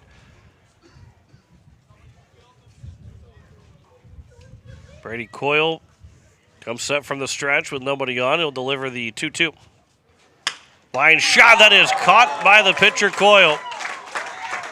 Can't hit it any harder than that by Shufflebine, but it goes right into the glove of the pitcher Coyle for the final out in a 1-2-3 inning for Brady Coyle and Excelsior. We're halfway home of our final game of the Gopher Classic in a 3-0 lead for Pierre over Excelsior. Back in a minute on KCCR. You're watching it on YouTube at KCCR Sports. AGE Corporation has been building South Dakota for over 60 years. For all your site work, construction, and crane needs, AGE is there for you. If you need a boat dock and dock lighting, AGE has what you need. Visit their website, agecorp.com, or give them a call at 223-2732. AGE Corporation, providing high-quality services without sacrificing safety. Visit agecorp.com or call 223-2732. Your morning shouldn't start in chaos. At Pierre Closets, we create custom closets, laundry rooms, mudrooms, and more designed to change how your day starts, lowering stress, lifting your mood, and helping you get out the door on time. Manufactured locally in Pierre, our solutions are built around how you live. Reclaim your time by reclaiming your space. Call Pierre Closets at 605-223-5855 for a free in-home design consultation. Pierre Closets, organized for life. As we welcome you back, it is the top of the fifth and a 3-0 lead for Pierre over Excelsior. 7-8-9 for Excelsior in this fifth inning as Will Danberg has thrown 51 pitches to this point through the first 4 innings. Allowed just that one hit so far, the infield single from Landon Noon. And it'll be Graham Woodard, Evan Haynes, and Quinn Nelson. 7-8-9 here in this fifth inning, and the Eights are trying to keep this 3-run lead intact. They've had just 2 hits since that 3-run first inning. With the base hit from Shufflebine and Edson. 3 runs on 5 hits. No errors for Post 8. No runs, 1 hit, 2 errors for Excelsior. They've left 3 guys on base. The Eights have left 4 guys on base through the first 4 complete innings.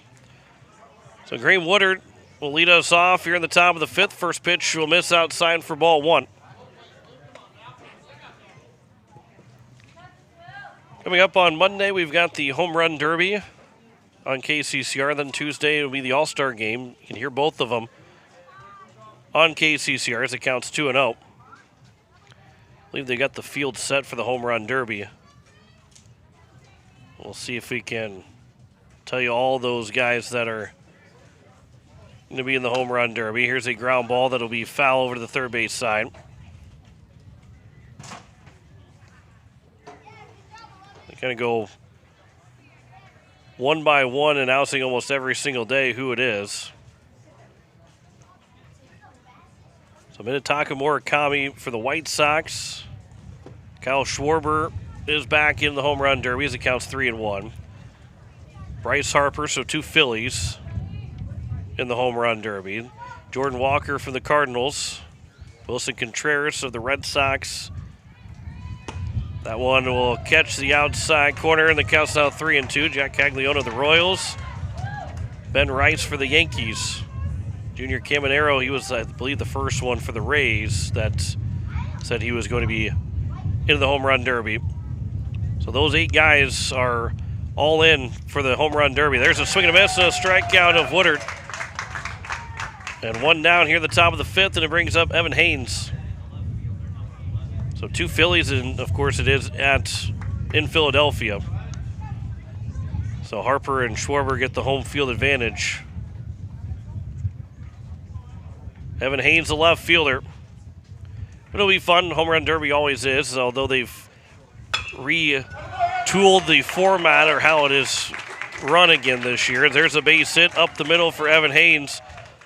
And 1 on and 1 out here in the top of the 5th, and it brings up Quinn Nelson to the plate. They've gotten rid of the time limits and will give the round each number of swings.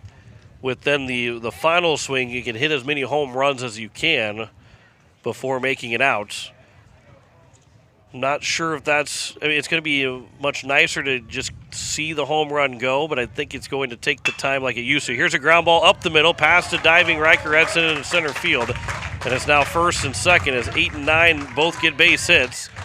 So first and second here with 1 out in the top of the 5th, and it's back to the top of the order for Sam Nelson, who is 0 for 1 with a walk back in the top of the 1st inning, flew out to right in the top of the 3rd. Still a ground ball away from getting out of this top of the 5th inning with that 3-0 lead intact.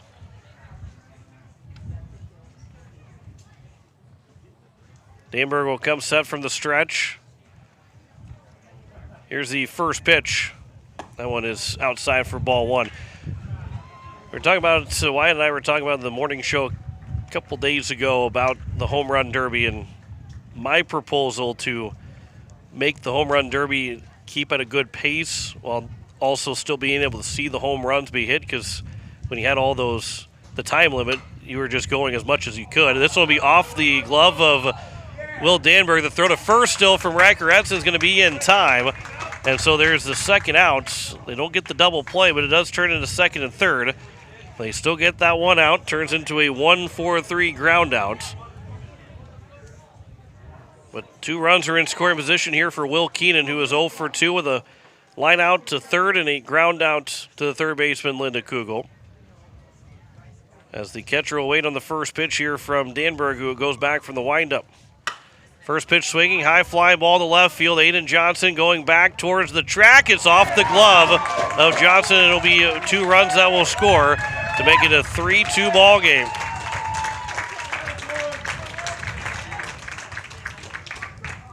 And so 2 runs score with 2 outs here in the top of the 5th inning.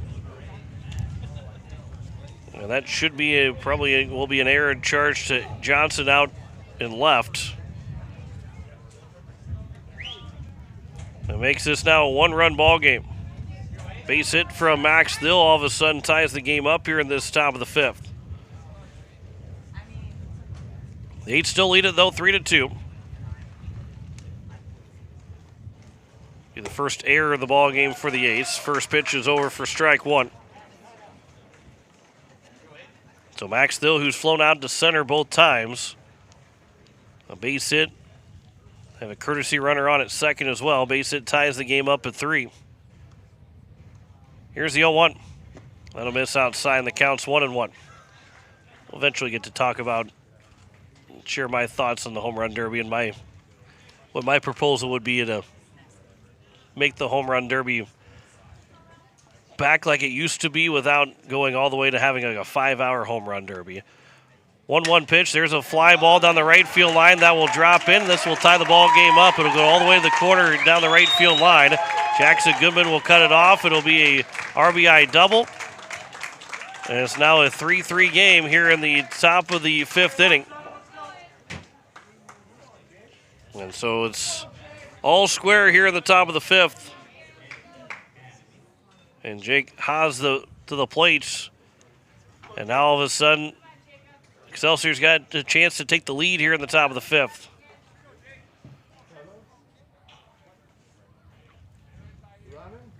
Haas is 0 for 2. Ground down to the second baseman, fly out to left. First pitch will be high and outside for ball 1. Now base hit gives Excelsior White their first lead today. 3-run top of the 5th inning, all unearned runs here against Danburg. Here's the 1-0. That is outside, and the count's now 2-0.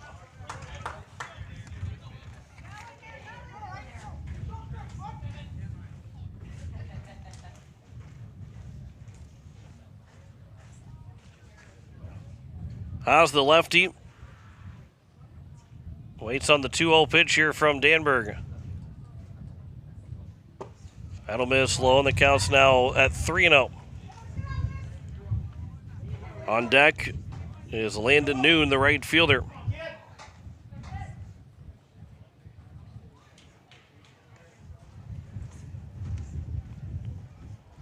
Here's the 3-0 from Danburg. That'll be missing for ball 4, and it's now first and second here with 2 away.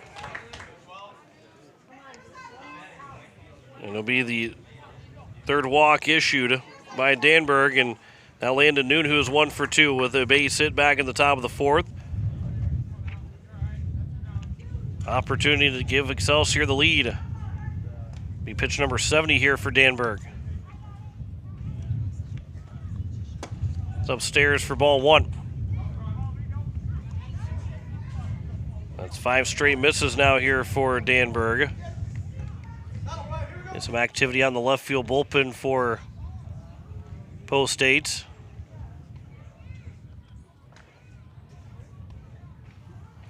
That 1-0 pitch, that will catch the outside corner for a strike. The count's 1-1. Might be Hudson Stosher or maybe Sonnenschein that's warming up.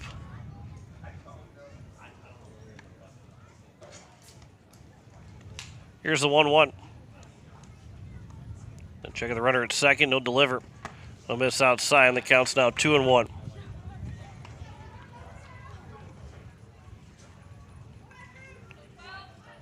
Landon Noon looking for his second base hit of the ball game. Here's the 2-1. That'll miss low, and the count's now 3-1.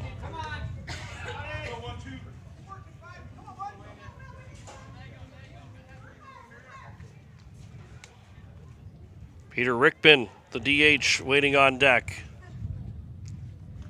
3-1 pitch. This will be popped foul to play, and the count's now 3-2, and it turns into a full count payoff pitch. Everybody will get a head start at first and second. It really puts in the base hit to give Excelsior the lead.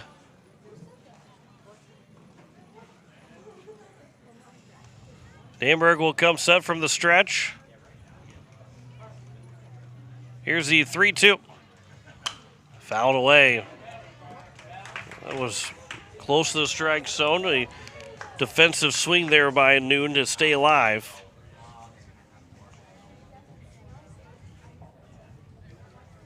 And this will be pitch number 76 of the day for Danburg. So you will have 29 pitches remaining after this one comes to the plate. From the stretch, the 3-2. That one just misses upstairs, and the bases are now loaded. Fourth walk here by Danberg. Time is called, and Coach Elliott Life will walk his way out. Try and settle everybody down as Peter Rickman, who is the 9th man to come to the plate with a chance to give Excelsior the lead. Here with 2 outs in this top of the 5th inning. Rickman is 0 for 1 with a walk in the 2nd, then grounded out on the fielder's choice in the 4th to end the inning. With the RBI single for Max Thill, RBI double, for Max Thill, has tied the game up at 3 after the 2-run error with 2 outs, made it a 3-2 ball game. So now with the bases loaded, 2 outs here in the top of the 5th. Rickman with a chance to give Excelsior the lead. Danberg will throw pitch number 77. Here's the first pitch. That one's fouled out of play to the right side for strike 1. It was Sun and Shine that was, I believe, warming up out in the left field bullpen. Here's the 0-1 coming home to Rickman. There'll be a fly ball to right field. Jackson Goodman backing up. It's going to get to just above his head, but he's able to reach up to make the catch and take care of the top of the 5th inning. 3 runs will score in the inning on 3 hits. There was an error and 3 men left on base. We head to the bottom of the 5th, all square now at 3 between Pierre and Excelsior. Back in a minute on KCCR, and you're watching it on YouTube at KCCR Sports. When you're in the need for high-quality replacement auto parts, look no further than Zander Auto Parts and Machine Shop in Pierre. Zander's has been servicing the Pierre area for over 40 years. Their professional parts techs can get you the parts you need and get you back on the road. Stop by Zander Auto Parts and Machine Shop at 500 West Sioux in Pierre or call 224-9221. Zander's, your source for domestic and foreign auto parts and accessories. When the South Dakota sun is beating down, your home should be your sanctuary. But a broken air conditioner can turn your living room into a hot oven fast. Whether you need quick repair or a full system replacement, AirTech Heating and Cooling is on the job. Our licensed technicians are available 24/7 for those unexpected emergencies. We pride ourselves on 100% customer satisfaction and quality service you can trust. Call 605-945-0160. AirTech Heating and Cooling, locally owned and keeping the Pierre area comfortable for over 20 years. It is the bottom of the 5th. 3-3 is our score here between Pierre and Excelsior. 2, 3, and 4 for Post State. Will Danberg, Trip Linda Kugel, and Will Eilers. Anybody reaching base, it'll go to Jackson Goodman. As we are back to square one here in this ball game. And it is Danberg to lead off against Brady Coyle, pitcher versus pitcher. Danberg through those 5 innings now. 4 hits, 3 runs, none of them earned, 4 walks, and 2 strikeouts. 4 innings for Coyle with 60 pitches thrown. 5 hits, 3 runs, 2 earned, a walk, and 3 strikeouts for Coyle, who will throw pitch number 61. So Danberg will wait on the first pitch. He is 0 for 2 so far, reaching on an error and also grounding into a double play as the first pitch is fouled away for strike 1. Well, Eilers has one of those 5 hits. He'll be the 3rd man to come to the plate in this bottom of the 5th inning. Here's the 0-1 from Coyle to Danberg. He'll pop this one up on the first base side. First base will back up a couple of steps.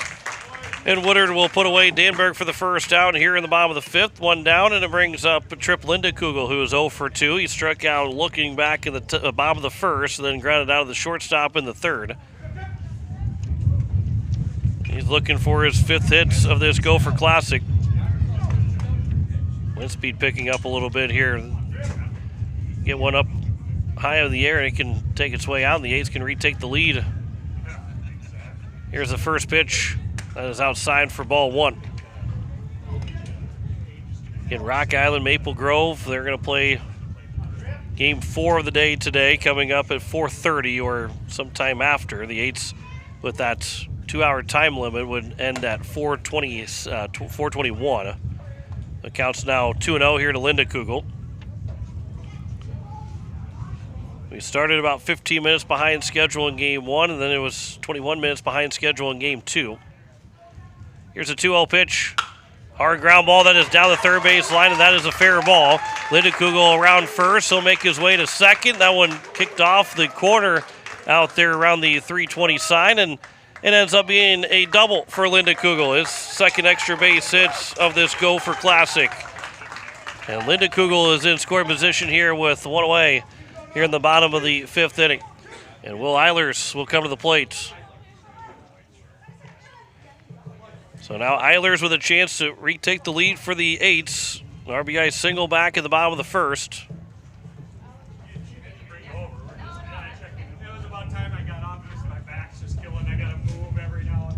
Coyle will come set from the stretch. Here's the first pitch to Eilers. That is high and outside for ball 1. Going back to the home run derby. They changed the format again. It was that the amount of home runs you can hit in a certain amount of time, and they would just fire pitch after fire pitch, and it was hard to kind of watch as this one is popped up on the left side. Foul territory, the third baseman, and Haas will take care of it for the second out. And not that I didn't enjoy it, but it was hard to see where a ball was landing and then watch the next swing. Now it becomes a little bit more of a spectacle to watch every swing and every home run leave the ballpark. They limited to a number of swings that you have, that number of pitches that are thrown or anything like that.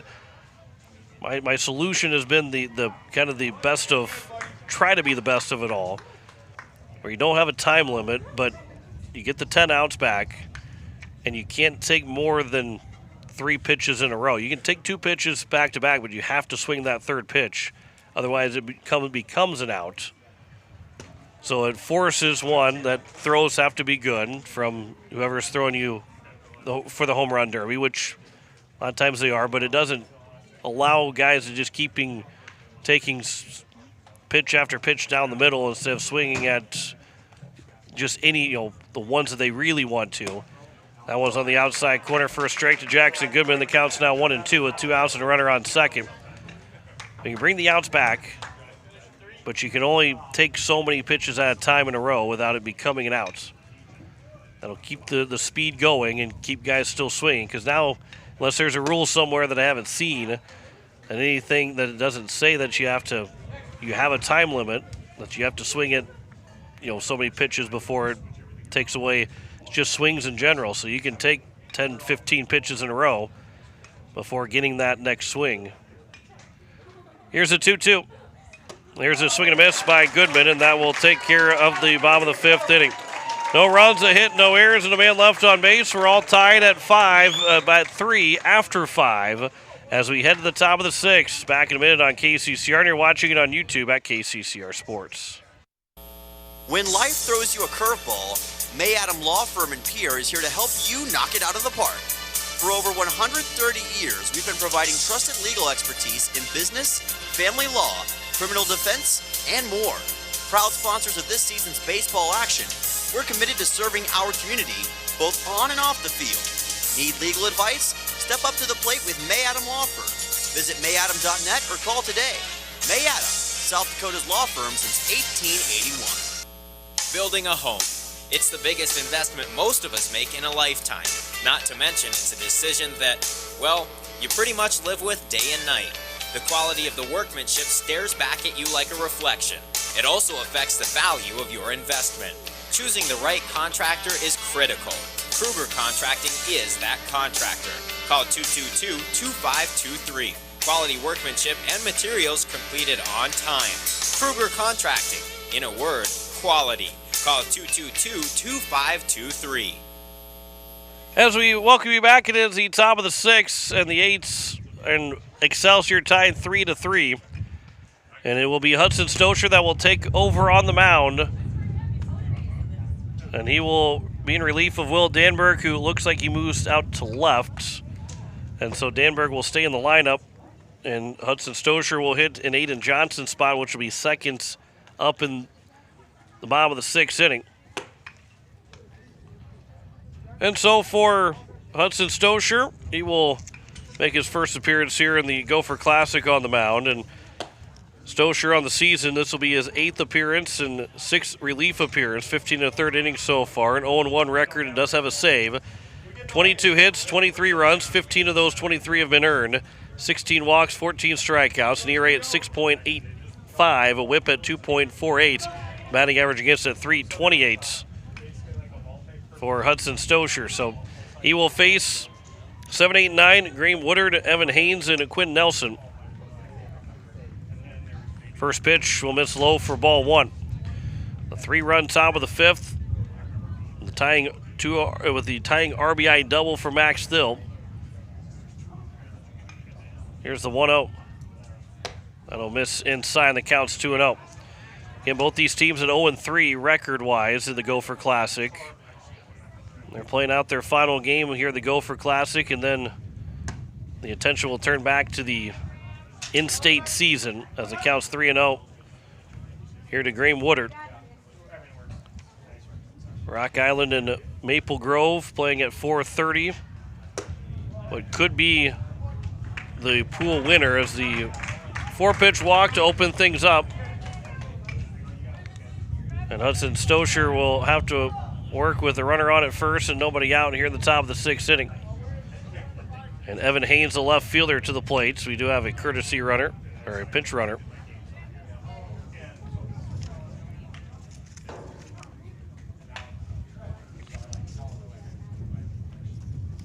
It will be Chase Reisig that will run in place of Woodard.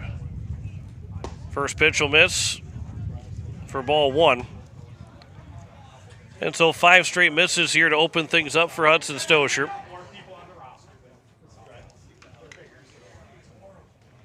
Stosher from the stretch. Here's the 1-0 pitch. That'll miss low again. And there's 6 straight misses to get his time on the mound going.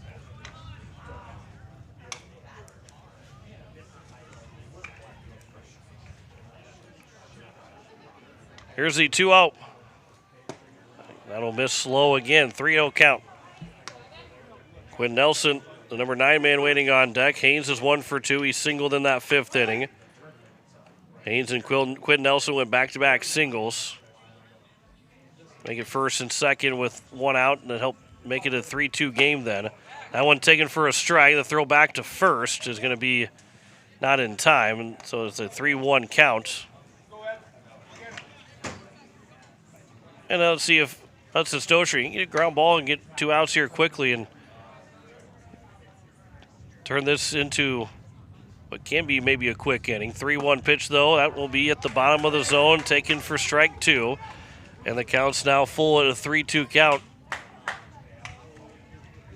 To Evan Haynes, the number 8 man, the batting order. Top of the 6th, 3-3 tie. Runner takes off. 3-2 pitch is outside for ball 4. And so it will be a walk issued to Haynes, and it's now first and second here with nobody out. I don't see any activity right now in the left field bullpen with Maple Grove. Right now look like they're getting themselves loose, but if the 8s need the bullpen, they will take use of that bullpen.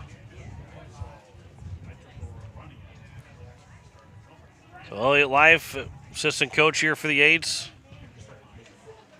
comes out and talks to this infield, kind of slow things down here, and Hudson Stosher take a breath as Quinn Nelson will come to the plates. With nobody out, runners at first and second here at this top of the 6th inning. Pierre took a 3-0 lead in the first inning. They took advantage of an error, and then there'll be 2 errors in the inning, but they took advantage of an error to score those 3 runs.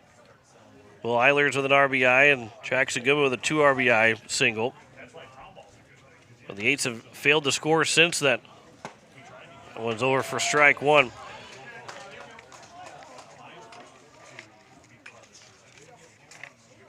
They scored in the first 2 innings of Game 1 yesterday, and then scored in 2 of the first 3 innings of Game 2. But have scored in just 2 innings in total today. 2 runs in that 3rd inning And that 3-2 loss to East Grand Forks. Now 3 runs in the first inning here in this 3-3 tie. Here's the 1-1. That'll be on the outside corner for a strike. The count's 1-2 here to Quinn Nelson. And looking for a ground ball, looking for a strikeout too.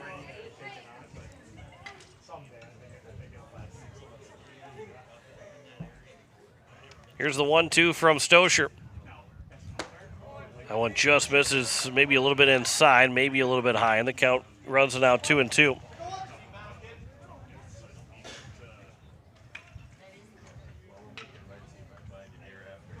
Two-two pitch from Stosher.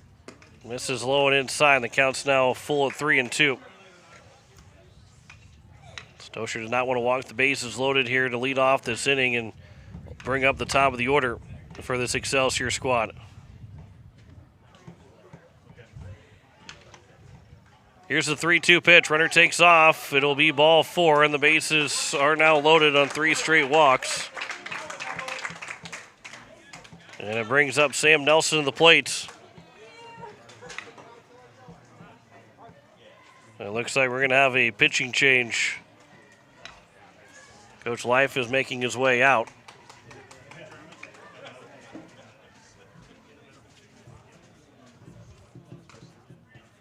Levy, I don't know if maybe, because I know there's the rule of not having to make a pitching change with the fact that as Bridger Babcock will come out, looks like maybe he's going to be the guy that will throw for the 8. So Bridger Babcock will be on the mound, the bases loaded, nobody out. We'll step aside for a minute, and you're listening to Post 8 Baseball on KCCR, and you're watching it on YouTube at KCCR Sports. Capital City Ford, Lincoln, and Toyota in Pierre is proud to sponsor today's game. Whether you're in the market for a brand new Ford, Lincoln, or Toyota, or a quality pre-owned vehicle, our team is here to get you back on the road in style. From tough trucks to family SUVs, we've got the selection you need and the hometown service you deserve. Browse online anytime at CapitalCityFordToyota.com. Capital City Ford, Lincoln, and Toyota, where community drives us forward. Hey you.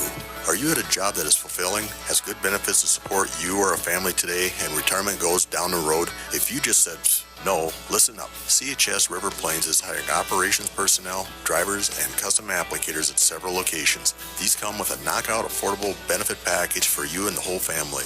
Apply to a job with CHS River Plains and up your benefits straight up. To apply, visit us online at chsriverplains.com or stop in at one of our locations.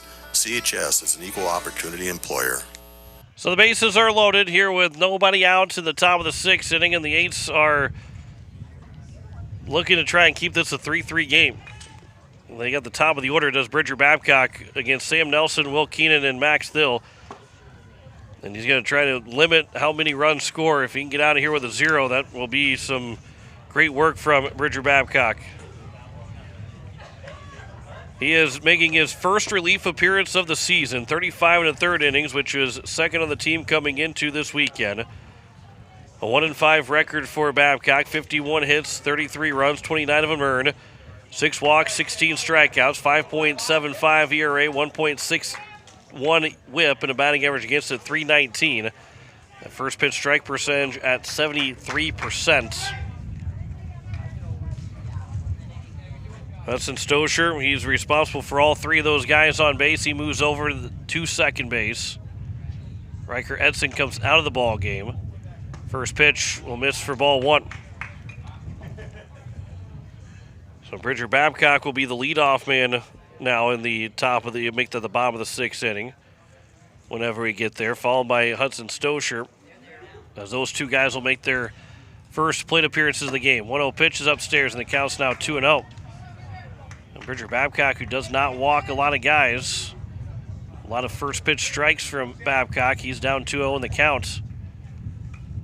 Woodard's at third, Haynes at second, and Quinn Nelson at first. The 2-0 pitch is inside, and it's now 3-0 here to Sam Nelson. And now it's a must-throw strike here from Bridger Babcock. And Sam Nelson probably taking all the way. 3-0 pitch. That one will find the strike zone. The count's now 3-1. Infield is in all the way around with the force out at home. They're going to try, they're not worried about turning two up the middle from second to first. 3-1 pitch. Here's a ground ball to the third baseman, Linda Kugel. It's going to be a foul ball. And the count's now 3-2, and Linda Kugel can't believe that it was a foul ball. Runner at third and running for Woodard, and Reisig he was waiting over at third. The count's now full at 3-2. That could be a big break for Excelsior right now with that being called foul. The Eights had the runner out at home. Here's the 3-2. That'll be taken for strike three, and that will be the first out. That is a big strikeout from Bridger Babcock. Now the middle can go back and play double play depth. And now Will Keenan reached on the air that scored 2 runs in that top of the fifth, making it a 3-2 game before he scored on the RBI double for Max Dill. First pitch, that'll be high and inside, and ducking underneath it was Keenan, the catcher. 1-0 count here to Will Keenan. Bridger Babcock, the 1-0 pitch. Swing and a miss, and the count's now 1-1. Looking for a ground ball, either back to Bridger Babcock or to Shufflebein or Stosher at short and second. Try and get something turned to get out of this ball game, or get out of this top of the sixth inning. That one pitch will miss low, and the count's now 2-1.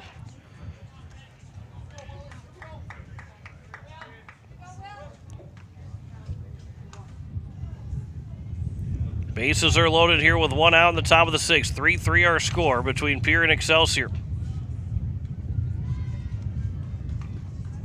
Babcock from the stretch. Here's the 2-1.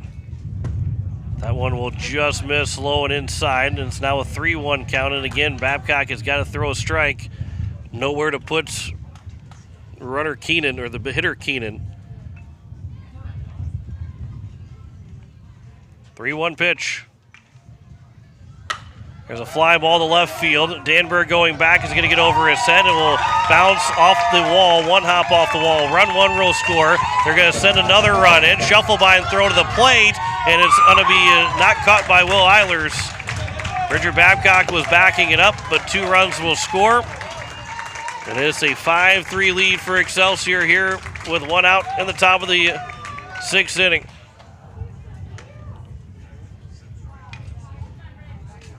So Will Keenan with the 2 RBI double. Max Still, who had an RBI double in his last trip up. He's got 2 runners in scoring position.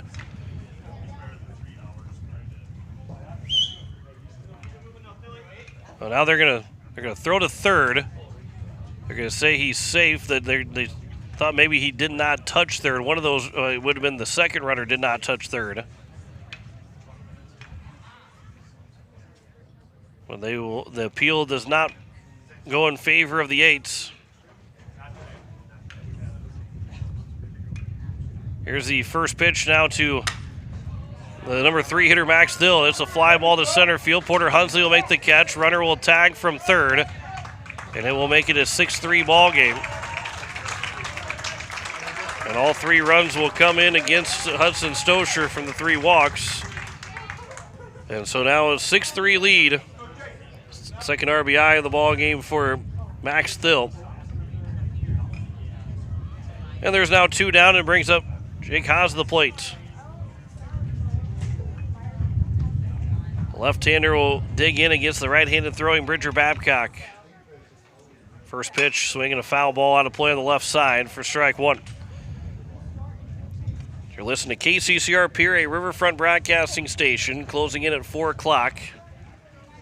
Couple minutes shy of 4 o'clock. We've our final game of the Gopher Classic. Here's the 0-1. That's a line shot back up the middle over the head of Bridger Babcock. Porter Hunsley will come up firing. The throw is up the third base line, and it will be an RBI single to make it a 7-3 lead. as Jake Haas extends it out. Be the first run earned against Bridger Babcock.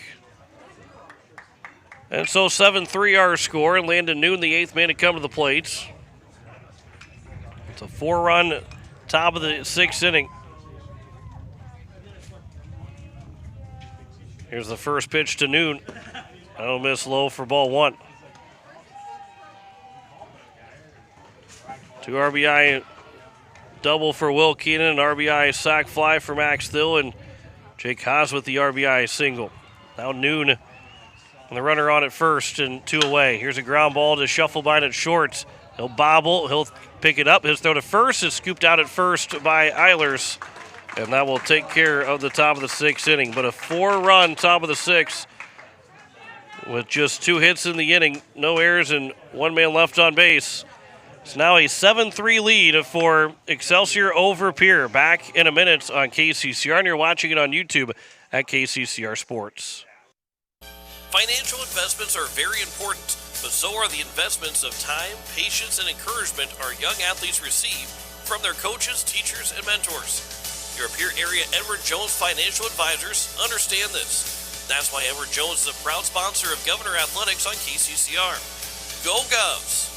For all your investment needs, call or stop by one of our offices to visit with your Pierre area Edward Jones Financial Advisor. Edward Jones, member SIPC. Step up to the plate with Kathy Sunshine Properties in Pierre, your go-to for buying, selling, and finding your perfect home. Whether you're looking for a cozy cottage or a spacious family home, Kathy Sunshine Properties has you covered. We're committed to helping you make your next big move, on the field or in your life. Ready to find your dream home? Call Kathy Sunshine Properties at 605-224-5588. Your home run in real estate. It is the bottom of the 6th and a 7-3 lead now for Excelsior over Pierre on the American Family Insurance Brittany Shufflebine scoreboard. Bridger Babcock, Hudson Stosher, and Alec Eilers will be the first 3 hitters here against Brady Coyle, who will work into the 6th inning. We are closing in with about 20 minutes to go on the time limit now.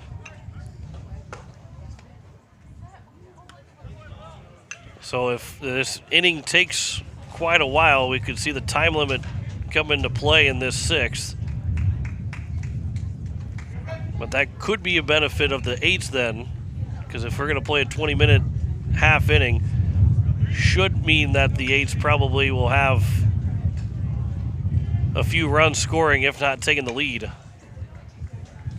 Here's the first pitch to Bridger Babcock, who will swing the bat for the first time in this game, and that will miss inside for ball 1. Babcock went 0 for 2 with a walk in game 1 today. He has walked twice so far here at the Gopher Classic, went 0 for 1 in game 1 of the tournament, did not play in game 2. He'll show bunt, he'll pull it back, and he'll take it inside, and the count's now 2-0. That one came in close to hitting him. He was able to turn the bat back and bounce out of the way. Here's a 2-0. That is high and outside, and the count's now 3-0. He and Hudson Schaefer, the only 2 seniors on this team for post-8 this year. I believe that Babcock would have the opportunity, the option, birth year-wise, that he can come back and play as a super senior. The count's now 3-1. Hudson Schaefer would not be eligible to do that, but the 8s aren't going to lose a lot of guys once again this year. Here's a floater in left field. That will get over the head of the shortstop and down for a base hit.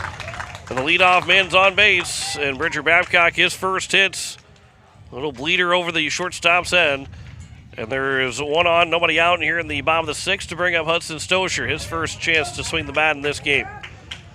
Went 2 for 4 in game 1 today. He's had a hit in all 3 games so far. Going 1 for 4, that 1 for 2 in game 1, 1 for 4 in that second game yesterday. Then 2 for 4 here so far this afternoon, as that one is over for strike 1.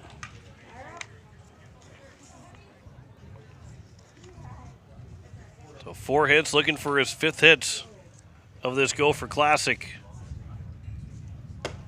That'll be upstairs, and the count's now 1-1 here to Hudson Stosher. Alec Eilers make that sudden sun and shine, who will hit for Alec Eilers. And then it'll be Porter Hunsley. Here's the 1-1. That's off the hands and fouled away on a late swing there from Stosher, and the count's now 1-2.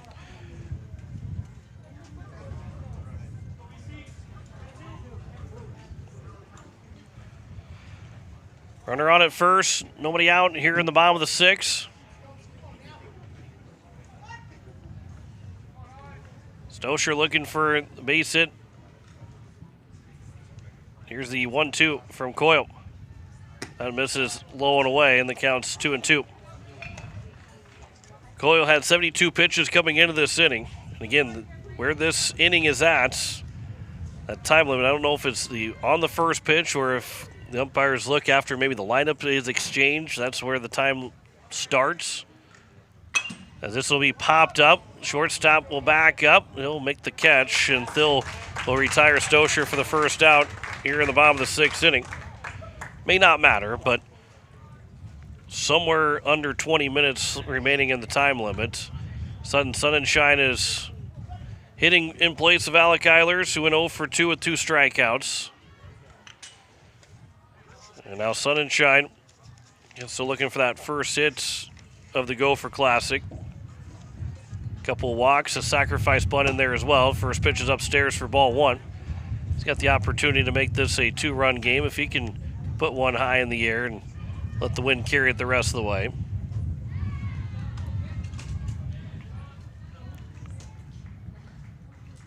Here's the 1-0 pitch.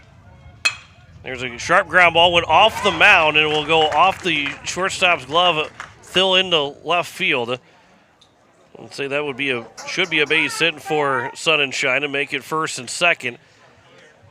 It was going up. It was a tailor-made double play on the initial off the bat, but then when it went off the mound, it changed direction, and Thill had to stop and reach back across his body and went off the glove and into left field for a base hit. So it's now first and second, and it's Porter Hunsley, number 9 man in the batting order. With a fly ball to center field, coming in as the center fielder. He will stop, and Nelson will put away Hunsley, and there's now 2 down. I was just about to say that Schuffelbein, who was waiting on deck, if Hunsley could have reached, we legitimately could have been 1 swing away from a tie ball game. But Sunshine still could, or make that Schuffelbein still could make this a 1-run ball game if he can get a hold of 1. First and second with 2 outs here in the bottom of the 6th. First pitch to him is outside for ball 1. He's 2 for 3, 2 singles, back in the first and second. Hit one on the nose, but hit it right to the pitcher, Coyle, that made the catch. Rob him of a third base hit in that 4th inning. Here's the 1-0. There's a ground ball. That will get through the right side for a base hit. They will round Bridger Babcock. The throw will come into second, and it is an RBI single for Carter Schuffelbein to make it a 7-4 ball game. And we runners at the corners here for Will Danberg. So the RBI, 3rd hit of the ball game for Schuffelbein. 2 outs. Runners at first and third. And Danberg's got a chance. He can find a gap somewhere and make it a 1-run ball game. The speed of Schuffelbein, and it'll be off with the crack of the bat. They're not even holding on Schuffelbein, so he can easily steal second. He'll take off. That pitch will miss outside for a ball, and he's easily got second. So now not even a gap shot for Danberg, just a base hit makes this a 1-run ball game. Pitch missed outside for ball 1. Here's the 1-0 to Danberg. That'll get away almost to the backstop, and a diving catch by the catcher, Keenan. Like it should have been a curveball that slipped out of the hand, and Keenan went diving across to make the catch to keep it from getting to the backstop and keeping Sun and Shine over at third. as it went behind Danberg, well behind Danberg. 2-0 pitch. Ground ball to second baseman. One hopper fielded by the second baseman who will fire to first. And it is Quentin Nelson to retire Will Danberg, and that will take care of the bottom of the 6th inning. A run does score on 3 hits in the inning. No errors and 2 men left on base. We head to the top of the 7th. It is a 7-4 lead for Excelsior over Pierre. Back in a minute on KCCR, and you're watching it on YouTube at KCCR Sports. Step up to the plate with Kathy Sunshine Properties in Pierre, your go-to for buying, selling, and finding your perfect home. Whether you're looking for a cozy cottage or a spacious family home, Kathy Sunshine Properties has you covered. We're committed to helping you make your next big move, on the field or in your life. Ready to find your dream home? Call Kathy Sunshine Properties at 605-224-5588. Your home run in real estate. No one likes to have electrical problems, but when they happen, call Todd's Electric at 223-2518. With over 28 years of experience, Todd's Electric can handle any type of electrical problem, whether it's residential, commercial, or agricultural. Their knowledgeable staff knows and understands the importance of your home, business, or ag facility and are prepared to help. Call Todd's Electric at 223-2518. That's 223-2518. Todd's Electric, serving the Pierre and Fort Pierre areas. The line to power. As we welcome you back, it is the top of the 7th, and it is a 7-4 lead here for Excelsior over Post 8. And it will be 6, 7, and 8. Peter Rickman, Graham Woodard, and Evan Haynes. Anybody reaches base, it'll go to Quinn Nelson. We'll have a quick post-game show once we get done. As got the electric generator working down to the wire. It should be okay to get through the rest of this game, but we'll go down to the wire to make sure that we can keep going to bring you the full game. But it will be a quick post-game show coming up after we're done, as it will take care of the regular season once this ball game is over with. This will be should be the last inning, regardless of Post 8 tying it or not, as we're closing in on the 2-hour mark of the ball game. Only 12 minutes remaining anyway. But it is going to be Peter Rickman, the DH, to lead us off.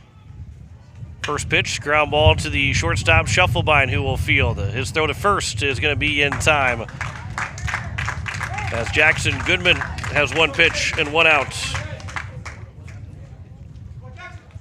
So Goodman now on the mound. The 4th pitcher used in this ball game for the Eights. Richard Babcock got through that inning. He gave up just 1 earned run. We'll give you the full total. That pitch comes high and inside to Woodard. Excuse me, it's going to be Chase Reisig that is hitting. He came in and pitch ran for Woodard. So Reisig will look at the 1-0 pitch coming in and foul that one out of play, and the count's now 1-1.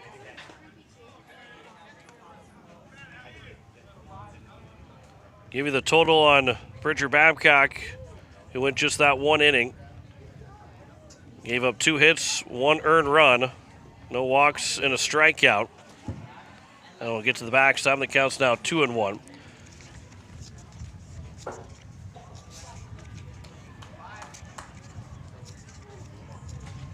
Jackson Goodman, we saw him last pitch against Mitchell. This will be popped foul. That'll be right behind us. And the count's now 2-2. But overall in the season here for Goodman, this will be his 4th relief appearance. 3 and 1/3 innings. 4 hits, 4 runs, 2 of them earned. 1 strikeout, 4.2 ERA. Whip at 1.2. Here's a ground ball. The shortstop in the hole. It'll be fielded by Shufflebine. It's throw to first is going to be in time. And back-to-back ground outs to the shortstop. 2 down here in the top of the 7th, and it brings up Evan Haynes. First pitch strike percentage at 62.5% for Jackson Goodman. And Evan Haynes, who is 1 for 2. He singled in the 5th and walked in the 6th. Goodman looking for a quick top of the 7th inning.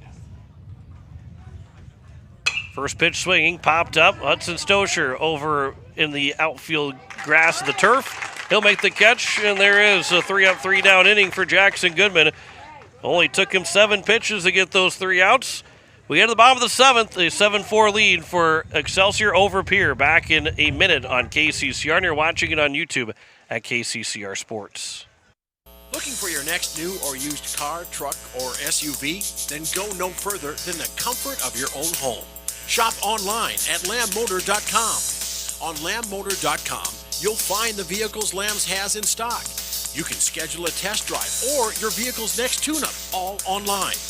New or used, shop for it all online, anywhere you are. Lamb Motor has the right vehicle for you. Lamb Motor in Oneida and online, lambmotor.com. Step up to the plate with Overhead Door Company of Pierre. Like your favorite team, we deliver reliability, strength, and top-notch performance. For over 100 years, Overhead Door has been the most respected name in the industry. From commercial or residential repairs to full upgrades, our team of technicians stand ready to provide winning results. Don't let a faulty garage door strike you out. Look for the signature red ribbon and call the industry MVP at 605-224-6200. Bring your garage door game to the big leagues. It is the bottom of the 7th, and it is a 7-4 lead for Excelsior over Pierre, and it will be Trip Lindekugel, Will Eilers, and Jackson Goodman, 3, 4, and 5. As the Eights will try and score 3 runs. Again, with this being 8 minutes away from a 2-hour game, a 3-run inning probably takes 8 minutes to play, so this will be the last half inning of baseball. Here's a ground ball on the first pitch. It'll be a fair ball, fielded by the third baseman, Haas. The throw to first is going to be wide of the first base bag. And a diving catch by the first baseman up the line. It's an infield single for Lindekugel. As Woodard make that, Reisig maybe who's the, I'm not sure who the first baseman is right now. I got to go on the game changer here. But it's now Will Eilers, runner on at first, nobody out. First pitch is over for strike 1. That was pitch number 93, by the way, for Coyle.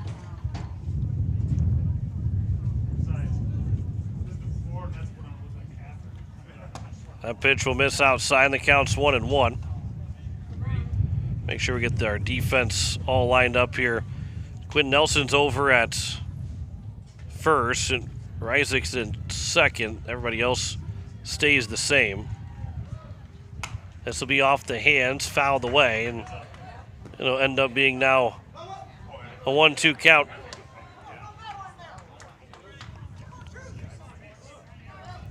Will Eilers 1 for 3 with an RBI single.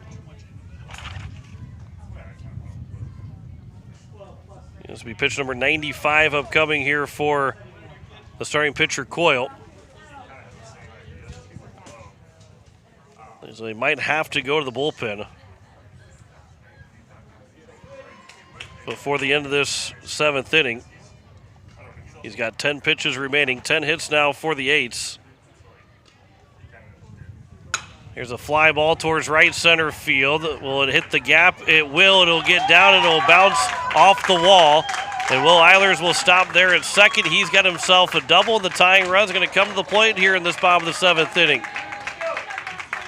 A double for Eilers. He's 2 for 4 in the ball game. Second and third with nobody out. Jackson Goodman, who's got a 2 RBI hit already, got a chance to make this a 1-run ball game here in this top bottom of the 7th inning. He's 1 for 2. Singled home 2 runs in the first, which gave the Eights a 3-0 lead.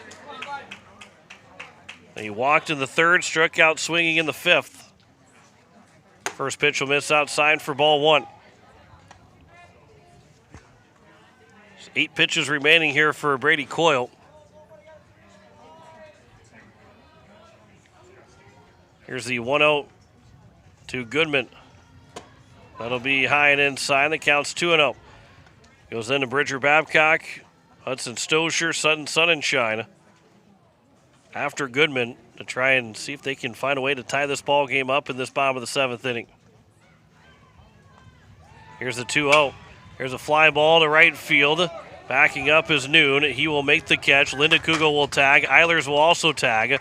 And a run will come in to score. And there's the first down, but the A's make it now a 7-5 ball game. And the third RBI of the ball game for Goodman. So one down, runner on at third. Tying run still stays at the plate. We pitch number 100 here to Bridger Babcock from Brady Coyle to open up this at-bat. First pitch is high and outside for ball one.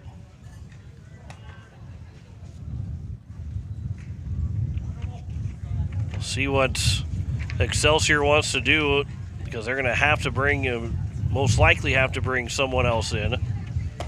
That one will be at the top of the zone. That counts now 1-1. Now, the other side of it all, though, is if you're able to get Bridger Babcock out with 103 pitches at the 103rd pitch, he can still find a way to maybe get through the ball game, get a 7-inning complete game. That one will catch the inside edge, and the count's now 1-2. But a base hit from Babcock just about takes care of the fact that Brady Coyle couldn't go for a complete game. Here is going to be pitch number 103. 1-2 on its way. That is taking the top of the zone for strike three. And there's now two down. And so now Coyle can try to get a complete game as Hudson Stosher, who popped out into short, will come to the plate with a 2-run deficit. In the bottom of the 7th inning, 2 outs, runner on at third. First pitch swing, ground ball over to the third baseman, Haas. He will field his throw to first and will skip away. And then we have the run scoring. Haas will go down as he and Hudson Stosher collided. Stosher will end up at second. And the tying run is now in scoring position in a 7-6 ball game. So the 2-out error keeps this ball game alive. That was pitch number 104 by Coyle, so he still can, this will be his last batter. It'll be an error charge to the third baseman in the Haas, and now the tying run at scoring position at second. Coyle will step off and reset. And this is the last batter here for Coyle. If he does not get Sun and Shine out, they will have to go to the bullpen. As the first pitch will miss low and away for ball one. This is the last half inning of the game as well, regardless of if the Eights tie the game up or not. Here's the 1-0 pitch. That'll be upstairs, and the count's now 2-0. And Sun and Shine's got a chance. If he can get a hold of one, he can walk it off and send the Eights home with a 1-3 record of the Gopher Classic, but finish out with a big win. Here's the 2-0. That is upstairs, and the count's now 3-0. Porter Hunsley waiting on deck.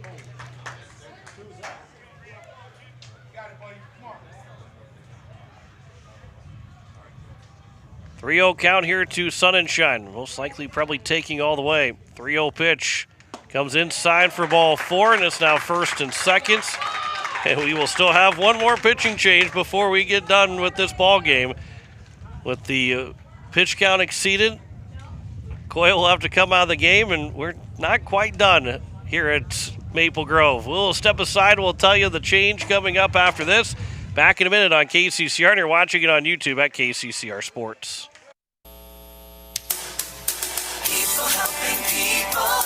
Have you ever wondered what the benefits are of becoming a Owyhee Federal Credit Union member? At Owyhee Federal Credit Union, we reinvest profits in you. We do this in the form of lower interest rates, higher dividends, and low to no fees. So come check us out or come in at 221 East Pleasant Drive in Pierre, because at Owyhee Federal Credit Union, we treat our members like they own the place because, well, they do. Owyhee Federal Credit Union. With any dream, the wind won't always be at your back. The sun won't always be shining, and some rain is going to fall. American Family Insurance is like a good solid roof that you can trust to protect your biggest dreams. With plans that could save you up to 23% when you bundle your home and auto. Also, you can continue to dream fearlessly, no matter what comes your way. American Family Insurance. Visit mfam.com to learn how discounts may apply to you. American Family Mutual Insurance Company assigned its operating company, 6000 American Parkway, Madison, Wisconsin. Contact the Brittany Shufflebind Agency, LLC, 224-6627.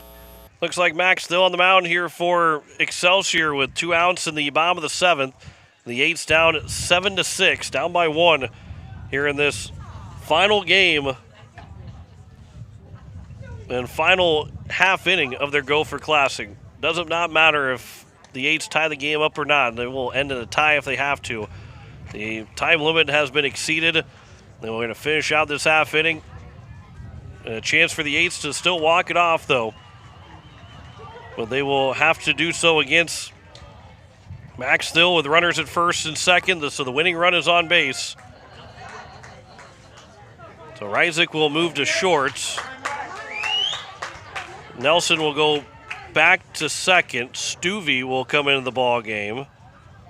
He'll play first. And so that will be the change, and the DH is gone. And Wyatt Stuvey now in the game. So Porter Hunsley will be the first man to greet Max Still. Here's the first pitch to him. That'll miss low for ball 1. So you have a chance for Hunsley, Shufflebind, and then Danberg would be the last guy to hit if we get down to it. Here's the 1-0 pitch. That is outside. The count's 2-0. That is if Hunsley reaches base, Shufflebind reaches base with the bases loaded and a tie game at 7. Danberg would be the last guy to hit. So we're down to the final 3 hitters of this game. Here's the 2-0 from Thill to Porter Hunsley. That'll find the strike zone. The count's now 2-1. Hunsley's 0 for 3. 2 groundouts to short and a fly out to center. Base hit could tie the game up with Stosher on at second. Sunshine representing the winning run over at first. 2-1. That's a curveball that will miss inside. The count's now 3-1. Did not break enough back into the strike zone. Now a good hitter's count here for a Hunsley, looking to have to be a base runner. 3-1 pitch. That'll be on the outside edge for a strike, and the count's now 3-2. And Stosher and Sunshine will get a head start. And a shot to the gap or down the line could still win the ball game here for the 8's.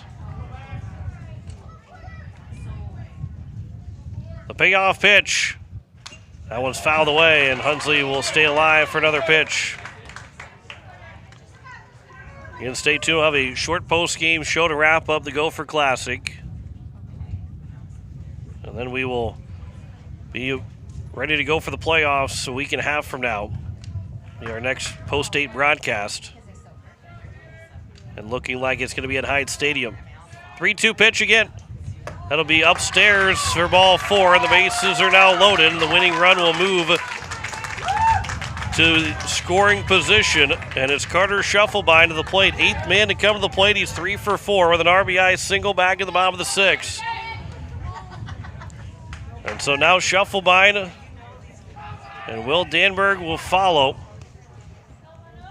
Will be the final batters of this game. First pitch, that'll miss outside for ball 1. I believe it will be Will Danberg. They have not put anybody out on the on-deck circle yet.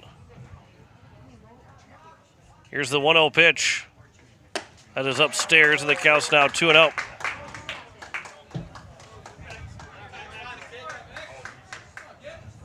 Shufflebind had a single in the first, second, and an RBI single in the 6th. Looking to tie the game up or possibly win the ball game. 2-0 pitch will miss low and away, and the count's now 3-0. Do you give him the green light to swing away? I don't know if you do after Thill walked the first guy.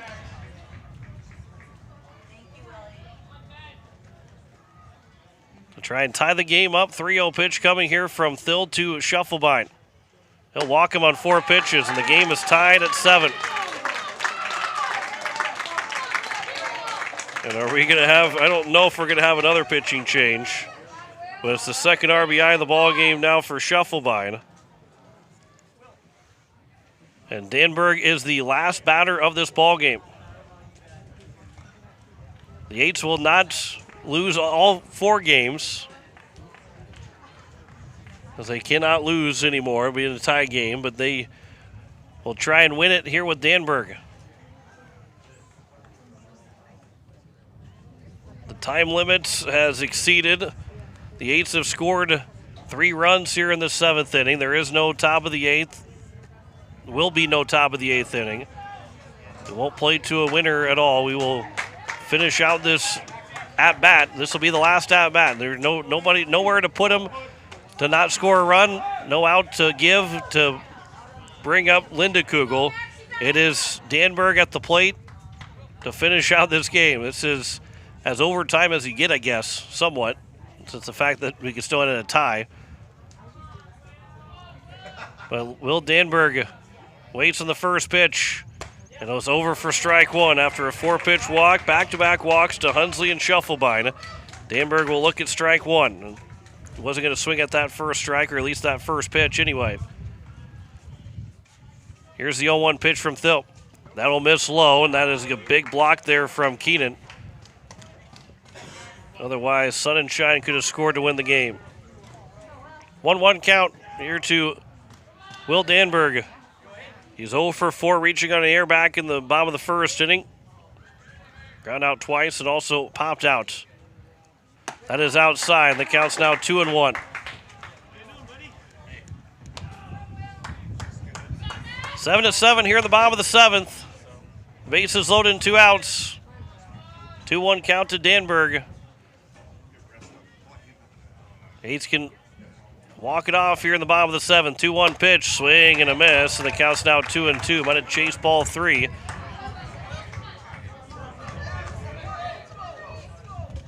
And there is no top of the 8th inning. This is the last half inning. The 7-7 tied, 2 outs, bases loaded, 2-2 pitch here from Max Thill to Will Danberg. Checks his swing, does not go. The pitch will miss. They will check. He did not go. The count's now 3-2. I might have lost my mind if you would have said that Will Danberg win. We'd have had to end the broadcast pretty quick if he had said he win, because I didn't think he did, but also just would have been a terrible way to end this game. Full count, 3-2. Everybody gets a head start. Everybody's got to make sure that they touch every base. 3-2 pitch. Ground ball that'll be up the middle to the second baseman, who will field the throw to first, and it is going to be in time, and we will head home with a tie. So that should end the ball game. We'll make sure that before we take the commercial break that it does end the ball game with that time limit that has been hit. It was a ground out by Danberg. 3 runs scored in the inning. It did so on 2 hits in air and 3 men left on base. And it will be a 7-7 tie as they'll shake hands. We will step aside for a minute. We will come back and wrap things up here from the Gopher Classic. 7-7 tie here in Game 2. Back in a minute on KCCR and on YouTube at KCCR Sports. Spring is the season for a fresh start, and that includes your technology. Whether you are looking to upgrade or need to breathe new life into your current device, CommTech is your one-stop solution. Experience the brilliance of LG OLED TVs, the immersive sound of Sonos and JBL, or the unmatched performance of Lenovo laptops. Buy with confidence thanks to our price match guarantee and 0% interest on selected purchases. We're your locally owned technology experts on the truck bypass. CommTech, we sell the best and fix the rest. Koenig of Oneida, Pierre, and Winter has provided our services to growers of South Dakota for over 50 years. We focus on providing our customers with the products, services, and attention to detail that each farmer needs to succeed. For your individual needs of custom spraying, liquid or dry fertilizer, chemical, soil sampling, seed sales, and treating, stop in and see us at Koenig with offices located in Oneida, Pierre, and Winter.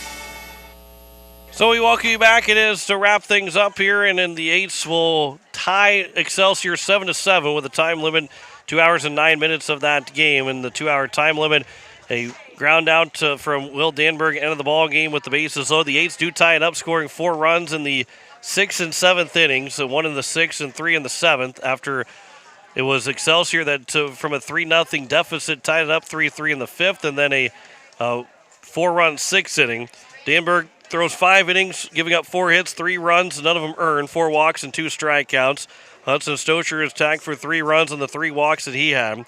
Bridger Babcock gave up a run on 2 hits and a strikeout in the inning that he threw, and Jackson Goodman threw 7 pitches in the 1 inning to get a scoreless top of the 7th frame. The Eights finished with 11 hits. Carter Schuffelbein with 2 RBIs. Jackson Goodman with 3 RBIs as he goes 1 for 2 in the ball game. And then an RBI for Will Eilers as well, as he went 2 for 4, and Schuffelbein went 3 for 4 in that game. So that will wrap up here at the Gopher Classic. The Eights go 0-3-1, and again, they weren't going to win the pool going into this game this day anyway, but the Eights will wrap up the Gopher Classic. They finish the regular season at 16-17-1, and will go into the playoffs next week, not this coming week, but the next week, and a chance to should be at home overall, but we will let you know as the week finishes out and those games wrap up across the state. That'll wrap things up for us here from Minneapolis area in Maple Grove. We want to say thanks to Jen Brazilius back at the station. John Mickley here signing off. The Eights will fall in Game 1, but then tie Game 2, a 7-7 to Excelsior, as we say so long from Maple Grove. You've been listening to Pierre Baseball on KCCR and on YouTube at KCCR Sports. Pierre Baseball is brought to you by Kathy Sunshine Properties, Kruger Contracting, Bank West, Overhead Doors, Stalkin Peterson LLP, Shane's Pharmacy, Capital City Ford, Lincoln and Toyota, American Family Insurance Brittany Scheffelbein Agency, CHS River Plains, Dakota Plains Federal Credit Union, Fording Electric, Pierre Closets, Dakota Sprinkler and Landscaping, and AGE.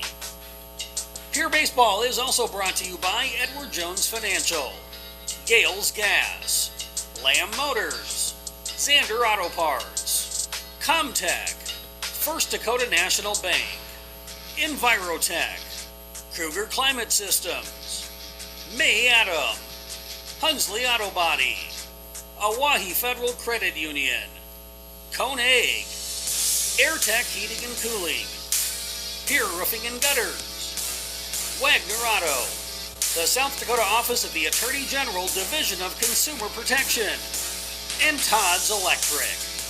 Join us all season for more Pierre Baseball on KCCR and on YouTube at KCCR Sports. This has been a special presentation of Riverfront Broadcasting Sports, Central South Dakota's sports leader.